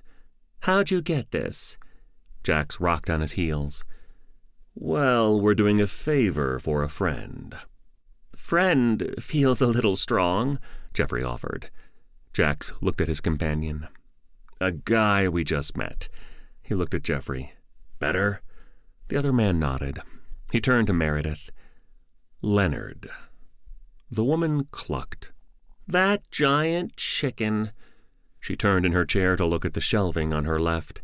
"Grabby, come here." Jax looked at Jeffrey, who shrugged. "Do you mean—" She glared at Jax. "I meant the droid." The assistant droid shuffled out of its corner. "Pardon me," it said, moving past Jax. Jeffrey looked at the woman. "Grabby?" She stared at him, arms crossed. "He grabs things." She looked at the droid. "Shelf 7, Section 13. The droid moved to the designated section. As it raised its arms, a seam at the forearm appeared, then separated as the arms extended. The box was near the top of the set of shelves, and as the droid's arms retracted, something inside the box shuddered. The droid turned to its master as its forearms clicked, locking back into place. It offered the box. "Here you are, ma'am." The surly old woman stood up, and Jack saw why she had a droid to get things off shelves. She couldn't have been more than 1.5 meters tall. Jeffrey opened his mouth, but closed it when Jax gave him a look.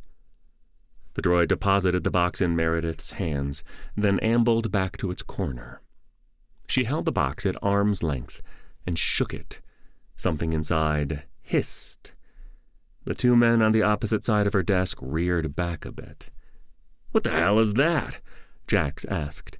The old woman shrugged. "Beats me. I'm paid to bring him in, not ask questions." "That's not at all reassuring," Jeffrey said under his breath. Jax tentatively reached for the box. As his fingers brushed it, Meredith shook it, causing it to hiss again. When Jax jumped back, she chuckled. "Pussy." Jax scowled and snatched the box from her outstretched hands. He looked at the box, then her. "You suck." He looked at Jeffrey. "Let's go." The small woman cleared her throat. She had a hand out, fingers wiggling. Jax handed the box to Jeffrey as he tossed the coin to her. Jeffrey immediately thrust the angry-sounding box back to Jax. The walk from Meredith's workspace to the lift banks was uneventful. Jax took a path that didn't include the corridor they used on their way in case Jeffrey's handiwork was still lying there. "Oh, man, thanks," Leonard said, taking the box from Jax. He gave it a gentle shake, eliciting a hiss. Jax and Jeffrey both took a step back. Leonard looked at them and laughed. "Relax, just new Egyptian hissing lizards." He reached up and pushed a take-out food container aside on a shelf to make room for the box. Naomi was sitting on the couch. Jax looked over. "Ready to go?" She nodded, then turned to Leonard. "Remember what I said?" He nodded. Won't be here long. As Agent 2 descended the boarding ramp of the Watchful, he looked around the docking pad dome the ship was parked in. 2 Imperial naval officers were at the base of the ramp, acting as sentry. He turned to the 2 men. "I'll be in touch. Have your captain keep the reactors on standby." The senior-most of the 2 nodded, saying nothing. Agent 2 skirted the customs section with a flash of his G-phone screen, showing a credential that told any who saw it, "This person can come and go as they please and has the full authority of the Emperor." After narrowing his search to Columbiana Station, it had not been hard to get a feel for the illicit trades and where they were in the station. Narrowing his search to data brokers further refined the decks of the station he needed to focus on. Criminals tended to group together. Walking through a corridor, he encountered a droid. "You, droid, come here." "Yes, sir." Agent 2 placed a hand on the droid's chest. His hand pulsed, blue biocircuitry tattoos lighting up. A few seconds later, the droid was following him back to the space dock facility. Naomi walked in from the ship's head as Jax was setting his G-phone down. He looked at her. "How you doing?" "You look a lot better." She nodded. "Good. The headache is mostly gone. The pains in weird places have all faded." She walked to the refrigerator, grabbing a beer. "Where's Jeffrey?" Jax pointed at her beer. "He hit the sack." "How about we see the sights?" Naomi put the bottle back. Jax looked at Rudy. "You want to come with? We can track down that lady bot that was interested in you." Rudy was motionless off to the side of the lounge space. His head rotated to focus on Jax, but the droid remained silent. "So moody," Jax joked. He looked at the ceiling. "Skip, if Auntie or Jeffrey asks, let them know where we went, please." "Sure thing," the ship's SI replied. Jax pointed to the staircase. "Shall we?" Naomi nodded. As they reached the embarkation room, the boarding ramp was unfolding as it lowered. Skip kept the ramp up, when possible, as a security protocol. They found a bar that reminded Jax of the Angry Spacer, with a clientele that made him and Naomi feel right at home. The bar was loud, the floor sticky, and the bartender, while not a cyborg like Lucas, was every bit as surly. He walked by, sliding 2 bottles of new Terra lager in front of Naomi, who slid one over to Jax. "This place is nice," she said, deadpan. Jax turned, grinning. "Right? I found it on the directory. It had several 1-star reviews." Despite his earlier silence when invited, Rudy had left the Osprey with them, but broke off shortly after with nothing more than a wave. Jax was used to the small nav droid doing his own thing, so waved and said nothing as he and Naomi continued on. Jax took a sip of his beer, then said, "So, Leonard, another interface?" He wiggled his fingers for emphasis. Naomi nodded. "Yeah. When we escaped, we agreed that keeping in contact was a risky idea, but I bumped into Leonard a few years ago on New Dallas. He was hawking public food dispenser hacks." Jax took a long sip of his beer. "So, he's always been shady?" "Hello, Pot. Would you care to meet Kettle?" Okay, but still, he rubs me the wrong way." Naomi nodded. "Yeah. Even as a kid, he was the one we all kept an eye on." "You trust him?" Jax asked. He reached for a small bowl of assorted nuts the bartender had dropped off. "Not at all," she replied quickly, then thought a bit. "I mean, as much as anyone, I guess. He doesn't want to be outed any more than I do, so there's some mutually assured destruction built into our relationship. He knows if he did anything to screw me, I could easily screw him." "And his fence?" Jax pressed. He had the portable storage unit tucked into the inside pocket of his jacket. "Even less. My advice is we get in, let him take a peek at the data, take what he offers, and get off this station as fast as we can." They drank in companionable silence for a while after that, each lost in their own thoughts. Rudy was rolling through the corridors of the main commercial district when another droid appeared up ahead. It was not the unit he had met earlier, Gertie. The droid ahead was bipedal, meant to mimic human physicality. It waved him over to a narrow side corridor. Someone had painted it bright blue with a yellow racing stripe on its left side from shoulder to foot. After initiating a one-time data exchange, the other droid beamed, "Did you arrive aboard the ship called Osprey?" "I did," he replied. Unsure what was happening, Rudy dialed up the gain on his sensors as much as he could. Nothing seemed amiss. As a precaution, he also activated a secondary firewall.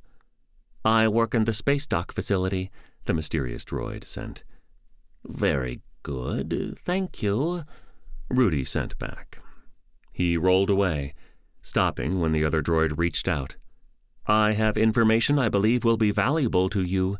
An Imperial ship docked recently." Okay, that was interesting. Rudy didn't believe the Imperials visited the Sovereign stations much. He rolled backward. "What type of Imperial vessel? What type of data?" The other droid shook its vaguely human-looking head. "Not here. I will meet you at your ship." The droid turned and departed. Whoever painted it had missed a few spots on the machine's backside. Rudy watched it go.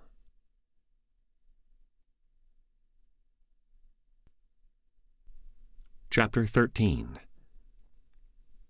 Tea. "Neaty," the elderly woman at the table said, standing. "Ivanka, it's been too long," Governor Singh replied, pulling her friend into a hug. As the two separated and Governor Singh took a seat, she said, "It's good to see you. I'm glad you could make time to catch up." They were at a small cafe in the Commerce District. Their table looked out into the open expanse of the sprawling retail jungle. The other woman, somewhere around the same age as the governor of Kelso Station, was in a nondescript light brown jumpsuit, the same as many station workers wore. She had added epaulettes to denote her role on the station. She smiled. "A chance to have tea with an old friend. I wouldn't miss it. I will admit to being surprised at your sudden appearance. I'd have thought you would have called ahead." A waiter came over with 2 cups, porcelain by the look of them. Each was filled with steaming water. The young woman produced a small box of assorted teas, placing it at the end of the table. Governor Singh dipped her head. "I apologize for the short notice. My nephew and his business partner had a meeting here that I wasn't aware of." She selected a tea bag, dunking it several times until it settled. "We're supposed to be on our way home from New Terra," she shrugged, "but apparently we will be here a day or so." Governor Ivanka Rostova smiled. "Well, I'm glad I get to see you." She held her own delicate cup up in salute. "How are things on New Terra? I'm guessing you got dragged out there for His Majesty Big Dick's summit." She chuckled at her joke. Singh came close to spitting hot tea all over the table. "I'd be lying if I said I didn't contemplate throwing my lunch plate at him a few times." She shook her head. "How we ended up here with that closed-minded buffoon running all of human-occupied space is beyond me." "The good guys don't always win," the governor of Columbiana said into her cup. Singh smoothed her hair back with her free hand. "Indeed. Now all we can do is ride it out." Governor Rostova fiddled with one of her epaulettes. "And hope someone takes care of things eventually." She met her friend's gaze. Both women nodded. Governor Singh finally said, "Listen, Ivanka, I might need your help here soon." Her friend leaned forward with a wolfish grin. "Do tell." Questions and answers. I swear I don't know, a haggard man screamed. He had lost count of the number of times he had answered that question with the same answer. The man seated opposite him tilted his head, as if examining a peculiar animal. Joe, you're the most highly regarded fence on this station, specializing in exotic and expensive data, Agent 2 repeated. The man sagged in the chair. How many times do I have to tell you, man? I haven't bought or sold any Imperial data in weeks. Agent 2 had a compact blaster in one hand, resting it on the table between them. The fence had a black eye and bloody nose from when he had tried to deny Agent 2 entry to his workshop. Agent 2 nodded. I know they're on the station, which means they'd find their way to you. The other man sobbed. But they haven't, he pleaded. He looked around frantically. I swear it. Agent 2 raised his blaster. Wait! Agent 2 paused, eyebrows arched. A friend of mine set up a meeting for me later today. I don't know who the sellers are, just that he, my friend, said it'd be worth my time. Maybe that's them? Then I guess I'm early, Agent 2 said, firing a single bolt of energy into the other man's chest. The force of the blast sent the body tipping backwards in the chair.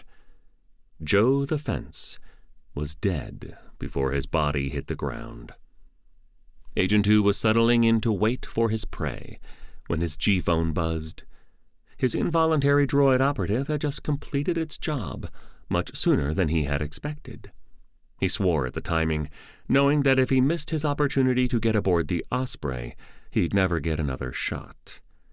Standing, he realized he'd have to work on apprehending his old friend and her lover, or whatever role the guy she traveled with served later. He stood and left Joe the Fence's workshop. Rudy had arranged a meeting for Governor Singh and the Governor of Columbiana, so while Jax and Naomi headed for their appointment with Leonard's friend Joe, the small Indian woman went about getting ready for her meeting. "Jeffrey, where is my dark blue sari?" she shouted as Jax and Naomi stepped off the Osprey's boarding ramp. "You know, she's going to be pissed if her meeting ends and we're not ready to go," Naomi said as they walked to the hatch of their landing dome. Jax shrugged. "Yeah, guessing 2 days' delay is the most we can hope for. I'm kind of surprised she hasn't gotten violent yet." They rounded the corner on level 24 and spotted 3 men in bespoke black suits standing outside the door that Jax was pretty sure was their destination. Jax put a hand out, stopping Naomi. Are those—" She moved his hand down, then looked past him. "Crimson Orchid goons?" "Yeah, looks like," she finished. The largest of the trio had a distinct tattoo of an orchid peeking out over the collar of his shirt. How the hell did they get here? Jax wondered, stepping back further around the corner. "Leonard," Naomi hissed. "I knew they put a bulletin out on you, but assumed he wouldn't get himself involved." She leaned to look around the corner. A 4th man exited the space they believed the fence, Joe something or other, worked out of. The man shook his head and touched his chest. The foursome conferred for a minute, then departed. "I'll kill that asshole," Naomi hissed. She looked at Jax. "This doesn't look good for selling that data." They crept toward the door to Joe the Fence's space. It took Naomi less than a second to override the locking mechanism. The Orchid goons had done an admirable job of hacking the mechanism. It wasn't damaged or in any outward way violated. Inside, still lying on the floor, tied to the overturned chair he had died in, was Joe the Fence. The burned hole in his chest had cooled. The blood coagulated into a brownish smudge. Jax looked around. "We better go." "I need to see Leonard," Naomi said. Jax shook his head. "He sold us and him." He pointed to the body, its single scorched wound in the chest. "Out! I think it's time to cut our losses." Did he, though? She pressed. I mean, yeah, he sold us out. But didn't it look like the orchids were as surprised as we are? She pointed to the wound. Plus, that's not fresh. I doubt the orchids would hang around after killing him. Jax looked down. Good point. So, who killed this guy? Naomi shrugged. I could try to find our mystery killer and ask if you would like. Her expression told him what she thought of that idea. Jax, Naomi, Rudy said over both of their earpieces. Yeah, what's up? Jax replied. A droid that works in the space dock just approached me with information. It wouldn't say what, just that it was important and related to the Empire. There's an Imperial ship here, just arrived. Why did it approach you? Naomi wondered. An Imperial ship? Here? Jax said. Rudy ignored him, answering Naomi. At any time in our association, have you seen me exhibit the ability to read minds? The droid didn't wait for her reply. I have no idea. It said the Imperial ship arrived, which was odd, so I started to dig around, landing on us. Okay, well, that's a bit weird. Are you okay doing the meet? Jax asked. Agreed, but seems like the smart play. I'm on my way back to the ship now, the nav droid replied. Skip jumped into the call. We'll keep an eye on things. You sure you'll be okay? Naomi asked. There was a sound like a cluck. Skip can ensure nothing happens. Plus, you know, the combat droid will be there too. Damn right I will be. I don't like strangers, droid or biological, the combat droid said. Plus, Rudy has his knives, Skip offered. I thought we talked about those, Jack said. No one answered. He sighed. Keep us posted. He looked at Naomi. What now? Welp. I don't think this is a good idea, Jack said for the second or maybe the third time. They were on deck 22, almost to the door of Abernathy Brokerage. The door was closed. Jax pressed the announcer button next to the door. Naomi looked around her and rested her hand on the control panel. Her hand pulsed several times. She frowned. You okay? Jax asked, looking at her hand on the control panel. Leonard rewrote the control system. Give me a second. Okay, there. The door slid open. Several black-suited men turned to look at the newcomers. They were further inside the space, gathered around a seated Leonard, the latter looking terrified as his eye settled on Jax. Oh, shit, Jax whispered. The door slid shut. You were right, Naomi said. Bad idea. Several loud bangs came from the other side of the door. Jax looked down. Naomi's hand was still on the control panel. She smiled. Now I rewrote the control software. They turned and ran down the corridor. Unsure how many Crimson Orchid operators might be on the station, or who the mysterious Imperial ship belonged to, they made their way back to the space dock quickly and quietly, avoiding using the comms just in case.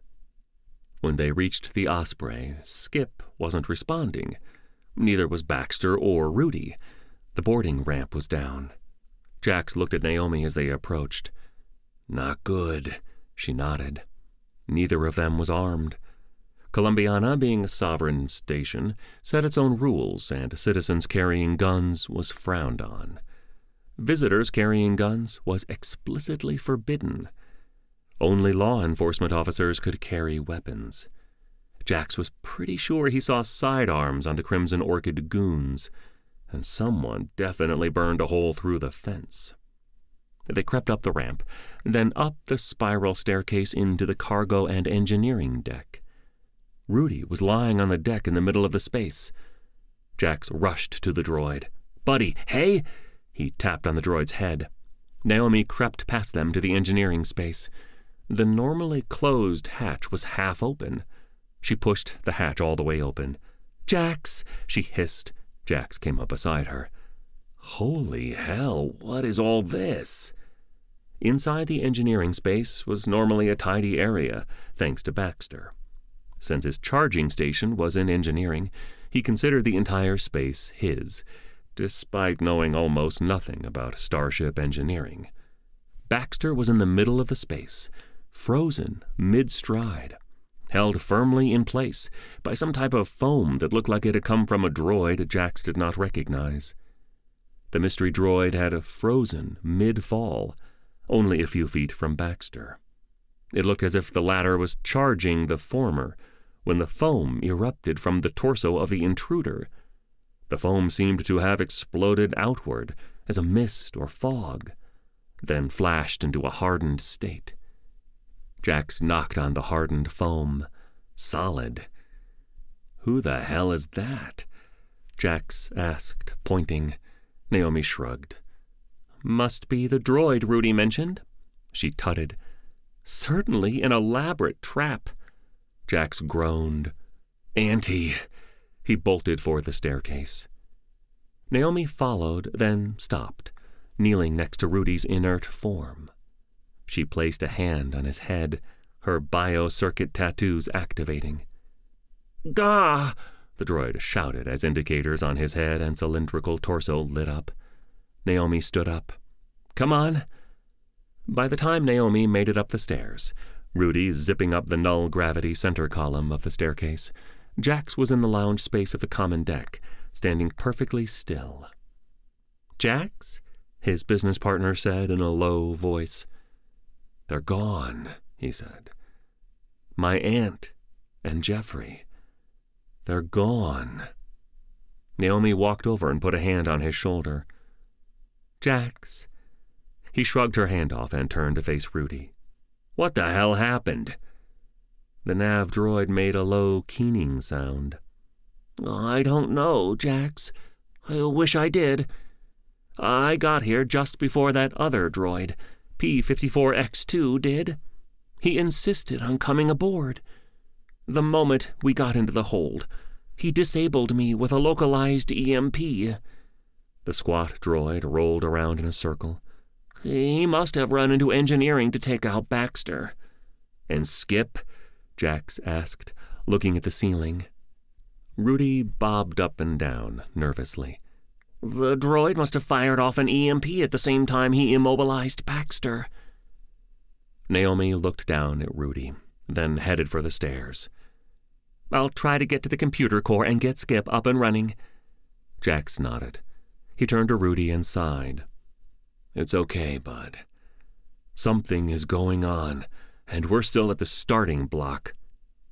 A noise burst from the overhead speakers, like gravel in a jar. "Watch out, Jackson! Governor Singh, Jeffrey! Ah!" "Skip!" Jack shouted, looking at the ceiling. There was a moment of silence. Jax looked at Rudy, who said nothing. Finally, Skip said, "Jackson, I'm sorry. I failed."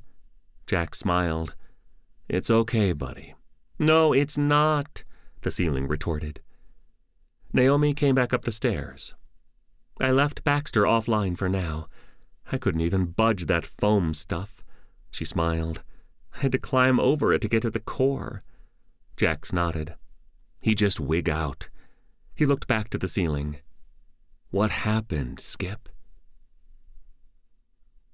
"Now what?" "That droid arrived, the one Rudy met," the ship's SI said. "Nothing seemed out of order at first. Then he whammied Rudy and rushed into engineering. I warned Baxter, but it was too little too late. The droid exploded." A pause. "Then I was offline." When Skip didn't continue for almost a minute, Jax said, "What happened then?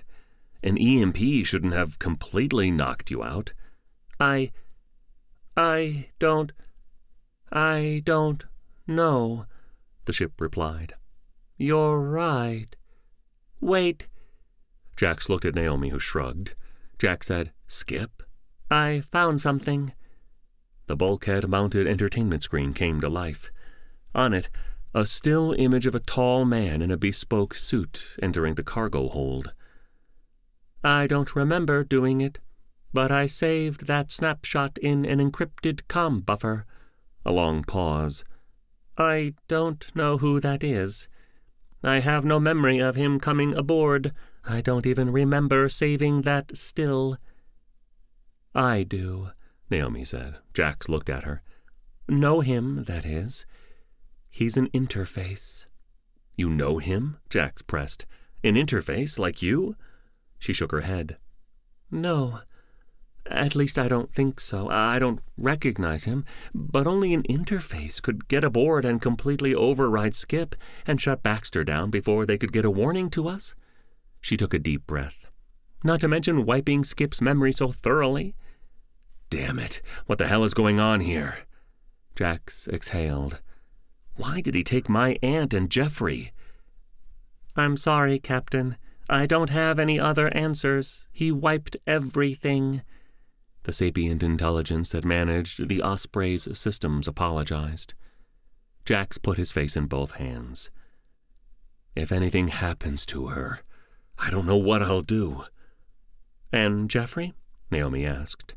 Jax shrugged and looked up at her. Sure, I guess he's okay too. Be a bummer if he died. He quirked a smile. Captain, I might have an idea, Skip offered.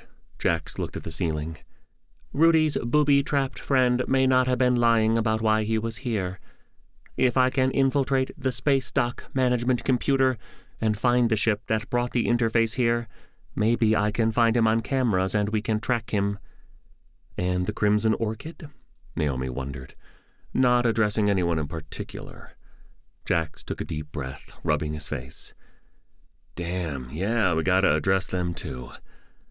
I know this time wasn't them following us or anything, but obviously they've got reach, even outside Imperial territories. She nodded. Why aren't they surrounding the ship? Those goons at Leonard's definitely recognized us. This time it was Rudy who chimed in. They probably can't. Columbiana doesn't mess around as far as security goes. Sneaking a few pistols in is one thing. Storming a docking dome would attract a lot of attention. Jax nodded. The fact they got sidearms through security is impressive and terrifying. But he's right. They can't just walk around flaunting them. He smiled. That might be our one bonus right now. They have to follow the same rules we do. He shrugged and added, more or less. Jack stood up. Okay, let's get engineering cleaned up and Baxter online. He looked at Rudy. And dispose of your friend. Rudy spread his arms. How could I know he was a Trojan horse?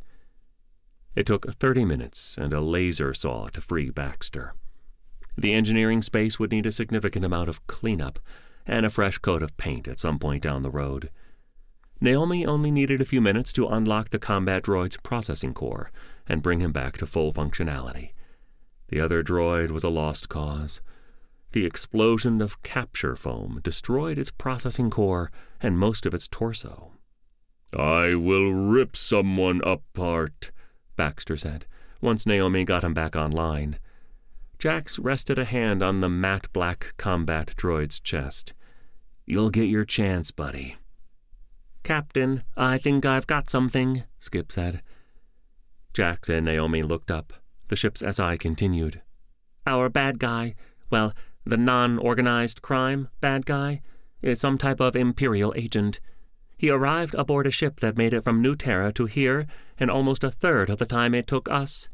That's impossible, Rudy said. Jax looked at the small droid, shrugging.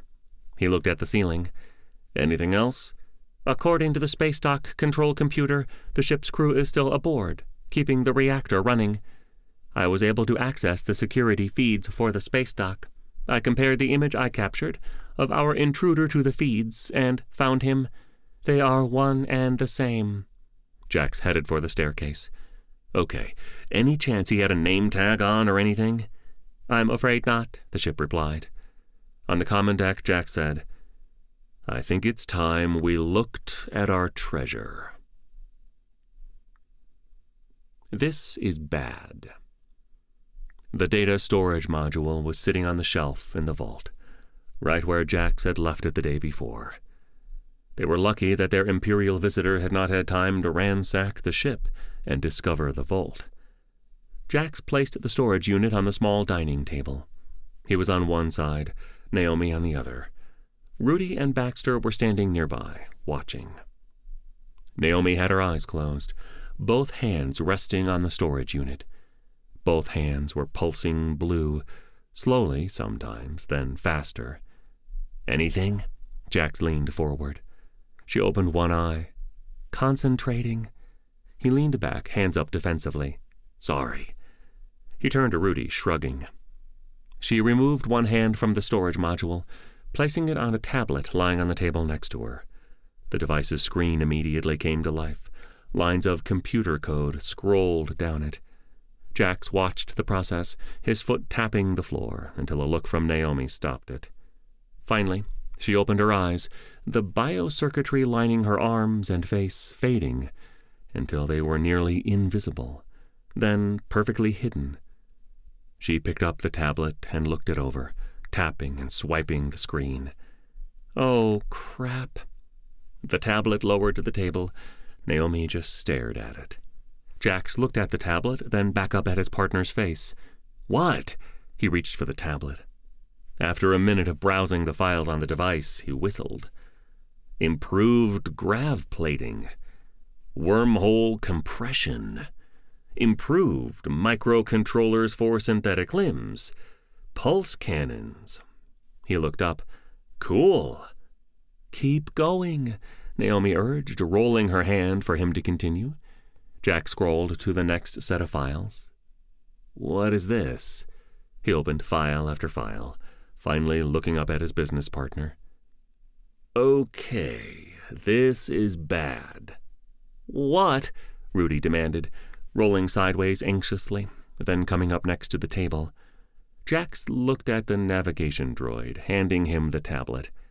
Naomi looked at Rudy, then the ceiling. Sorry. I disabled the wireless gear so no one can get into it. Rudy browsed the files on the device, while Baxter watched over his shoulder. Baxter looked up. The Emperor certainly aims high, doesn't he? Jax nodded. Do you understand any of it? He looked at each of his team in turn. Baxter shook his matte black head. Something to do with harnessing or inverting gravity or something, the combat droid said, adding, I'm better at killing than science. Thanks for that image, Jack said. Yeah, Naomi agreed. Baxter made a motion as close to shrugging as his frame allowed. Rudy offered, I can't offer much either on the tech side, but the summary tells us more than enough. Planet breaker, they call it. Okay, so what? We can't exactly take this, he gestured to the device on the table, back and say we're sorry.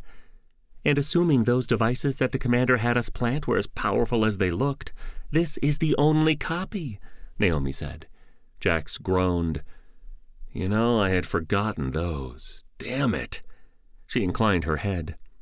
This is so much bigger than anything I expected to get. She held out her hand to Rudy, who gave her back the tablet. She pointed to the droids. The guy who did a number on them was an interface, like me. I don't know what him being an agent means, but I can't imagine it's a good thing. Clearly, the Empire wants it back. She tapped a finger on the data storage module. I thought the Emperor canceled the program. Killed all of your friends and stuff, Jack said. She shrugged. Version 2? I honestly don't know, Jack sighed. How did you not look at the data when you copied it? She glared, holding up a finger. 1, they encrypted it. Another finger. 2, we were kinda in a hurry. Another finger. 3, I just looked for interesting-sounding project and folder names. There was no way to know that one was a set of plans for a planet-killing superweapon. Who names a project like that? Moonbeam. Jax tilted his head. Fair. He looked around and leaned back in the chair. We've got an undisclosed number of Crimson Orchid goons on the station out to get us, and an Imperial secret agent with the same whammy powers as Naomi. They all want us, to some degree or another, dead." "Thank you for the summary," Baxter quipped. Jax made a rude gesture. "I don't think there are degrees of death," Rudy pointed out. "What if we call the Crimson Orchid, give them the tablet?" Skip offered from the ceiling. "Surely they have the means to sell it, or make their own planet buster." Jax looked at the ceiling speaker. "Oh, yeah, that's a great idea. Let's give an organized crime syndicate the plans for a planet-killing superweapon. Not to mention the rest of this stuff." He looked at the tablet. "Not to mention, that doesn't get Auntie and Jeffrey back."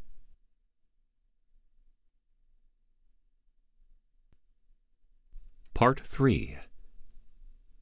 Chapter 14. I have an idea. "Captain, I've found something," Skip said. Jax and Naomi were still sitting at the small kitchenette table, several empty beer bottles between them. With no further information, they hadn't been able to think of a next step. Jax voted for drinking, and Naomi couldn't come up with a better alternative. Jax looked up. "What is it?" "I hacked into the station's computer and have been running our mystery Imperial through the security system," the ship's SI replied, a hint of pride in its voice. Jax raised an eyebrow. "You made sure that no one can trace your intrusion back here, right?" The overhead speaker made a rude noise. "Infiltrator is not just the space frame, you know." Before Jax could reply, Skip continued. "So, yes, no one will know I was in the system. My intrusion software is quite advanced, if you recall. If I can get back to my point, I've been able to track our friend. He left the space dock facility with your aunt and Jeffrey. He seems to have set up shop in a security substation on the residential levels. It's not much more than an outpost for the security staff to have better response times." Jax's head rocked back. "That's weird. Why a substation? Why not the main facility?" Naomi shrugged. "If I had to guess, he's not supposed to attract a lot of attention. I can't imagine he has any actual jurisdiction here." She looked around. "He may very well be operating completely outside station management's notice." Rudy chimed in. "She's probably right. The substation provides him a base of operations that is relatively secure." "The substation personnel?" Jax wondered. Skip said, "Before he arrived with Governor Singh and Jeffrey, the security detail assigned to the station departed rather hastily. It looks like he tricked them into leaving by faking an environmental warning. Then he cleared the logs and has been rerouting personnel ever since." Naomi whistled. "Damn, that's impressive. He gets a fully stocked security station, and no one notices." "Bold move," Jack said. "What about actual calls for security?" "It looks like he's routing them back to the nearest substation with a canned 'we're busy' request," the Osprey's SI replied. Jax thought this new information over. "Okay, we know where he is, but I still don't know how this helps us. We can't just knock on the door and propose a swap. The Emperor isn't that forgiving." He leaned back in the chair. "Skip, are we locked down? Can we depart if we want?" There was a pause as the ship's SI shifted gears to check their status. "As far as I can tell, there is no lockdown order for us. The only thing I can see is an alert set up to notify a G-phone ident on any flight plans we file or changes in our docking status." Naomi grunted. "Further evidence he's trying to keep station management out of this." "Wonderful," Jack said. "So," he raised a hand to tick points on his fingers, "we need to get the Orchids off our ass. We need to get this Imperial agent guy off our ass. We need to get Auntie and Jeffrey back." He dropped his hand, then raised it. "Oh, and I guess clear our names." He ticked another finger, sighing. "And figure out what the hell to do with the data." Naomi rubbed her hands together. "You know, I have the inklings of an idea, I think. Jax leaned forward. Do tell. After Naomi outlined her rough thoughts on how they could extricate themselves from what Jax definitely considered a royally fucked-up situation, he nodded. I like that. What if we make it an auction? An auction? Naomi asked. Jax nodded. We break into the fence's database. He points to Naomi. That's your job. He continued. We get his list of contacts and set up an auction. Here, on Columbiana. Naomi nodded. Okay. Yeah. Bringing in every scumbag we can means that the Crimson Orchid can't move on us. She made a thoughtful face. Okay. That's not bad. Jax held up a finger. But wait, there's more. He grinned. While all eyes are on us, he pointed to Baxter and Rudy, they break into the security substation and bust Auntie and Jeffrey out. Naomi made the same face. Okay. Also not bad. Not quick, though. It'll take at least a day or two to get all that set up. Jax shrugged. Yeah, that's gonna piss her off. Not much we can do about it, though. I hope Mystery Imperial is treating them well. He looked at Naomi. Oh, and sometime in the middle of all this, we frame our Imperial friend. She smiled. Let's go get this started. Who are you? Never mind, I don't care. An irate Indian woman shouted from the holding cell she and her assistant were in. Why did you break into our ship and kidnap us? I am the Governor of Kelso Station. I have diplomatic rights. Shut up, please, the tall, well-dressed man said from the desk he was sitting at. He was holding a tablet, reviewing something. Governor Singh couldn't see the screen. The governor and Jeffrey had been working at the small kitchen table when it sounded like all hell had broken loose in the cargo hold below. Skip had started to say something. Then there was an explosion, and everything went quiet. The two had sat where they were, staring at each other until they heard the footsteps. A well-dressed man came up the stairs, pistol in hand. He told them they were under arrest and would come with him or be shot. They went with him, being led through station corridors until they arrived at the security substation. When they arrived, it was deserted, and no one had shown up since. The pair had sat quietly for a time until the governor's patience had finally been depleted. I will not, she protested. Jeffrey put a hand on her shoulder. Ma'am, I don't... She spun. Don't make me fire you. The man outside the cell sighed, removing a stun pistol from the desk drawer. He aimed it at the cell. You can pass the time quietly or unconsciously. Your choice. You're invited. The fence's office space was just as they had left it. Jax looked at the body. Kinda surprised no one has reported this. He pinched his nose, looking around the room. He stopped. That looks promising. He towed a food delivery box off of something with blinking lights, leaving a greasy smudge. Naomi nodded, kneeling next to a processing core, tucked into the lowest level on a floor-to-ceiling shelving unit, packed with what looked to Jax to be mostly junk. She looked up. It's still powered on. She placed a hand on the device, making a face. Jax leaned through a doorway off to the side of the room. Oh, damn. Naomi looked up. What? Jax made a go-on motion. Our pal. He looked at the body. Did we know his name? She shook her head. Well, dead dude had some interesting taste in entertainments. And living alone, he doesn't keep that sort of thing under his bed, like a civilized person. He shuddered, looking down at the body. You were a gross dude. Naomi looked up again. Then don't look at what's on this, she stood. No contact list. Just porn. Lots and lots of porn. She wiped her hand on her pants. Jax looked around the small office space. If I were a criminal who made all his money connecting other criminals with each other for a cut, Where would my contact list be? He tapped his chin as he looked around the small space. His G-phone? Naomi stood and moved to the body. She patted the body until she produced the phone. Her hand lit up its familiar blue. Nothing on it. Well, more porn, but nothing that felt like a list of underworld contacts. Jax turned back to the doorway to the bedroom. He took a deep breath and walked in. "Oh, my," Naomi said as she followed Jax. "I don't... Is that..." She pointed to a poster stuck to the ceiling over the bed. "Yeah," Jax said, not looking up from rooting around in the closet.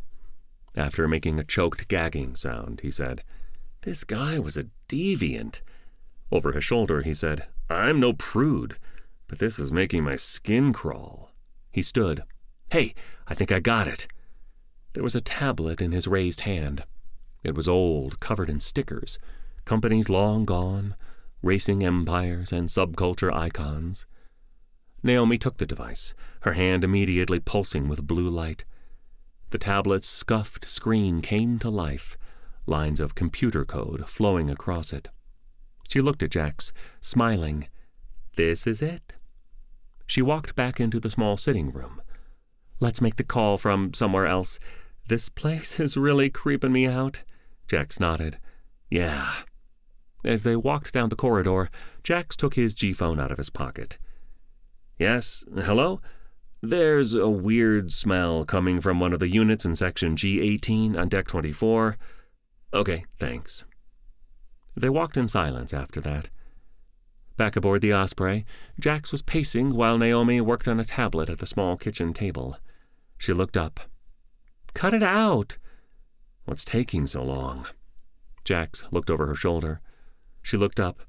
"Skip and I are spoofing the tablet's hardware address, so it looks like it's in Joe's, that's the fence's name, quarters." "This is quite fun," Skip said.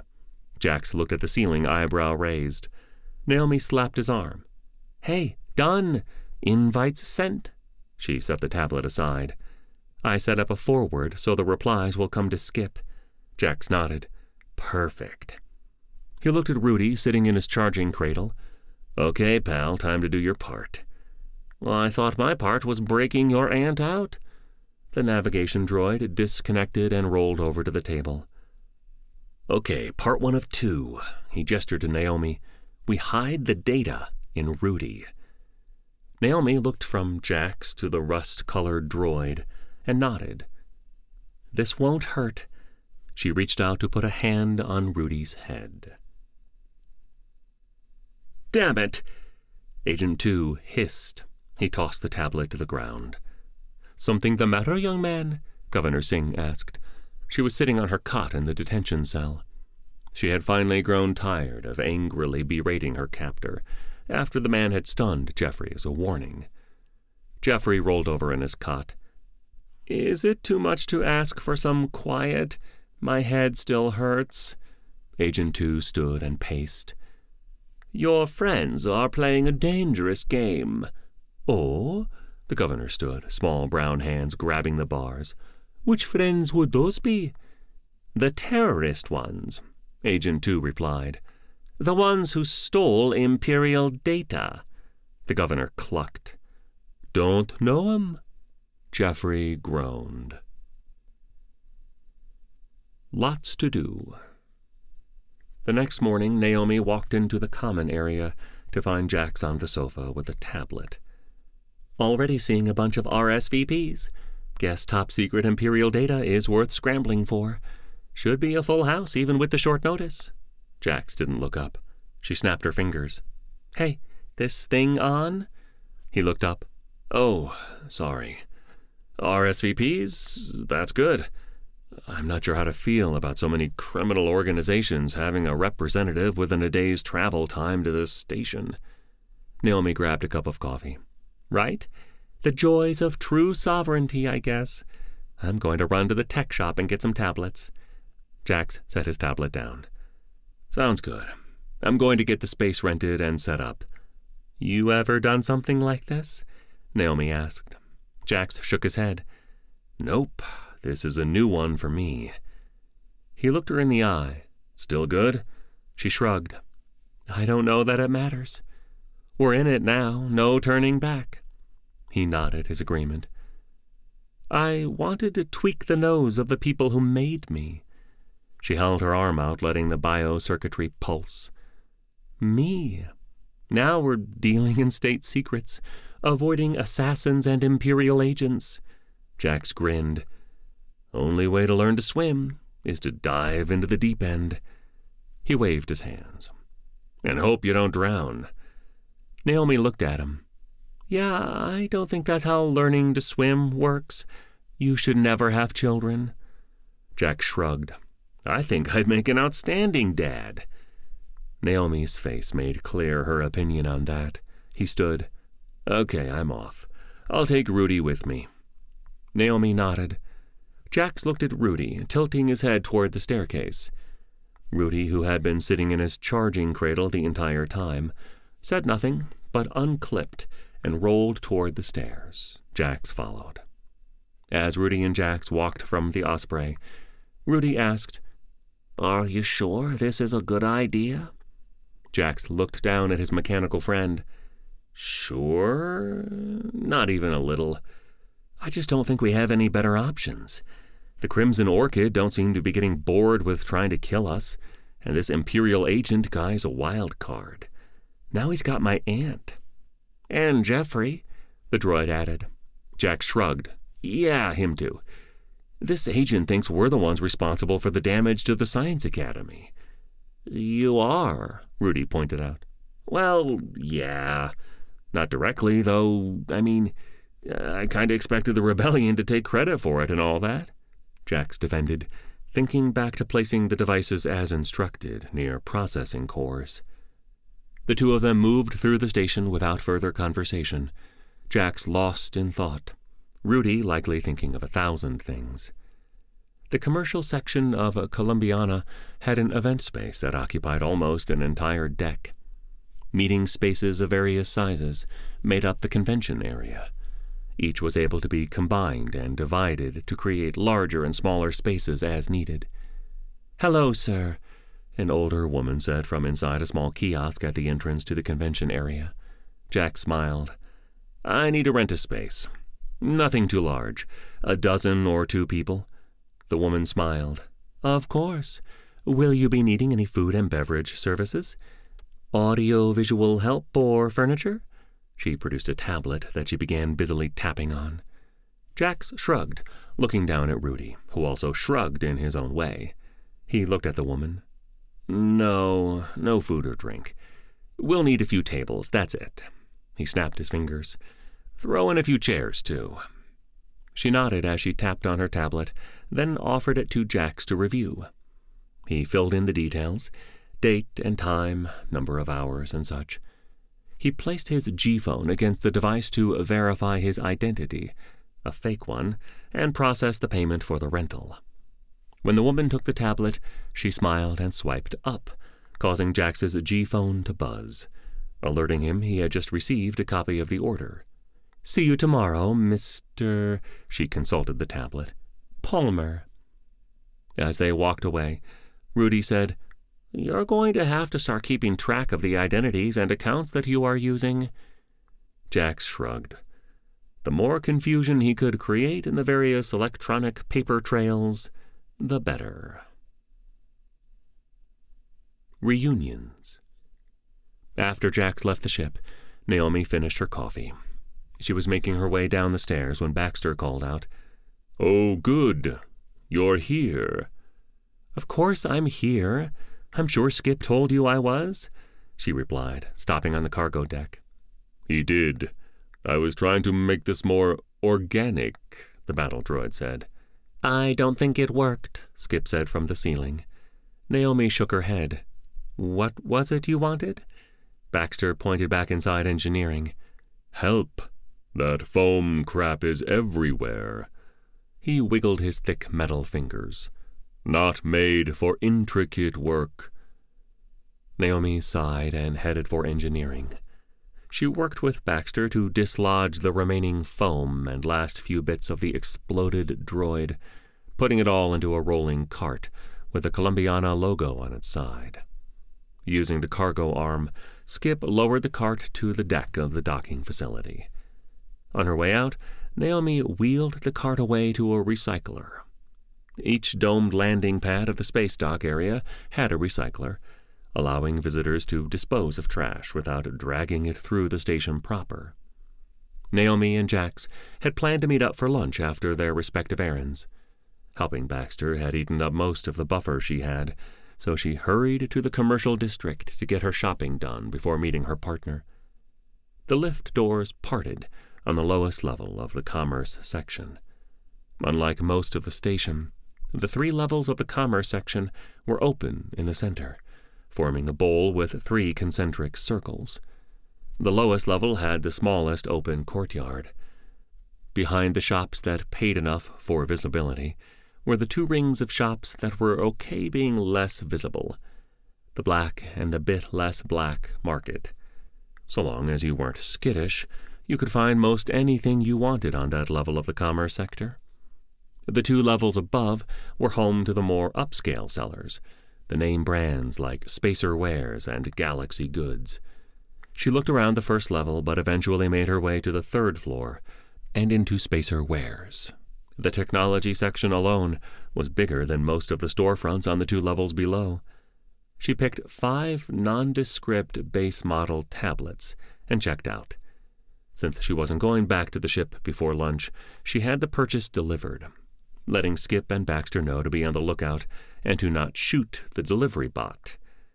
With her primary goal addressed, she visited some of the other outlets on the 3rd level. Walking out of Basic Bitch with a bag under her arm, she spotted someone in the crowd that caused her to stop walking and do a double take. A tall man in an immaculately pressed suit was standing on the opposite side of the ring terrace, fronting the shops on that level. He made eye contact and raised a hand. Naomi recognized him from the still image Skip had captured before his logs and memory files were erased. She started walking again, moving slowly along the terrace toward the mystery Imperial agent. At 5 feet, Naomi stopped. "Hi." The man, a head taller than her, nodded. "You don't recognize me." It wasn't a question. She searched his face. It was familiar, but she knew that when she saw the captured image from Skip's cameras. She shook her head. He held his arms out, immaculate cufflinks glinting, the logo of the Empire. "I grew into my arms." Recognition dawned on her. "Martin?" The man nodded. "Oh, she stammered, hand coming to her mouth. I thought—" He nodded. "I don't understand. You escaped. You were with us when we got out. We escaped." She looked him up and down. "You work for the Empire now? How? I don't understand." Martin shrugged and gave her a lopsided smile, a smile she remembered. "I tried. I didn't make it off-planet, but tried to get by." He shook his head. "I couldn't. I didn't know what to do, where to go. I lived on the streets until I couldn't take it anymore." He looked her in the eye. "They took me back. 5 of us, actually." "5?" Naomi's mouth was still hanging open. Martin nodded. "I have to take you in. All of you," he said. Naomi stared at him, her mind racing as she ran through the possibilities and repercussions. 5 of her friends had gone back to the people who had implanted state-of-the-art biological circuitry in them, the people who put organic data storage and processing modules throughout their bodies, the people who injected millions of nanites into their bloodstreams. "You what?" she finally asked, shaking her head. "You and your boyfriend, or whatever. You blew up the Academy of Sciences building." That wasn't us. Wait, blew up? Martin nodded once. She shook her head. The rebellion's devices weren't bombs. Martin's eyebrows shot up. Rebellion? Naomi ignored him. You broke into the ship, deleted data. You stole government secrets. You're building super weapons, she countered.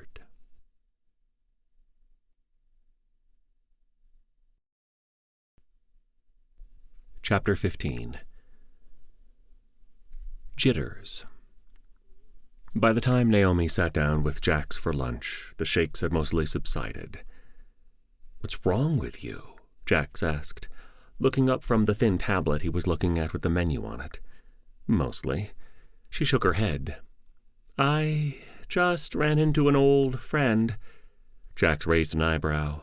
"Like sex?" Naomi looked at him from across the table. "No. What's wrong with you? Are you 12? She held up a hand. "Never mind." Before Jax could respond, the server came by. "Get you two something to drink while you look at the menu?" Jax again opened his mouth, but Naomi answered. 2 new Terra lagers, please." When the server turned to leave, she said, "The agent. The Imperial who," she grimaced, "whammied the droids?" Jack stared at her, his mouth hanging open. After a heartbeat or two, "Wait, what?" She nodded slowly. "Yeah. In the commerce section, he must have been watching the ship." Jax shook his head. "So, what? You know him?" He leaned forward. "And he didn't arrest you?" She dipped her head again. "The kid I told you about? Martin? The one who could reach the data cable that allowed us to know what was going on outside the bunk room? Him." The waiter returned, depositing the drinks on the table. "Any decisions on food?" He smiled as he looked at Jax and Naomi. Jax looked up. "What? Oh, 2 burgers, please." The waiter nodded. Jax looked at Naomi. "I don't understand. What's that mean? Are we screwed?" He looked around. "Is he going to arrest us? Call in the Imperial forces? Where is he?" Naomi raised a hand. "I don't know. He said hello, told me who he was. We exchanged words. I left." Jax looked around the restaurant again. "Words?" Naomi said, "I don't know how, but he's a believer now. He's all in with the Empire." "Oh, goody," Jax quipped, then looked around again. "He say anything about my aunt?" "Or Jeffrey?" Naomi added. "Yeah, he said they were fine, and if we turned over the data and ourselves, he'd let them go." "You believe him?" Jax leaned forward. Naomi shrugged. "I don't know. He knows the data isn't aboard the Osprey. He assumes it's on one of us." The server returned, depositing 2 plates to the table, burgers on each, top bun sitting to the side. A pile of fries filled half of each plate. "Get you two anything else?" Jax looked up. "Oh, ranch dressing?" The man nodded and left. Naomi stared at him. "What?" They ate in silence for a bit, each thinking about the absolute mess they had gotten themselves into. To herself, Naomi admitted that this was all because she'd wanted some revenge on the Empire for what they had done to her. He heard about the auction. She mumbled around a bit of French fries. Jax sat his burger down. "What?" She nodded, not adding anything further. Martin hadn't moved from where he and Naomi exchanged words. He was watching the crowds below, his knuckles white on the railing. When he and the others escaped the Science Academy building, they'd agreed that splitting up was their best bet to avoid capture. Martin had been nervous, but agreed. For a day or two, he had trailed one of the other kids, Lisa, without her knowing. He slept near where she slept, scrounged food from the same places. Martin had expected to approach Lisa after a few days, once it was clear neither was being pursued. But on the 3rd day of his shadowing her, She made her way to one of the smaller spaceports and vanished. He assumed she had hacked herself passage on a shuttle, though he hadn't seen her interfacing with many computers. Alone again, Martin did his best to get by, stealing from shops when no one was looking, bypassing locks to sleep indoors. He eventually found a group of street children, mostly his age, and fell in with them. Things got better after that, until the woman that turned out to be the pimp of the little tribe of children found someone interested in Martin. He fled. Back on the street, alone, it didn't take long for Martin to get sloppy. Out of desperation, he started hacking into banking systems and food programs. He started offering his services to criminals. Always careful, he thought, to keep his abilities hidden. When a pair of shock troopers showed up one afternoon, he knew his precautions had been insufficient. Walking back into the bunk room, being captured, had been embarrassing. He had expected to see the kids who had stayed behind. Instead, he found only those who had escaped with him and been recaptured. The other children huddled around Martin, welcoming him back. Rosemarie told him about the body bags she had seen when the shock trooper brought her back. She was the first to be recaptured. Distractions. Naomi didn't wait for Martin to respond. She turned on her heel and stormed off. She figured it was 50-50 whether he would pursue her. He didn't. When she looked over her shoulder, the walkway was empty. He was gone. Besides the 3-level commerce section that Naomi had visited earlier, Columbiana had a massive public parkland near its center that helped with the station's atmospheric processing. Tree-lined walkways, grass, and shrubs everywhere. It was where tourists gathered to enjoy a bit of openness and nature, away from the more cramped confines of the rest of the station. It was also where the sex workers looked for clients. Jax strolled over to one such worker. "Hi." Naomi sat on a bench watching her partner and keeping an eye out in case her one-time friend Martin showed up. The woman looked Jax up and down. "Hi yourself. What are you looking for?" She was just over 2 meters tall, ebony skin, her hair teased out into a chalk-white afro. "Nothing for me today," he smiled. "Unfortunately." She turned to leave, and he reached out, pressing 2 fingers against her upper arm gently. "But I do have a proposition for you." She looked over her shoulder, hand on her out-thrust hip. "I'm not into weird stuff." She tilted her head. "Well, not too weird. The rest just costs more." He laughed. "Nothing weird, I promise." He looked around. "We'll need some of your friends, too, if they're amenable." "Won't be cheap," she countered. Jax nodded.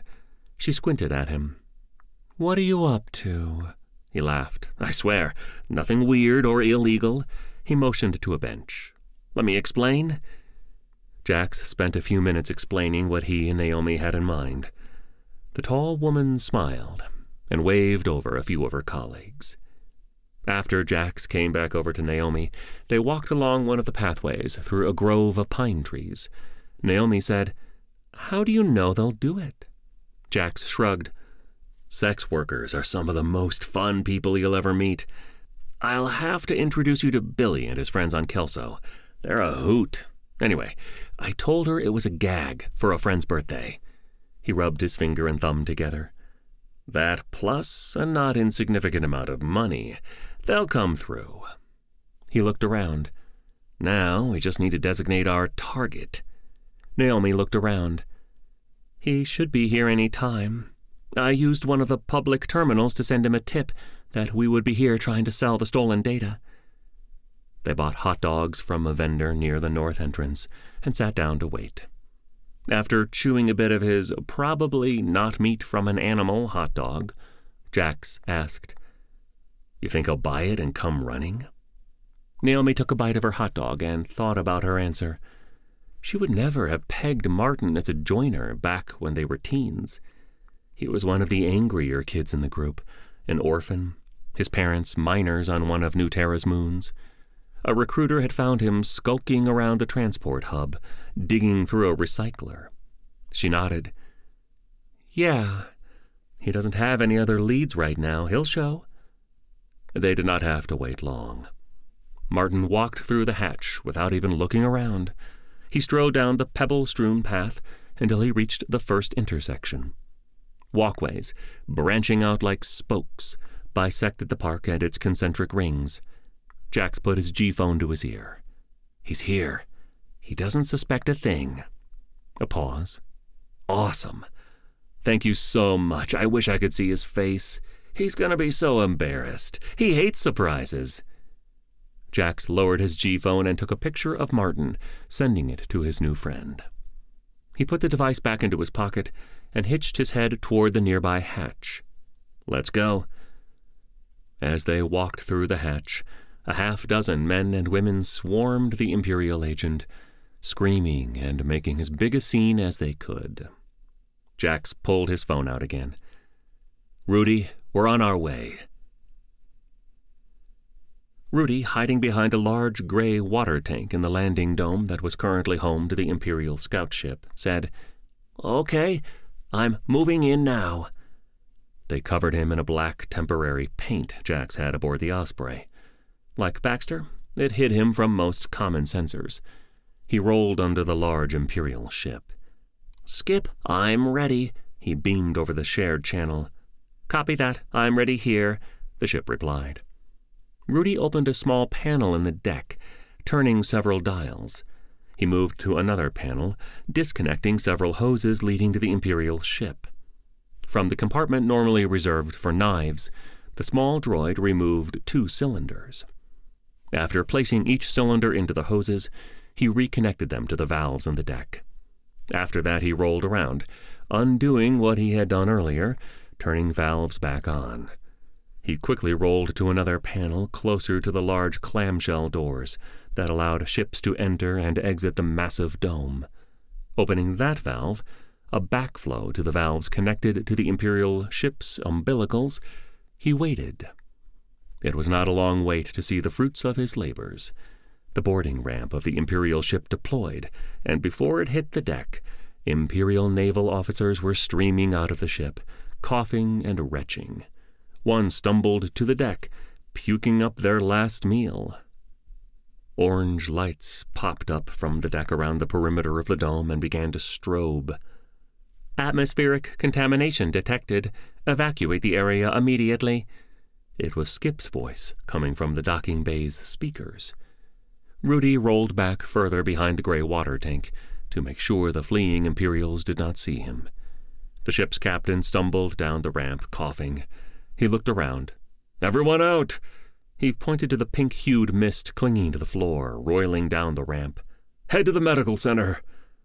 He followed his crew to the hatch connecting to the gangway that led to the customs center and rest of the station. The frame-up. What took you so long? Rudy demanded as Jax and Naomi entered the docking bay. The pink-hued mist had faded, sucked out through the emergency purge system after the captain and crew left. Sorry, it's not exactly a quick hop from the main arboretum to here, Jack said. He added, They all gone?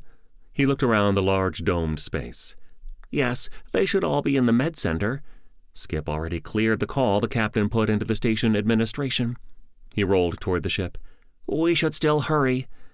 Naomi looked at the ship. That's pretty. Think we can trade up? From the bottom of the ramp, Rudy said, I won't tell Skip you said that. He rolled up into the ship out of sight. Naomi followed the nav droid into the ship. Wow, she said, looking around the cargo hold. Jax followed her up. He whistled. Okay, this is nice. His gaze moved toward the back of the hold. Is that a cage? Yeah, Naomi said. She stared at it, then pointed to the stairs. Jax nodded. The common deck of the Imperial ship was nowhere near as homey as the Osprey. There was no lounge area. Instead, the deck was divided up into work areas and the engineering space in the rear. The deck above that was crew quarters, and above that, the bridge deck. A whole deck for the bridge? Jax wondered aloud, looking at a wall-mounted display that was showing the ship's layout. Naomi's hand was resting on the edge of the display, her biocircuitry tattoos pulsing. Jax tapped the display. There, that's got to be his quarters. His finger was resting on the quarters at the bow of the ship, labeled VIP. He turned and headed up the stairs. Naomi followed. Rudy rolled by with what looked like a brand-new steak knife in his hand. He rolled toward the forward section, a label over the hatch that read Machine Shop. Up on the crew quarters deck, Naomi and Jax rushed from the staircase to the forward berth. It took Naomi only a few seconds to override the locking mechanism. "Not very VIP, if you ask me," Jax said, looking around the sparse quarters. He pointed. "There." Naomi walked over to the terminal set under a large display screen. The default view of the screen appeared to be a camera on the hull, showing a view of the dome that enclosed the ship. "Rudy, get up here," she shouted. The droid answered from the hatch. "I'm here. This ship is an accessibility nightmare. Not everyone has grav assist technology or legs." The angry droid pointed back through the hatch. "I had to drag myself up the stairs. It was embarrassing." "We can leave a note," Jax said, pointing to the terminal and Naomi. Rudy rolled over to the desk set into the bulkhead. Naomi put a hand on Rudy's head and one on the processing core set into the desk under the display. Her biocircuits lit up, pulsing from the hand on Rudy to the hand on the desk terminal. "Captain, you should hurry," Skip said over the shared channel. "The medbay here is better than I would have expected. They have discharged most of the crew already." Jax tapped his ear. "Are they on their way?" "Negative. They appear to be waiting for everyone. The captain is yelling at someone from the station about the incident." The SI chuckled. "Poor sap has no idea what the captain is talking about, and keeps trying to show him that the docking bay is clear." Jax looked over at Naomi. She was on the same channel. Her eyes were closed. He cleared his throat, and she said, "I heard. This takes time." Jax decided to explore the ship a bit. "Skip, keep us posted." He left the VIP berth and walked down the corridor. Berths lined both sides, likely bunk rooms, with the captain's quarters at the exact opposite end of the deck. He came back and went up to the bridge. "Hot damn," he said, running his hand over a console. The bridge was only about a third the length of the ship, but still more than double the size of the bridge of the Osprey. Windows lined the back section of the space, almost floor to ceiling, while duty stations and a single command chair occupied the forward section. He put a hand on the back of the command chair. "So nice," he whispered. "Jax, I'm done," Naomi said over comms. "Meet us in the computer core." He looked around. "Copy that." He left the bridge. Slipping away. From the relative safety of the gray water storage tank, Jax, Naomi, and Rudy watched the crew of the Watchful return to the docking bay. Several of them still looked a bit green, but otherwise the gas that Rudy subjected them to seemed to have had no lasting effects. The Watchful's captain strode in, looked around, and pointed at the ship, issuing orders. His small crew scrambled back up into the ship. The captain got to the ramp and looked around the dome one more time, then walked up into the ship. The ramp rose as he walked up. Jax looked at Naomi. "You sure you wiped the security feeds? That's the first thing they're going to look at." The look that she gave him spoke volumes, but she added, "You were standing there when I did it." He put both hands up, palms out. "Okay, don't be testy." Once the Watchful's boarding ramp had sealed, Jax looked around. "How do we get out of here? Won't they see us?" Rudy pointed to the deck. They were kneeling on a section of decking that was a hatch. Naomi looked at the droid. "No." "Afraid so," the droid replied. He reached down and opened the hatch on its hinge. "I can't," Naomi protested, pinching her nose as she backed up. Inside the opening was a tangle of conduits and pipes, many leaking things that Jax was certain he wanted nothing to do with. He looked from his partner to the small nav droid. "Seriously?" The droid bobbed on his wheel. "You can walk out and hope they don't see you." Rudy rolled around the opening, then rolled off the edge into the narrow crawl space. He tipped over and began dragging himself out of sight. When Jax and Naomi didn't immediately follow, he said, "Fine, stay there." Jax looked at Naomi and shrugged. He slid into the opening, doing his best to avoid touching any of the various substances, mostly failing. Naomi looked around, calculating her odds of running from the shelter of the gray water tank to the hatch of the docking bay. Not great odds. Swearing under her breath, she dropped into the crawlspace, pulling the hatch overhead closed behind her. The crawlspace was big enough that the human pair could shimmy on their elbows. "This is so gross," Jax complained up ahead. "Stop complaining," Rudy replied from further ahead. The crawlspace was a service tunnel. Similar tunnels ran under each docking arm, pulling gray water, waste, and anything else from docked ships into the central waste and recycling center of the station. Half an hour later, crawling out of an access panel in the main space dock facility, to the curious looks of several passers-by, Naomi asked, "Okay, now what?" Rudy's head spun a complete circle. "I've got to get to my next assignment." Jax and Naomi nodded. It took Rudy 20 minutes to make his way from the space dock facilities to the security substation Skip had tracked the Imperial agent to. "Go around the next corner. What's down that way?" Baxter asked from aboard the Osprey. Rudy was acting as a scout, since a combat droid stomping around the station would draw a fair bit of attention. Rudy wheeled around the next corner. "Looks like storage mostly," the navigation droid sent back. "Looks like it's all municipal. Oh, wait. No, I see a few that spaces seem to be rentable storage units." He rolled around another corner to find another corridor of storage units, a mix of station-owned and private. Mixed in were a few small shops set up in the inexpensive spaces. "That could be useful," Skip said over the shared channel the droids were using to communicate. "I'll see what I can dig up," the ship's SI added. Baxter added, "Do me a favor and do a full circuit around the substation. I want to make sure we have the most up-to-date information." Rudy rolled up and down the corridors that bracketed the security substation. Most of the units were self-storage and empty at the moment. That section of the station wasn't one that folks loitered in. The few units that were shops were closed down for the day. "Interesting," Baxter said as Rudy turned back into the main corridor.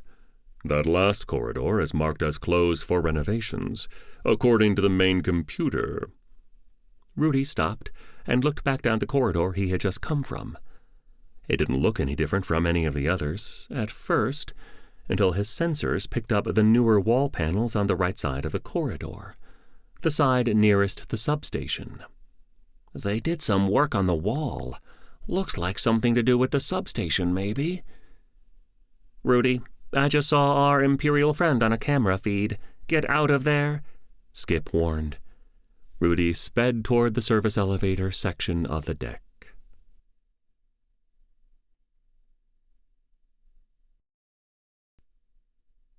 Chapter 16. Dress the Part. Despite Naomi's run-in with Martin, the Imperial agent had not shown himself again. It was possible the troop of sex workers that Jax had sicked on him in the Arboretum were still occupying him. She and Jax retired to the Osprey after their adventure aboard the Imperial ship. "You ready for today?" Naomi asked, as Jax walked across the common area toward the ship's head the next morning. He looked over his shoulder. "As ready as possible, I guess." He didn't slow down, closing the hatch behind him. Rudy rolled over. "I've arranged for the pickup in 10 minutes. Baxter is ready." Naomi nodded. "Okay, Let's go get him situated. Down in the cargo hold, the tall, matte black combat droid was standing motionless in the middle of the space. When Naomi and Rudy arrived, he turned his head, red optical scatter light swishing left and right. "You better not forget me." Naomi pointed to a large open crate sitting next to the large cargo door. "Don't worry, we paid for return shipping just in case," she motioned. "In you go." They had fabricated the crate overnight. The interior was made to Baxter's exact measurements to help hold him firmly in place during transport. The droid stepped backwards into the crate, letting the interior conform to his arms, legs, and torso. "See you on the other side," he said, as Naomi hefted the front of the crate in place. Rudy quickly fastened the lid to the rest of the crate with the provided self-sealing stem bolts. "Skip," Naomi said. The large cargo door slid outward from the hull, then forward, exposing the domed docking bay beyond. With a loud whir, the thick cargo arm track slid out to its full extension, 3 meters.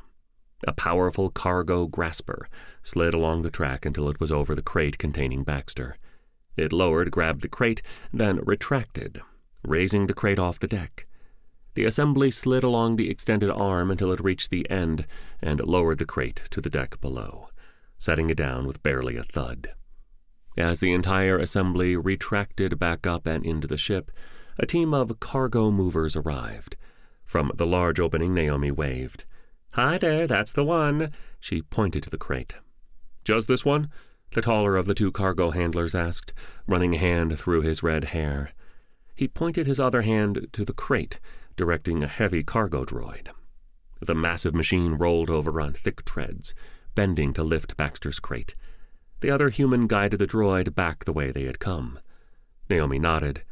"Just the one, thanks." She retreated into the cargo hold, the heavy door sliding into place and sinking back into the hull. As Naomi cleared the staircase landing on the common deck, she spotted Jax walking back toward the crew bunks wrapped in a towel. She moved to the kitchenette to get a fresh cup of coffee. Jax reemerged from the crew berth section a few minutes later. He was wearing what might have been the only pair of trousers he owned that had no patches on them. His shirt was clean and bore no logos. Over that he had a leather jacket she had seen him wear once or twice before. "Look at you," she said, making a show of looking him up and down. "So dapper." He smirked. "Figured I should look the part, right?" "No argument." She offered him a travel mug of coffee. "Ready?" In 2 bags, they carried the 5 tablets that Naomi had purchased the day before. Naomi had worked on the devices earlier, making sure they were ready. Arriving at the convention space, Jax was a little surprised that not only were there no Imperial security forces waiting for him, but Naomi's friend Martin was nowhere in sight. "Think your pal will come?" he asked. "He kind of has to, right? He knows we have the data. He can't let it fall into the wrong hands." "I guess we're lucky that this is so secret he can't just have a garrison of shock troops swarm all over us." "He doesn't have a garrison, so that helps," she replied. She looked around the small meeting room. At the far end was a table with lectern next to it. The rest of the room was empty. "Nice digs." They had just reached the table and lectern at the front of the room when 2 men in dark blue suits walked in. "Mr. Van Buren?" Jax thought for a moment, then nodded. He looked at Naomi. "Security. Licensed to carry heavy stun pistols." He motioned the 2 men over.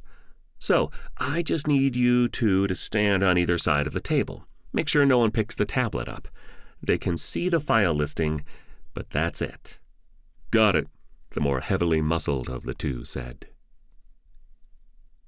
Showtime. Naomi had invited 10 criminal organizations. 9 had replied in the affirmative. The 10th said nothing. The Crimson Orchid was among the 9 that had replied, which was good. In both of their ears, Skip said, "The agent just left the security substation." "Any sign he figured out where we are?" Naomi asked. "Well, he didn't look at the nearest camera and say, 'I know where they are, so I think you're good.'" The sapient intelligence that ran the Osprey replied. Jax and Naomi exchanged a look. Everyone arrived promptly, and despite representing competing criminal enterprises, were cordial. A few of the representatives seemed to have legitimately friendly relationships with their rivals. Jax received 2 complaints regarding the lack of snacks or drinks, which he found beyond confusing given the auction and its clients. "This isn't a social club," he whispered to Naomi as a bald-headed man with a thick accent Jax couldn't place walked away after voicing his annoyance at the lack of alcohol. She shrugged. "They're all here." He cleared his throat. "Excuse me, everyone. Hi. Welcome." He looked over to Naomi, who rolled her eyes. "Thanks for coming. Please form a line. We've locked this tablet down, so all you can see are the file listings and a summary of the data. Everyone will have time to look it over before making your bid." As the various criminal organizations from around the Empire lined up, Jax continued. "This data is not available piecemeal. It's all or nothing. You can look through the file list as long as needed. After that, you can place your offer via the contact details in the initial invite." "Where is Joseph?" a woman near the back of the line asked. "I don't know about the rest of them, but I dislike dealing with people who aren't him." Jax coughed. "Yes, well, you're going to have to get used to it. He's dead."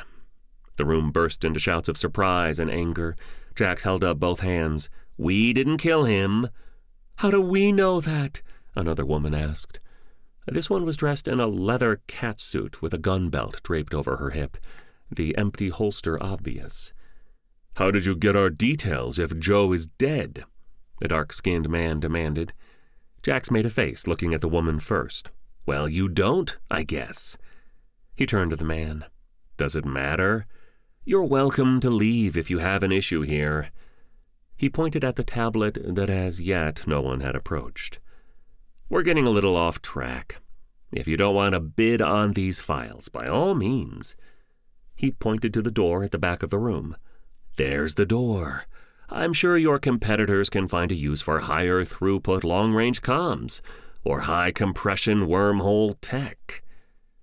The man at the head of the line jumped ahead to the table, leaning down to examine the files. An hour after Jax and Naomi departed for the auction, Rudy left the ship. "Wish me luck," he beamed to Skip as he exited the lift at the deck of the security substation. "You won't need luck. You'll be with me," Baxter replied before Skip could. "Just as soon as you come get me." Rudy rolled over to the storage unit he had rented the night before. He keyed in the passcode and rolled backward as the segmented door slid upward. Inside the 2-meter-wide by 3-meter-deep storage unit stood a single 2.5-meter-tall crate. Rudy scanned the area. No one around. He rolled into the storage unit. From a storage compartment in his cylindrical body, he withdrew a pry bar. The self-sealing stem bolt popped off with little effort. Baxter moved both arms in a slow circle, looking down at his partner in crime. "You ready?" he asked in his deep baritone. The much shorter droid said, "What could go wrong?" The combat droid nodded. "Exactly." He stomped out of the storage unit, Rudy on his heels. "Can you get into the substation's systems?" Baxter sent to Skip. "Negative. He has completely rewritten the software of the local processing cores," Skip replied. "I'm locked out. For that matter, so is the rest of the station." "Old school it is. He's still out and about?" Baxter asked. "He is." The 2-droid heist team moved to the corridor and the reinforced hatch to the security substation. Rudy offered his pry bar, only to have his taller companion wave it off. Baxter forced his fingertips into the seam of the hatch. Metal groaned as the hatch bent and separated. Sales hustle. One of the Crimson Orchid men that Naomi and Jax had run into earlier looked up from the tablet. "How do we know this is real? You don't exactly have a stellar reputation." Jax glared at the man as he raised a hand, with one finger pointed up. "Hey, your boss is a liar. Ichiko tried to set us up, have us killed. Jax waved off the man's rebuttal. Maybe this will help. He picked up the tablet, tapping on the screen. He offered the device to the man. On the screen was one of the least dangerous things he and Naomi had found in the files they stole, plans for a more efficient mid-level ship reactor. Almost twice the output as what was currently on the market, yet requiring less than 20% less reaction mass. The man studied the tablet, then looked up at Jax. You make sure we get this, and I can make sure Mr. Ichiko calls us off. He leaned forward. All of us. He smiled, and not at all even close to a friendly smile, as he handed the tablet back to Jax. The Crimson Orchid goon moved away from the table to talk excitedly with his companions. The other groups looked at the tablet in turn. Each asked questions that Jax and Naomi answered as truthfully as possible. Most groups drifted toward the door, leaving after viewing the tablet. As each group departed, Jax reminded them where to send their bids. You had better hurry, Skip sent. The two pieces of the hatch slid apart with a final groan. Baxter's powerful grip had pressed into the metal, deforming both pieces. At the far end of the space, Jeffrey and Governor Singh were standing at the bars watching. Rudy rolled past Baxter. Hello, Governor. Jeffrey. Well, it's about time, the governor groused. I thought Jackson had left us here to rot. You've only been in custody a day and a half, Baxter replied, walking into the substation. His sensors immediately cataloged everything in the space. Weapons locker, secure processing cores, workstations. You harsh robot, the aged Indian woman said, and wagged a finger at the menacing combat droid. She then added, But hurry up, rip these bars open. Baxter made a noise that Rudy knew to be his version of a sigh.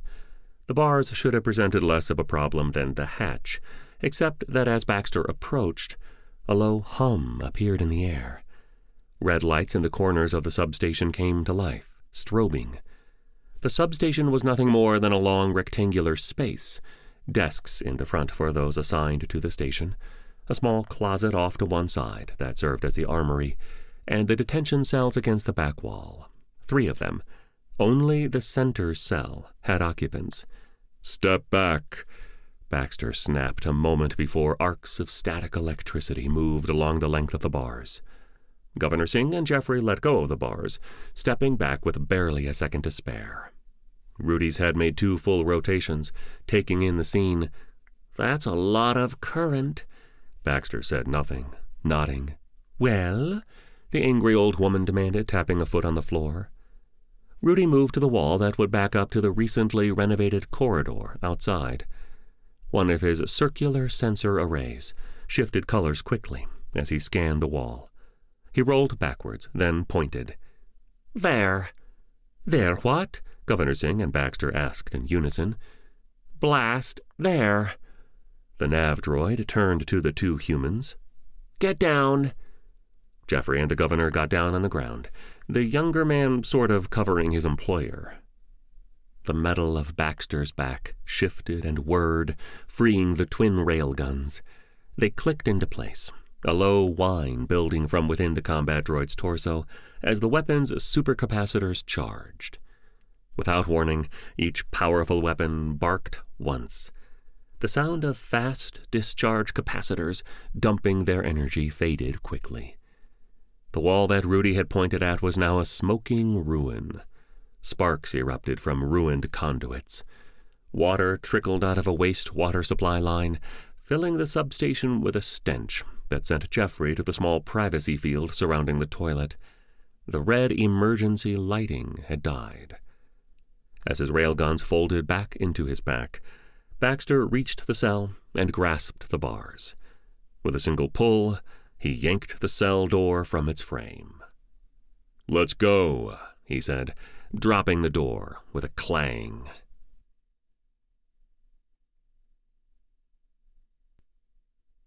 Chapter 17. Mugging.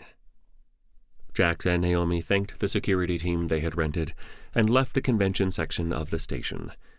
They had only walked a few hundred meters before running into the Crimson Orchid goons. "Hand it over," demanded the man they had determined must be the head of the group on Columbiana. His colleagues were arrayed behind him, blocking the corridor. "Did you place a bid?" Jax asked, stalling.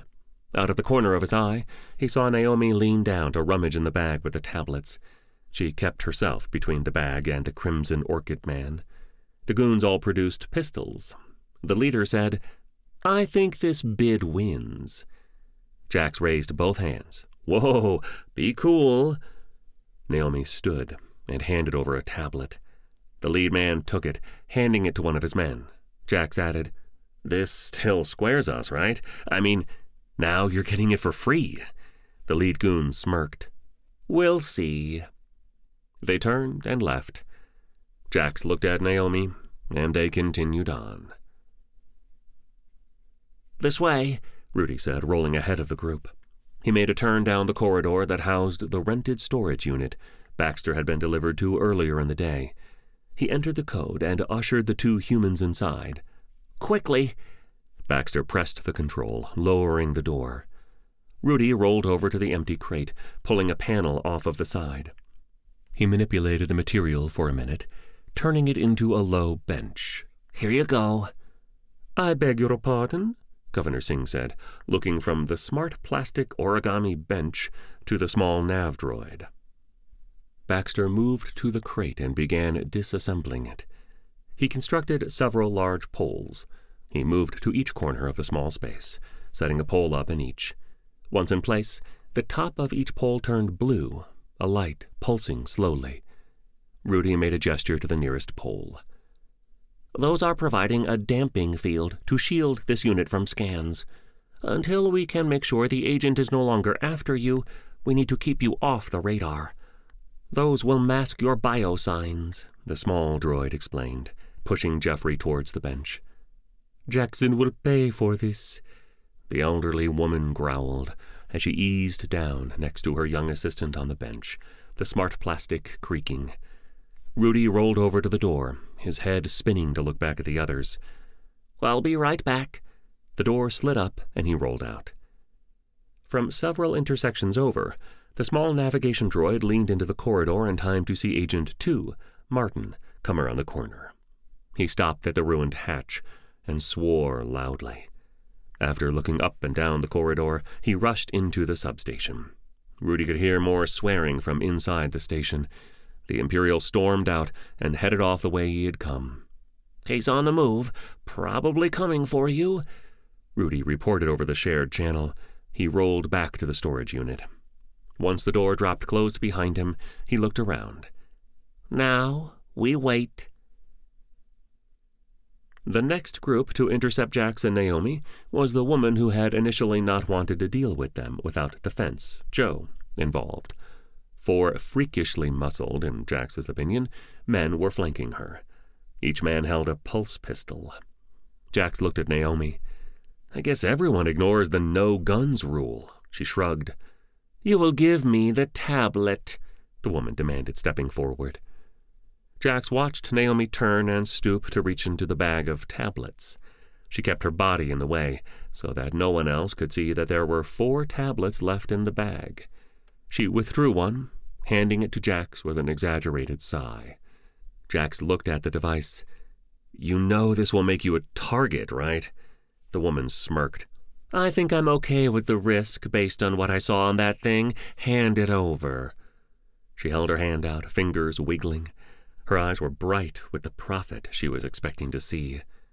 Jax deposited the tablet in her outstretched hand, backing up and raising his hands in a single motion.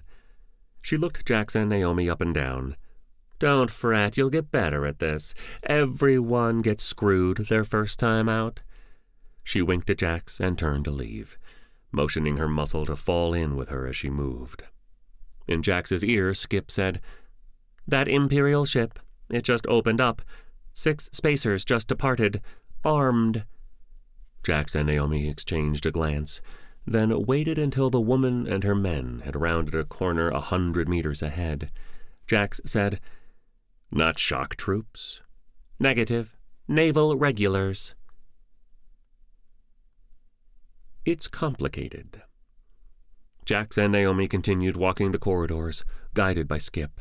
The SI had tapped into the station's security feeds in order to make sure the roving criminal organizations looking to mug the pair and steal a tablet succeeded. Twice they had to scramble to avoid a group of criminals looking for them once the bag of tablets was empty. Naomi pointed out that not being able to hand over a tablet might be dangerous, so after the fifth and final tablet was taken from them, it became a game of cat and mouse. By the time Martin turned the corner ahead of Jax and Naomi, the shopping bag she had kept the tablets in was empty. The Imperial agent rounded the corner, with 6 Imperial Navy security officers behind him. Naomi and Jax stopped in their tracks. The former said, "Hi, Martin," dropping the empty shopping bag. "What the fuck are you two up to? You broke into the security station. Where is Governor Singh and her assistant?" His eyes narrowed. "Where's the data you stole? It wasn't on your ship. I know Naomi can't carry that much." He looked at Naomi's empty bag lying at her feet. "What was in there?" Jax looked around. "Don't know what you mean." He leaned to look at the 6 Imperial standing behind the agent, looking a little confused. "What data?" Martin huffed, understanding dawning on his face. "You sold it. That was you, the private event earlier today. I didn't put it together. That's why this place is crawling with lowlifes." He tilted his head. "Well, more lowlifes than normal. What, you had an auction or something?" Naomi shrugged. "We're not sure what you mean."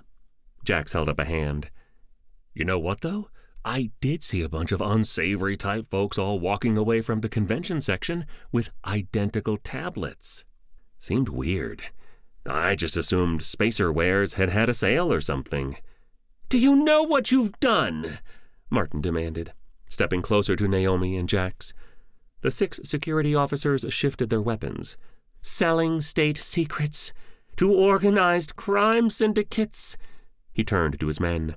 "Take them into custody." Jax held up his hands. Whoa, for what?"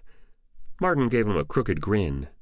"Didn't you hear me? Selling state secrets."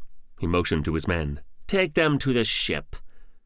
The naval officers rushed to surround Jax and Naomi, weapons drawn. Naomi leaned over. "Is this an improvement?" Jax shrugged. Martin was pacing back and forth, running his hand through his close-cropped blonde hair. He slammed a palm on the wall. "Let's go back to the ship." He stormed past his men and their charges. The troopers shoved their charges forward, falling into formation around them as they moved. Baxter looked down. "Are you okay?" Governor Singh looked up at the imposing droid. "Of course not," she snapped. "I'm tired. I've been kidnapped by a government agent who thinks my nephew and his girlfriend are terrorists." She smacked a withered hand down on the smart plastic bench. "I'm thirsty, too," she pointed at Rudy. Go where?" the droid replied. The governor grunted. "Find me a drink," she motioned. "Shoo!" Rudy made a noise and rolled over to the largely disassembled crate that Baxter had hidden inside of earlier. Jeffrey had been pacing for almost an hour. When he got close to the bench, he sat down next to her and looked at Baxter. "Are we safe?" He patted the bench and gestured to the corridor. "I mean, here." Baxter nodded. "I am not detecting anyone in the immediate vicinity." He made a slow spin, arms raised. "A veritable fortress, this storage unit." Rudy returned with 2 bottles of water. He offered one to each of the humans. Governor Singh made a face. "Have those been in there this whole time?" "Yes," Rudy bobbed on his smart material wheel. The aged Indian woman glared at the droid. "Why didn't you offer them earlier?" Rudy made a noise. "I didn't know you were thirsty." The old woman made to lunge at the droid. Her assistant barely caught her in time. Rudy rolled backward as Baxter made a metallic barking noise, his laugh. The combat droid said, "They should be heading back to the ship." "Should?" Jeffrey asked, after making sure his employer was not about to leap off the bench. "I have not heard from them since the auction began," the small droid said. "Auction?" Governor Singh repeated. "We should get going," Baxter said, turning to the roll-up door. Bear poking never goes well. "Nice ship," Jax said as he and Naomi walked up the boarding ramp of the Watchful. Like the Ospreys, this ship's boarding ramp led right into the small cargo area. Despite its size, running cargo was not that ship's purpose. The cargo hold was mostly full of foodstuffs and other perishables that the ship would need to scout long distances. Of course, at the rear of the space was the cage that Naomi and Jax saw earlier. One of the naval officers pushed him forward. "Move!" right toward the cage. Martin followed the procession into the ship, pressing the control to raise the boarding ramp behind him. "Put him in the cage." He walked toward a staircase built into the bulkhead. As the cell door slid closed, Jax looked around. "This looks like they built it for you." Naomi nodded. "Indeed." She made a slow circle, taking in the space. It was 4 meters square, spacious, with no bulkhead within arm's reach through the bars. From a speaker in the ceiling, Martin said, "I had the crew build the cell just for you, Naomi. You won't find a data line anywhere within reach, including under the deck, if you could get the paneling up." Naomi looked up and flipped off the camera. She turned to Jax. "And now?" He shrugged. "Well, I hope the boys got their part done." "And us?" she pressed. Jax dropped to the cot opposite where Naomi was standing. "By now the tablets are in play. We just need Martin to do his part." He looked up at the camera. "Where are they?" Governor Singh asked as she arrived on the common deck of the Osprey. She looked around as Rudy zipped up the center of the spiral staircase from below. "I thought we were leaving." Rudy wirelessly beamed to Skip. "Do you know where they are?" "Afraid so. They're aboard the Imperial ship. 4 levels up. Arm Charlie 7, the ship's SI replied. Rudy rolled over to the kitchenette, removing 2 bottles of water from the refrigerator. "Jax and Naomi are still working on the final parts of getting us out of this," he informed the small Indian woman who was tapping her foot on the deck in the middle of the space. He held the water bottles up in offering. Governor Singh glared at the nav droid as she took the offered water. She turned to Jeffrey. "I'm taking a nap." She stomped off down the short corridor that led to the crew and guest berths. Rudy wirelessly asked Skip, "Are the tablets online?" 3 of 5 are online. They're still trying to figure out how to circumvent the copy protection Naomi and I set up. That won't last forever, however. I am ready to begin whenever the captain sends word." Rudy rolled to the staircase, zipping up to the small bridge. "Come on, Jackson," he vocalized, as he plugged into his navigation console. Back aboard the Watchful, Martin came back down the stairs. "I've called in reinforcements." "Is it Stacy? Did they catch her too? She was always such a flake. I don't know how much I'd rely on her." Naomi smiled. Martin reached the cell door, resting his hands on the horizontal bar of the door. "You always were the class clown." Jax looked at Naomi sitting on the cot opposite him. "Her?" he pointed. Martin nodded once. "I guess it must depend on the audience." Naomi made a rude gesture. Martin continued. "Not another agent. I called in the Imperial regulars. There was a cruiser only a few hours away. They'll lock this shithole down, and we'll find that data." Jax leaned forward on his cot. "Maybe once someone with some authority arrives, you'll see that we're not who or what you think we are." Martin shrugged. "She's an interface. The Emperor will be interested in that no matter what else happens." Naomi stiffened. "You wouldn't." She stood and moved to the opposite side of the cell, putting herself as far from Martin as possible. Martin cocked his head. It's not so bad, you know. After everything they did to us, how can you say that? How can you serve that monster?" She spun to look him in the eye. She didn't move to cross the space. She knew he'd step back from the bars. She crossed her arms. "What happened to you?" He frowned. "I told you. Not all of us were as fortunate as you. We didn't get far." That time, Naomi took a step towards Martin. "Fortunate? Fortunate? You have no idea the things I had to do to get off the planet and continued to have to do for years to get my feet under me." She took a deep breath. "You think what, lucked out? That it was easy and my life has been all flowers and candy?" Martin turned and stomped off back up the stairs to the rest of the ship above. Jax looked at her. "Now I want candy."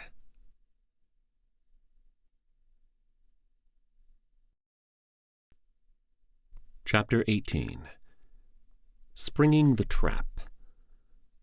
"All 5 tablets have connected to the station network," Skip informed Rudy and Baxter. "I guess the next part starts now, then," Rudy replied. He disconnected and moved to the staircase. Governor Singh and Jeffrey were working at the small dining table. Each had a tablet in hand, and several others scattered between them. The elderly Indian woman looked up. "Hello, Rudy." The droid recoiled a bit at her tone. "Governor?" The droid bounced twice, changing the density of his smart material rollerball. "I believe we're almost done." Jeffrey looked up from his tablet. "That's good." He turned to his employer. "Right?" She growled. Throughout Columbiana Station, including 3 modified freighters docked in domes like the one the Osprey was sitting in, the corrupted data tablets were doing their job. Skip and Naomi had spent several hours crafting a virus that made the ship's SI nervous. The data they stole had helped. It turned out that the Empire was also working on terrifyingly advanced computer virus. The virus they had built had one job. Once the tablet connected to a network, the station's or a private shipboard's network, it would infect everything it could, opening as many back doors as possible, and connect back to Skip. Rudy moved to his charging port, plugging in. "Skip, you can patch me in to help," he sent. "I'm ready to help, too," Baxter added from his dock in engineering. "Here we go, then," the managing intelligence of the Osprey said. The 2 droids' intellects joined Skip over the ship's network. They went to work immediately, copying and moving data from place to place. The virus-opened back doors were giving them access to criminal enterprises across the Empire. Those organizations who came to Columbiana via ship, ships connected to the organization's network back home, wherever home was, opened doors for the attacking droids. Even those like the Crimson Orchid, who had people on the station already, were not safe. Rudy electronically hopped from the tablet sitting on a table to a processing core that housed the local operations files. From there, he was able to use their secure connection to Thamora to get into their main computer. Aboard the Watchful, an ensign looked up from her console on the bridge. Captain, sir, there's something weird going on with the station's network." The captain walked over to look at the ensign's console. The display was a mess of lines that were growing and shrinking, appearing and vanishing. "Weird how, ensign?" She pointed at something on the display. To the captain, it resembled nothing more than a mass transit map from New Terra. When she looked up to the captain's blank expression, she said, "This is network traffic on and off station. Since we arrived, I've been monitoring the network." When the captain continued to stare, she added, "Someone is transferring a lot of data on and off station, to a lot of different places." The captain stood. "Why?" The ensign shrugged. "No idea, sir." She looked around the bridge. "Maybe it has something to do with our guest?" She tipped her head down toward the lower decks. The captain frowned. "Could be." The captain turned toward the stairwell but stopped when another officer, a lieutenant, said, "Sir, we're being hailed."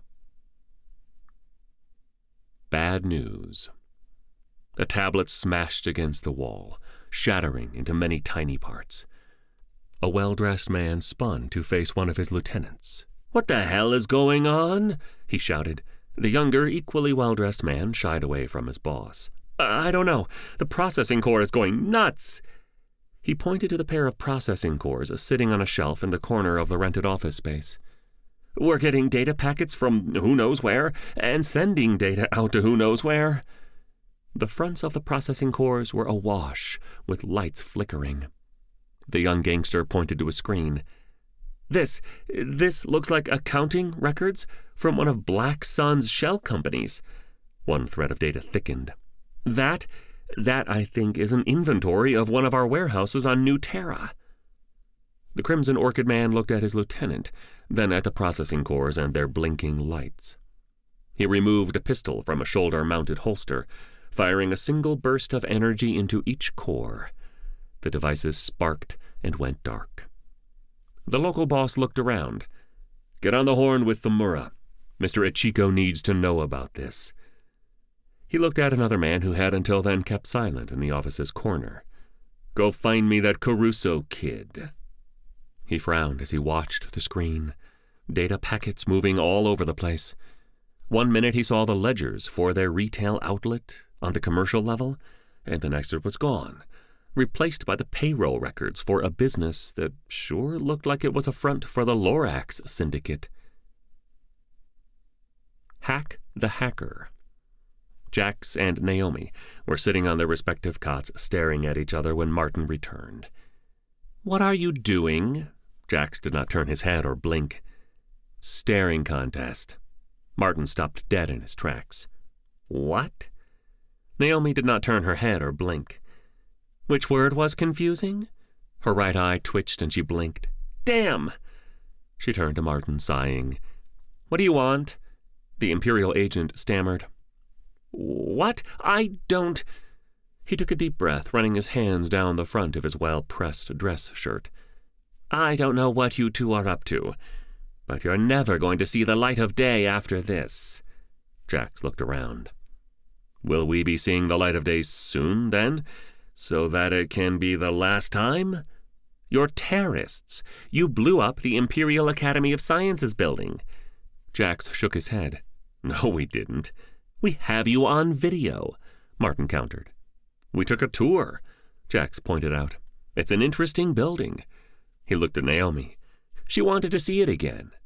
"I wanted to show him where I grew up," Naomi added, straight-faced.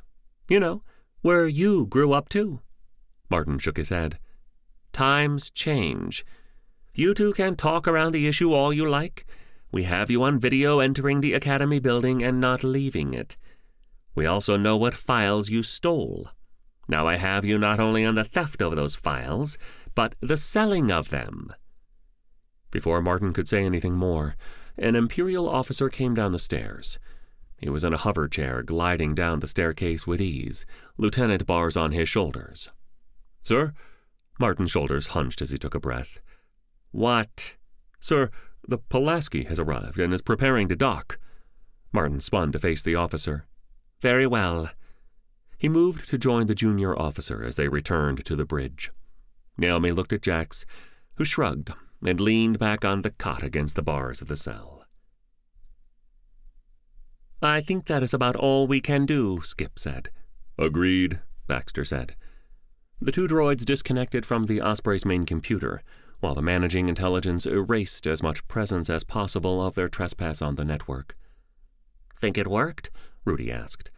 "Assuming the captain and Naomi survive their run-in with the Imperials, we'll find out." Rudy disconnected from his charging base and rolled back over to where the governor and Jeffrey were working. "I think it's time, ma'am." The elderly governor nodded. "Okay, let's do this." Proper paperwork. Naomi and Jax watched a dozen shock troopers march up the boarding ramp, taking up positions along the port and starboard sides of the hold. Once the troopers declared the cargo hold secure, several men and women in crisp maroon uniforms walked up the ramp into the large space. The officers fanned out, moving to speak with the crew of the Watchful. Martin waited next to the cell until a balding black man approached. Martin inclined his head. Captain Abumwa, thank you for coming." The dark-skinned man looked Martin up and down. "So you're one of the Emperor's agents." It wasn't a question, and he couldn't hide the derision he felt for the idea. Martin did not seem to notice the other man's expression, or care. He said, "These two are responsible for the explosions at the Academy of Sciences complex and the theft of state secrets. I need you to deploy troopers to secure this station. I believe they sold the stolen data to criminal elements." The captain held up a hand. "What proof do you have of all this?" He looked past Martin to the captives. "Captain, need I remind you of my place in the chain of command?" Martin asked, finding some iron to put in his voice. Captain Abumwa growled under his breath. He turned to an officer who had followed him over to the impromptu brig, staying a respectful distance away from his superior officer. "Commander Cutler, see to it." The man nodded once and turned, issuing orders to those gathered around the cargo hold. The captain of the Watchful came over. After exchanging pleasantries with Abumwa, he turned to Martin. "Anything you need my people to do?" Martin shook his head. "No, Captain Abumwa's shock troopers can do the rest." Captain Lancaster nodded, then said, "Actually, I have something you might be interested in." Martin raised an eyebrow. "Oh?" Lancaster continued. "One of my officers noticed a significant increase in station network traffic. Petabytes of data moving around the station, terabytes moving on and off station. It choked several of the public network routers to the point of crashing." "What?" Martin stepped closer to the scout ship captain. "When? You're just now telling me this?" He spun to look at his captives. "What are you doing? What are you up to now?" He held up a hand. "Captain Lancaster, please have one of your officers log all the weird data transfers." He turned again to glare at his captives. "I suspect it will be evidence." Jax and Naomi exchanged a look, then turned to Martin and the captains, shrugging. Captain Lancaster whispered orders into his comset, then turned his attention back to the prisoners. Jax then said, "Sirs, we don't know what he's talking about. He and a bunch of officers stopped us in a corridor and dragged us back here. We haven't done anything wrong. We run a transport business." Martin's cheeks flushed a deep red. He spun to face the two captains. "We have them on video, taking a tour of the Academy of Sciences. They clearly enter the building but aren't seen leaving it," he continued. "We detected a massive data theft had occurred moments before the explosion." From the cell, Naomi said, "We took the tour. The Science Academy is an interesting place." She looked at Jax, then back to the captains and Martin. "I don't know why the cameras didn't see us leave, but we did, with our tour group." Captain Abumwa's eyes narrowed. "What were you doing on New Terra?" "My aunt is the governor of Kelso Station. She was attending some summit the Emperor hosted for independent colony and station governors," Jax answered. "Since we had just finished a delivery job, we brought her to the summit." He grinned. "We thought it would be a fun little vacation. Our work keeps us out near the outer colonies. Coming to New Terra was a bit of a treat." Captain Abumwa stared at the two prisoners for several tense heartbeats, before turning to Martin and Captain Lancaster. "Does all of that check out?" Martin stammered. Yes. I had the governor in custody at a security substation, but someone broke her out." The dark-skinned captain's eyebrows shot up. "You detained the governor of an independent station?" He held up a hand. "And didn't bring her here to Imperial property. You involved locals?" Martin shook his head. "No. I ensured that the local security forces were not using the station, and wouldn't be for the duration." "You took it over?" When Martin stammered, the senior captain continued. "A security substation, on a sovereign space station. You have literally no authority here. Did you clear any of this with station management?" Martin opened his mouth but closed it when Captain Abumwa continued. "I'm not surprised someone busted her out. This station is crawling with criminals and anti-Imperial malcontents." He crossed his arms. Do you even know where the governor is now?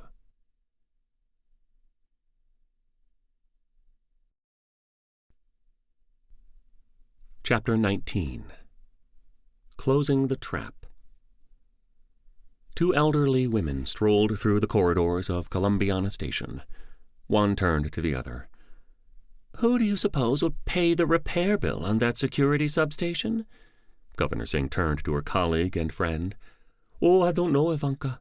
I'm sure you'll find someone to bill or tax for the repairs. I believe the Empire currently has a ship in one of your docking bays." The other woman smiled. "And another connected to a docking arm. So many Imperials." She looked at her friend. "I have you to thank, I assume?" Governor Singh clucked. "After a fashion." They reached the central elevator column. Behind them, a matte black combat droid was keeping a respectable distance. They boarded the lift, and Governor Singh continued.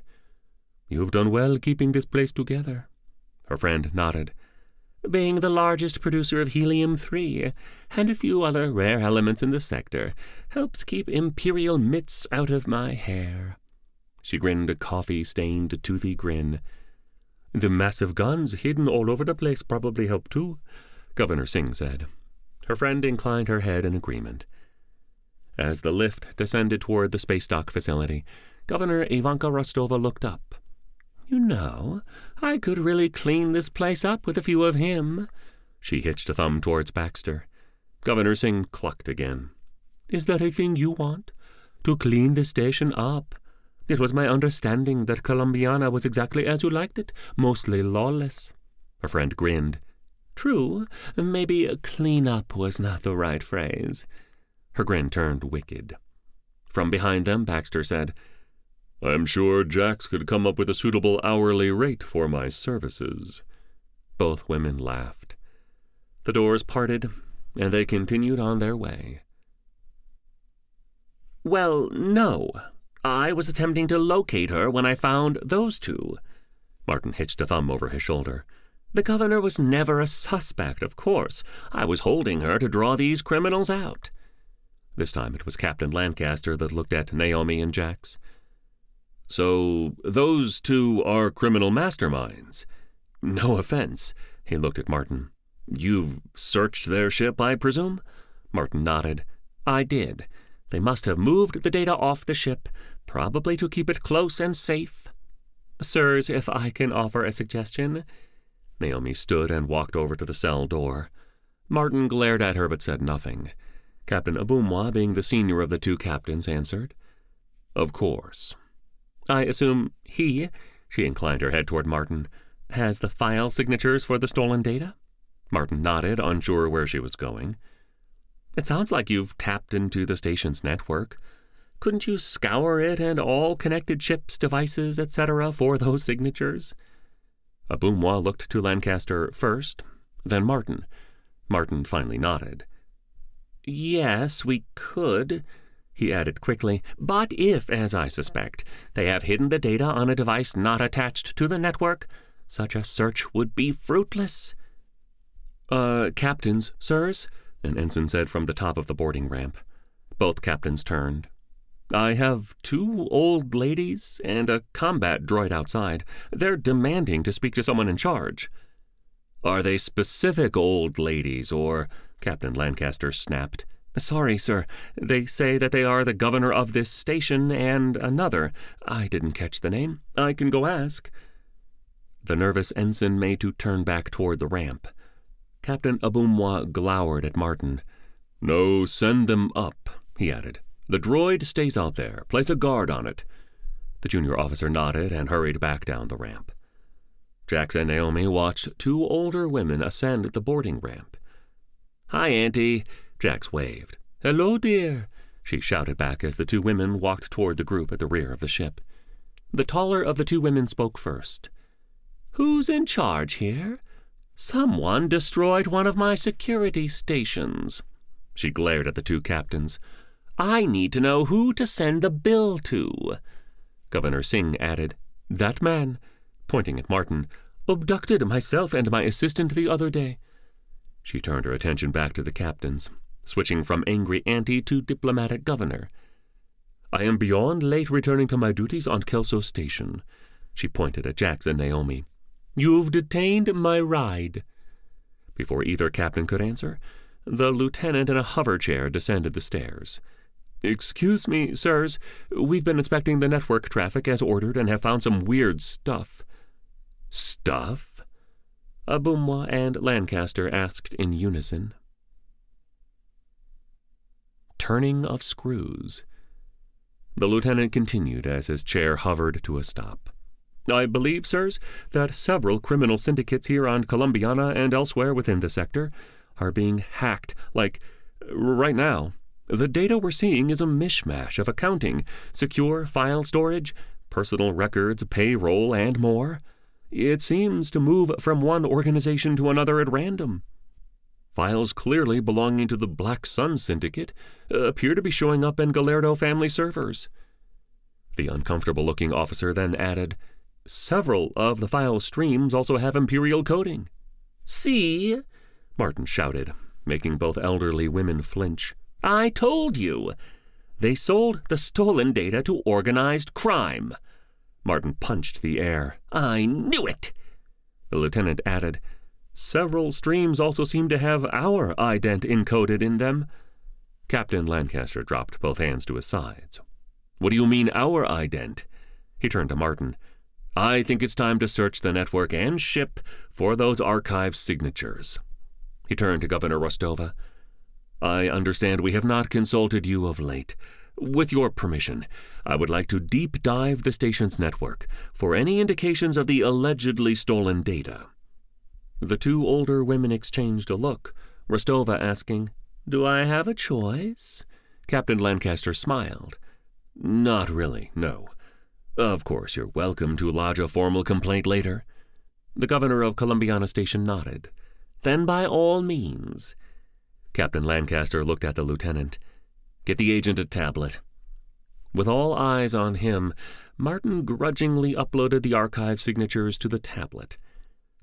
When his own biocircuitry pulsed blue, several officers nearby gasped, as did one of the two governors.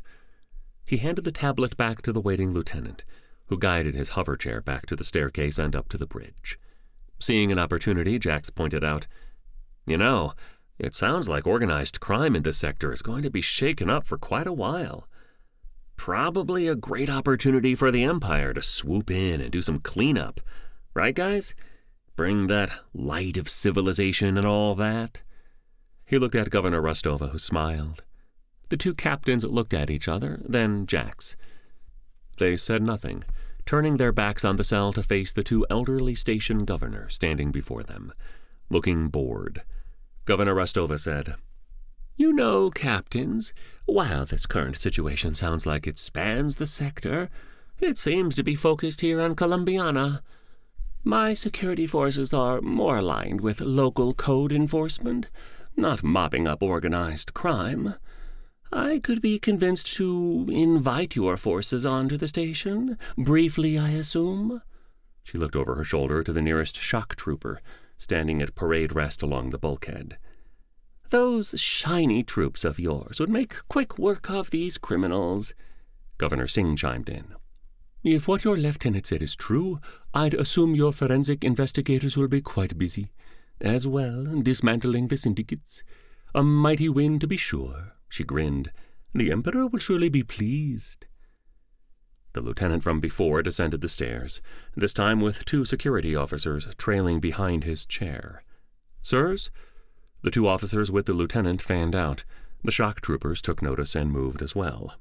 Jax and Naomi remained where they were in the cell, watching. The young officer said, "We found the stolen data, a definitive match of the archive signatures." His gaze flicked to Martin, then back to his superiors. "A terminal in the forward VIP cabin." Martin gasped as the two security officers and 4 nearest shock troopers moved to surround him. "This is preposterous! I am an agent of the Emperor!" he protested.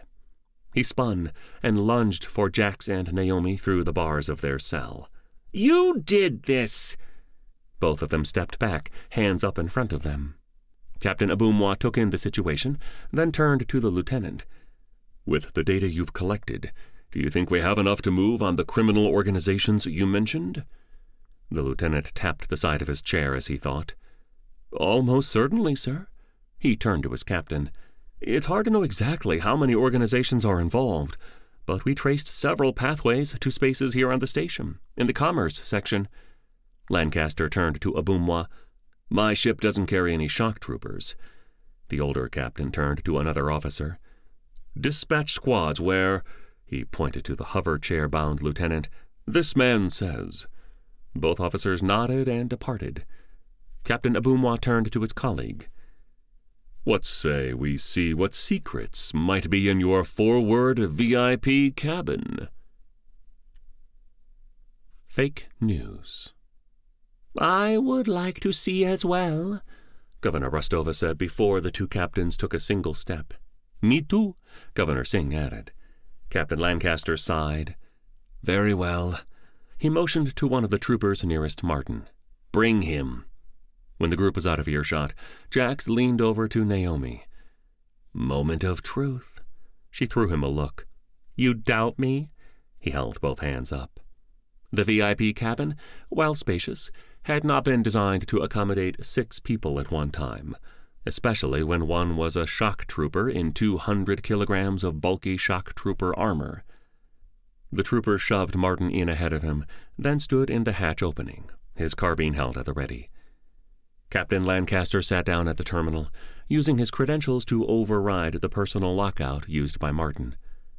He pulled up the report from his lieutenant on his G-phone, while browsing the files on the local processing core. After several tense minutes, he turned to face the others, then looked directly at the shock trooper in the doorway. Put him in the brig. Martin's screams and shouts of protest died out as the trooper dragged him bodily down the corridor to the staircase. The small scout ship's regular brig was on the common deck, a single small room with 2 even smaller cells in it, near the aft med bay. By comparison, the cell that Jax and Naomi were sitting in was downright spacious. Governor Singh was the first to speak. So, she looked around sweetly. My nephew and his business partner free to go? The 2 captains escorted the governors back down the 2 levels to the cargo hold. Captain Lancaster opened the cell door. You're free to go, Captain Abumwa added. But we'll be looking into the other allegations the agent leveled against them.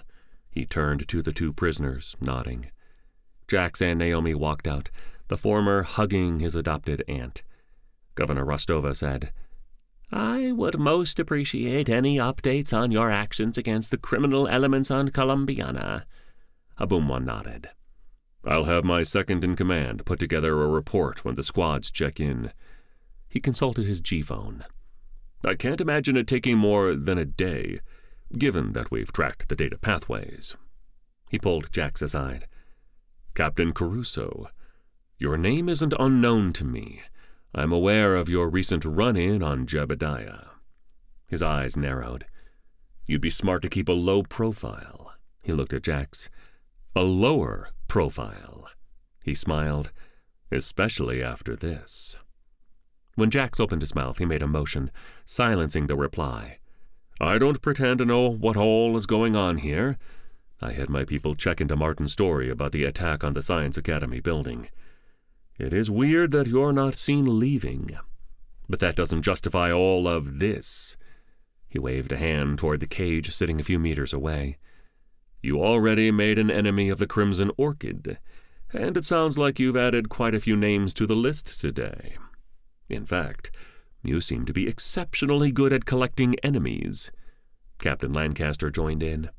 I feel compelled to warn you that, he nodded his head toward the general direction of the brig of his ship, he will not forget this. I can't even begin to guess what all is going on, but I am sure he's not actually guilty. Jax flashed his biggest smile, but said nothing. Once Jax, Naomi, and the 2 governors were in the corridor outside the landing bay, Jax let loose a deep sigh. I wasn't sure that would work. Faster than anyone her age should have been able to move, his aunt spun, lashing out with several open-palmed slaps to his chest and arms. "When we get back to Kelso, you're grounded," she hissed. Baxter, trailing behind the group, took a step back. Governor Rostova and Naomi exchanged a look and picked up their pace, putting some distance between themselves and the irate Indian woman and her adopted nephew. "Auntie," Jax whined as the two women moved further ahead. The older of the two looked up at Naomi. "So, dear, what was all that about?" Naomi took a deep breath, then smiled. "Long story." The other woman nodded once. "Fair enough, and honestly, I don't care." She looked over her shoulder at Governor Singh and Jax. "I am pretty happy that somehow the two of you managed to get the Empire to clean up not just my station, but a portion of this sector."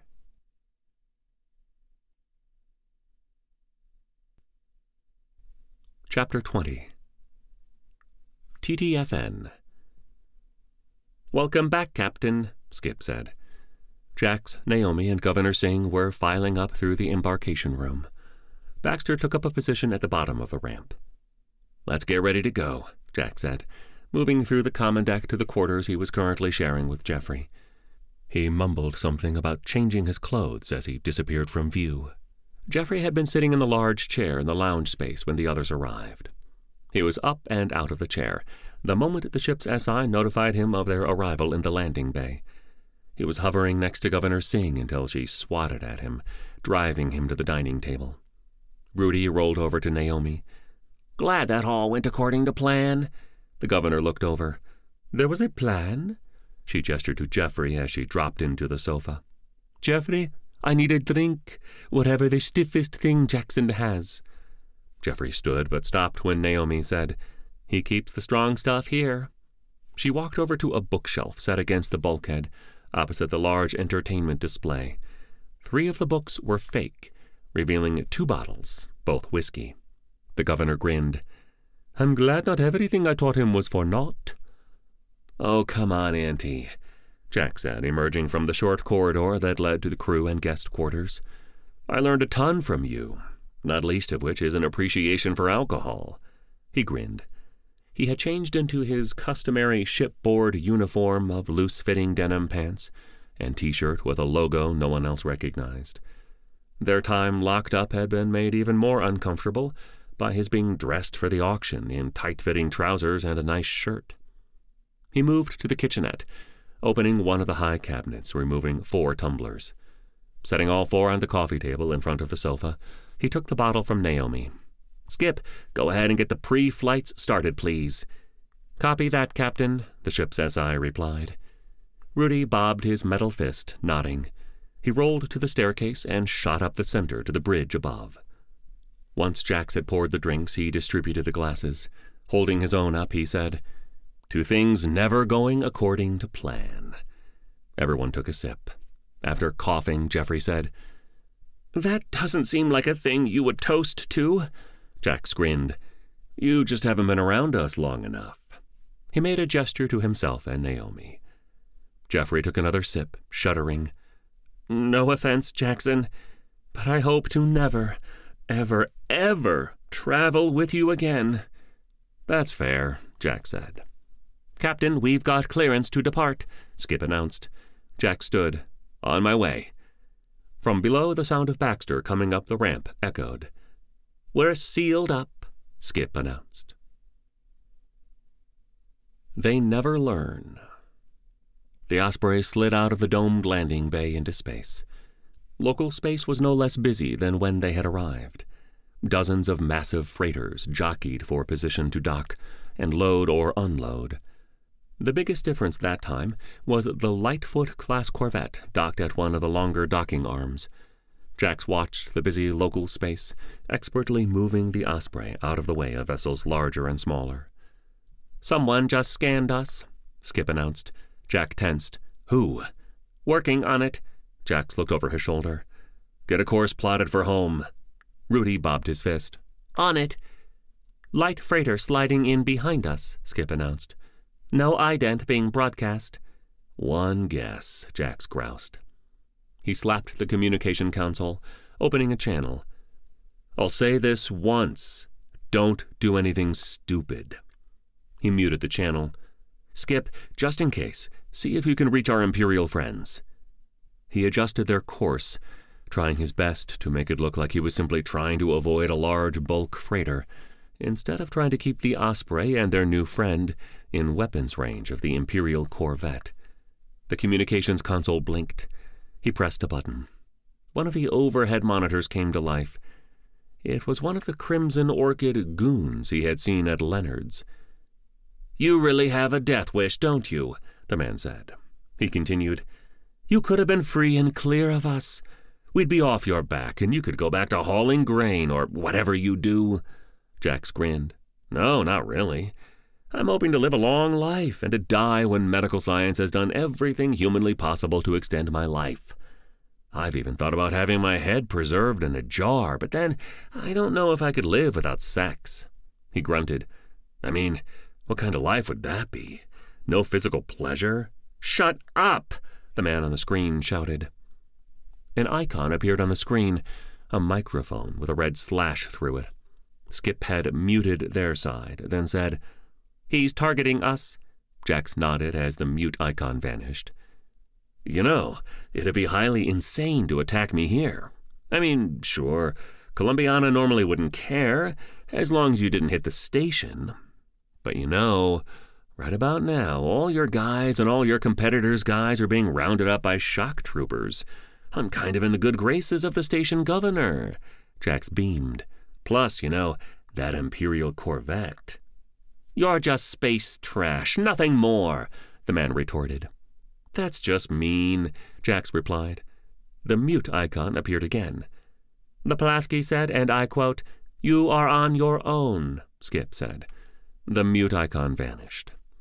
Jax did his best to mask his annoyance as he adjusted their course again, this time angling away from the station and as much traffic as he could. The man said, "You could have just handed it over, cleared your debt to us, but no, you had to be cute." As the Osprey cleared the nearest inbound bulk freighter, Jax consulted the navigation display. More or less open space for a few 100,000 kilometers, not counting the handful of well-armed asteroids in the vicinity. He moved as inconspicuously as possible, arming the ship's weapons systems. On the screen, the criminal leaned forward, filling the screen with his wicked smile.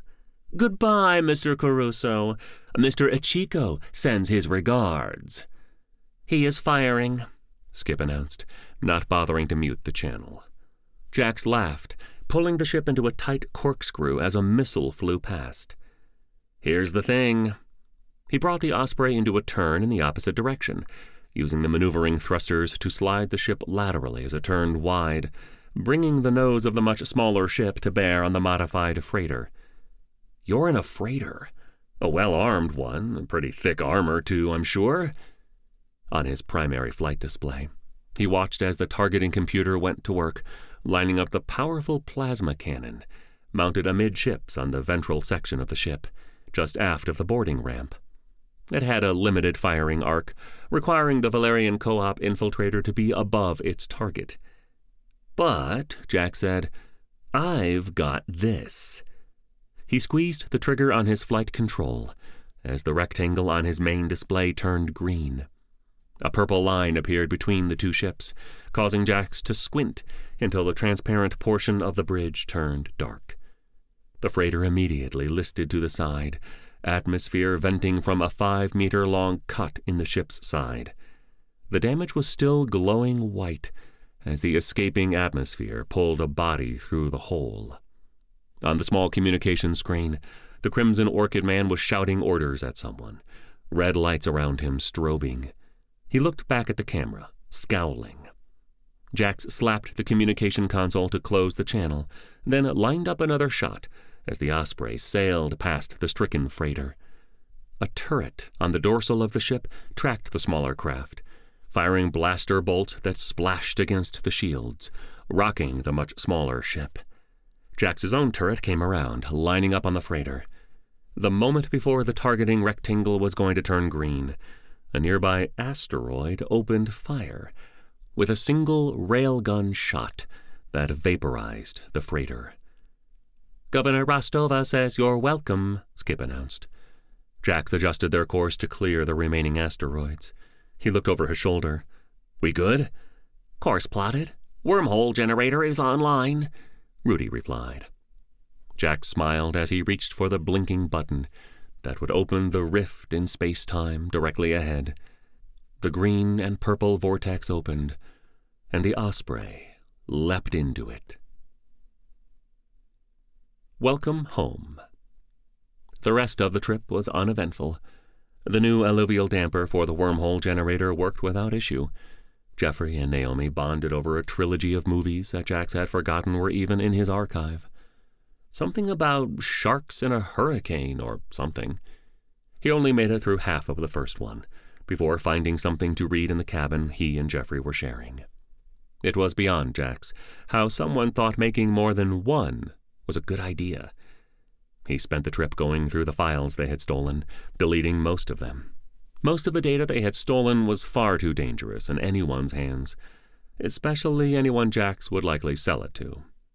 There were a few gems that he was hopeful could fetch a good price, or even benefit him directly as upgrades to the Osprey. As they neared Kelso Station, Governor Singh joined him on the bridge while Naomi, Baxter, and Jeffrey wrestled with the mountain of luggage she had brought along. "I'm sure you're excited to get your quarters back," she said, putting a withered brown hand on his shoulder. He grunted. "Yeah, your boy Jeffrey has some seriously weird dreams." He tapped the console. "Nightmares might be more accurate. So much screaming." He looked over his shoulder. "I bet you'll be glad to be home." She nodded.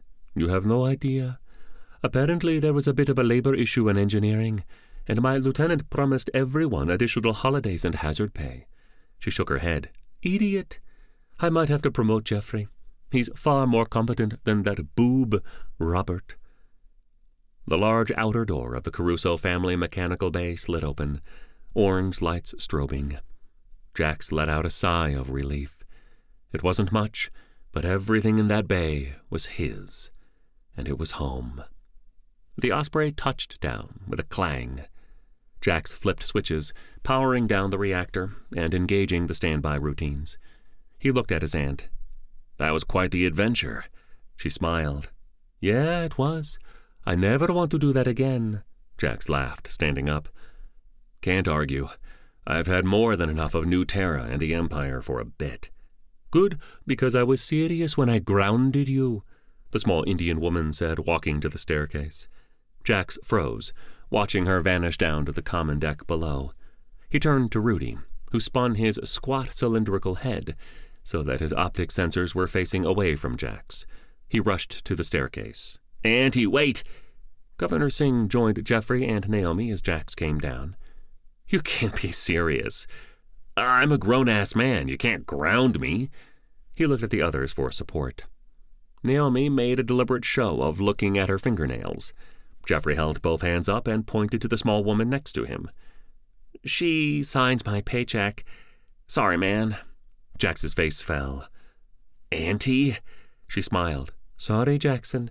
Maybe sometime not off gallivanting around the sector will give you time to think about your actions and how you can be more responsible." Naomi tapped Jeffrey, and they both grabbed suitcases and moved to the staircase. Baxter, who until then had been standing quietly near the hatch to the ship's head, said nothing, but grabbed several suitcases and followed the other two humans down to the cargo deck. Below, Jax could hear Naomi, Jeffrey, and Baxter working their way further down to the embarkation room and the already deployed boarding ramp. Governor Singh pointed to some more bags. "Grab those, dear." She made for the stairs. Jax grabbed the bags. "Auntie, you make it sound like I'm out racing or, I don't know, something dumb like that." He stumbled on the last step and nearly fell on the small woman in front of him. Catching himself and his breath, he continued, "Naomi and I were out trying to make a living. Things cost money, you know that." As Governor Singh stepped off the boarding ramp onto the deck of Kelso Station, she inhaled deeply. She watched Jax come down the ramp. "That may be, but this little adventure has shown me how you take far too many risks. not just with your life, but others' lives, mine in particular." She poked him in the stomach. "You could have just lounged around the pool while Jeffrey and I were busy. Instead, you robbed the Emperor, destroyed public property, started a cross-sector chase, and nearly got Columbiana Station sanctioned or worse." She headed off toward the hatch out of the mechanical bay. Jax groaned. "Allegedly?" When he saw her face, he added, "That wasn't even my idea." She clucked. "Oh, if someone said you should walk out an airlock without an EVA suit, would you?" "Of course not." "Well then, I guess a month staying here on Kelso will give you ample time to reflect. Maybe take up yoga." Jeffrey and Naomi had moved out of the way as the two argued. The governor's assistant leaned over. "You may need to find a new partner, at least for a while." Naomi groaned. "I haven't even finished breaking this one in." She rubbed her chin. "Maybe those Delfino brothers need a hand for a bit." "I heard that," Jax shouted in from ahead of them. The hatch opened before Governor Singh arrived. Lewis from Customs walked in. He beamed. "Well, hi there, Governor Singh. Welcome home." He dipped his head. She smiled warmly. "Thank you, Lewis." She slowed down. "When you're done with your inspection, please issue a 1-month lockdown on the Osprey. She doesn't leave the station without my express authorization." Lewis's eyes bugged out. Okay, ma'am." He turned to Jax and shrugged helplessly. He mouthed, "What did you do?" Jax scowled and turned away. The governor walked into the corridor, motioning Jeffrey to join her. She looked at Jax. "It's only 30 days, dear. I'm sure it won't kill you." She turned away, then turned back. "Don't forget to have Baxter deliver my bags to my quarters." She did not wait for any reply. She turned and vanished into the corridor. Lewis rocked on his heels, looking at Jax, then Naomi, then the ceiling. Finally, he turned to the two of them. "So," he tapped the tablet in his hand with the index finger of his other hand. "How was New Terra?" Jax sighed. "Fine." He looked at Naomi. "At least we got coffee." His business partner looked at him and shrugged. "Did you get some?" "I was busy not dying." Jax looked at the ceiling of the large hangar space. "Kill me now." He looked at Naomi. "No coffee." She shrugged, patted his shoulder, and headed towards the hatch his aunt had just exited through. "Wonder if Tony is busy," he mumbled. "So, nothing to declare, then?" Lewis pressed. The end. You've been listening to Side Hustle Tango, Book 2 of The Grand Human Empire, by John Wilker. Narrated by Adam Werner. Copyright 2021 by John Wilker. Production copyright 2024 by John Wilker.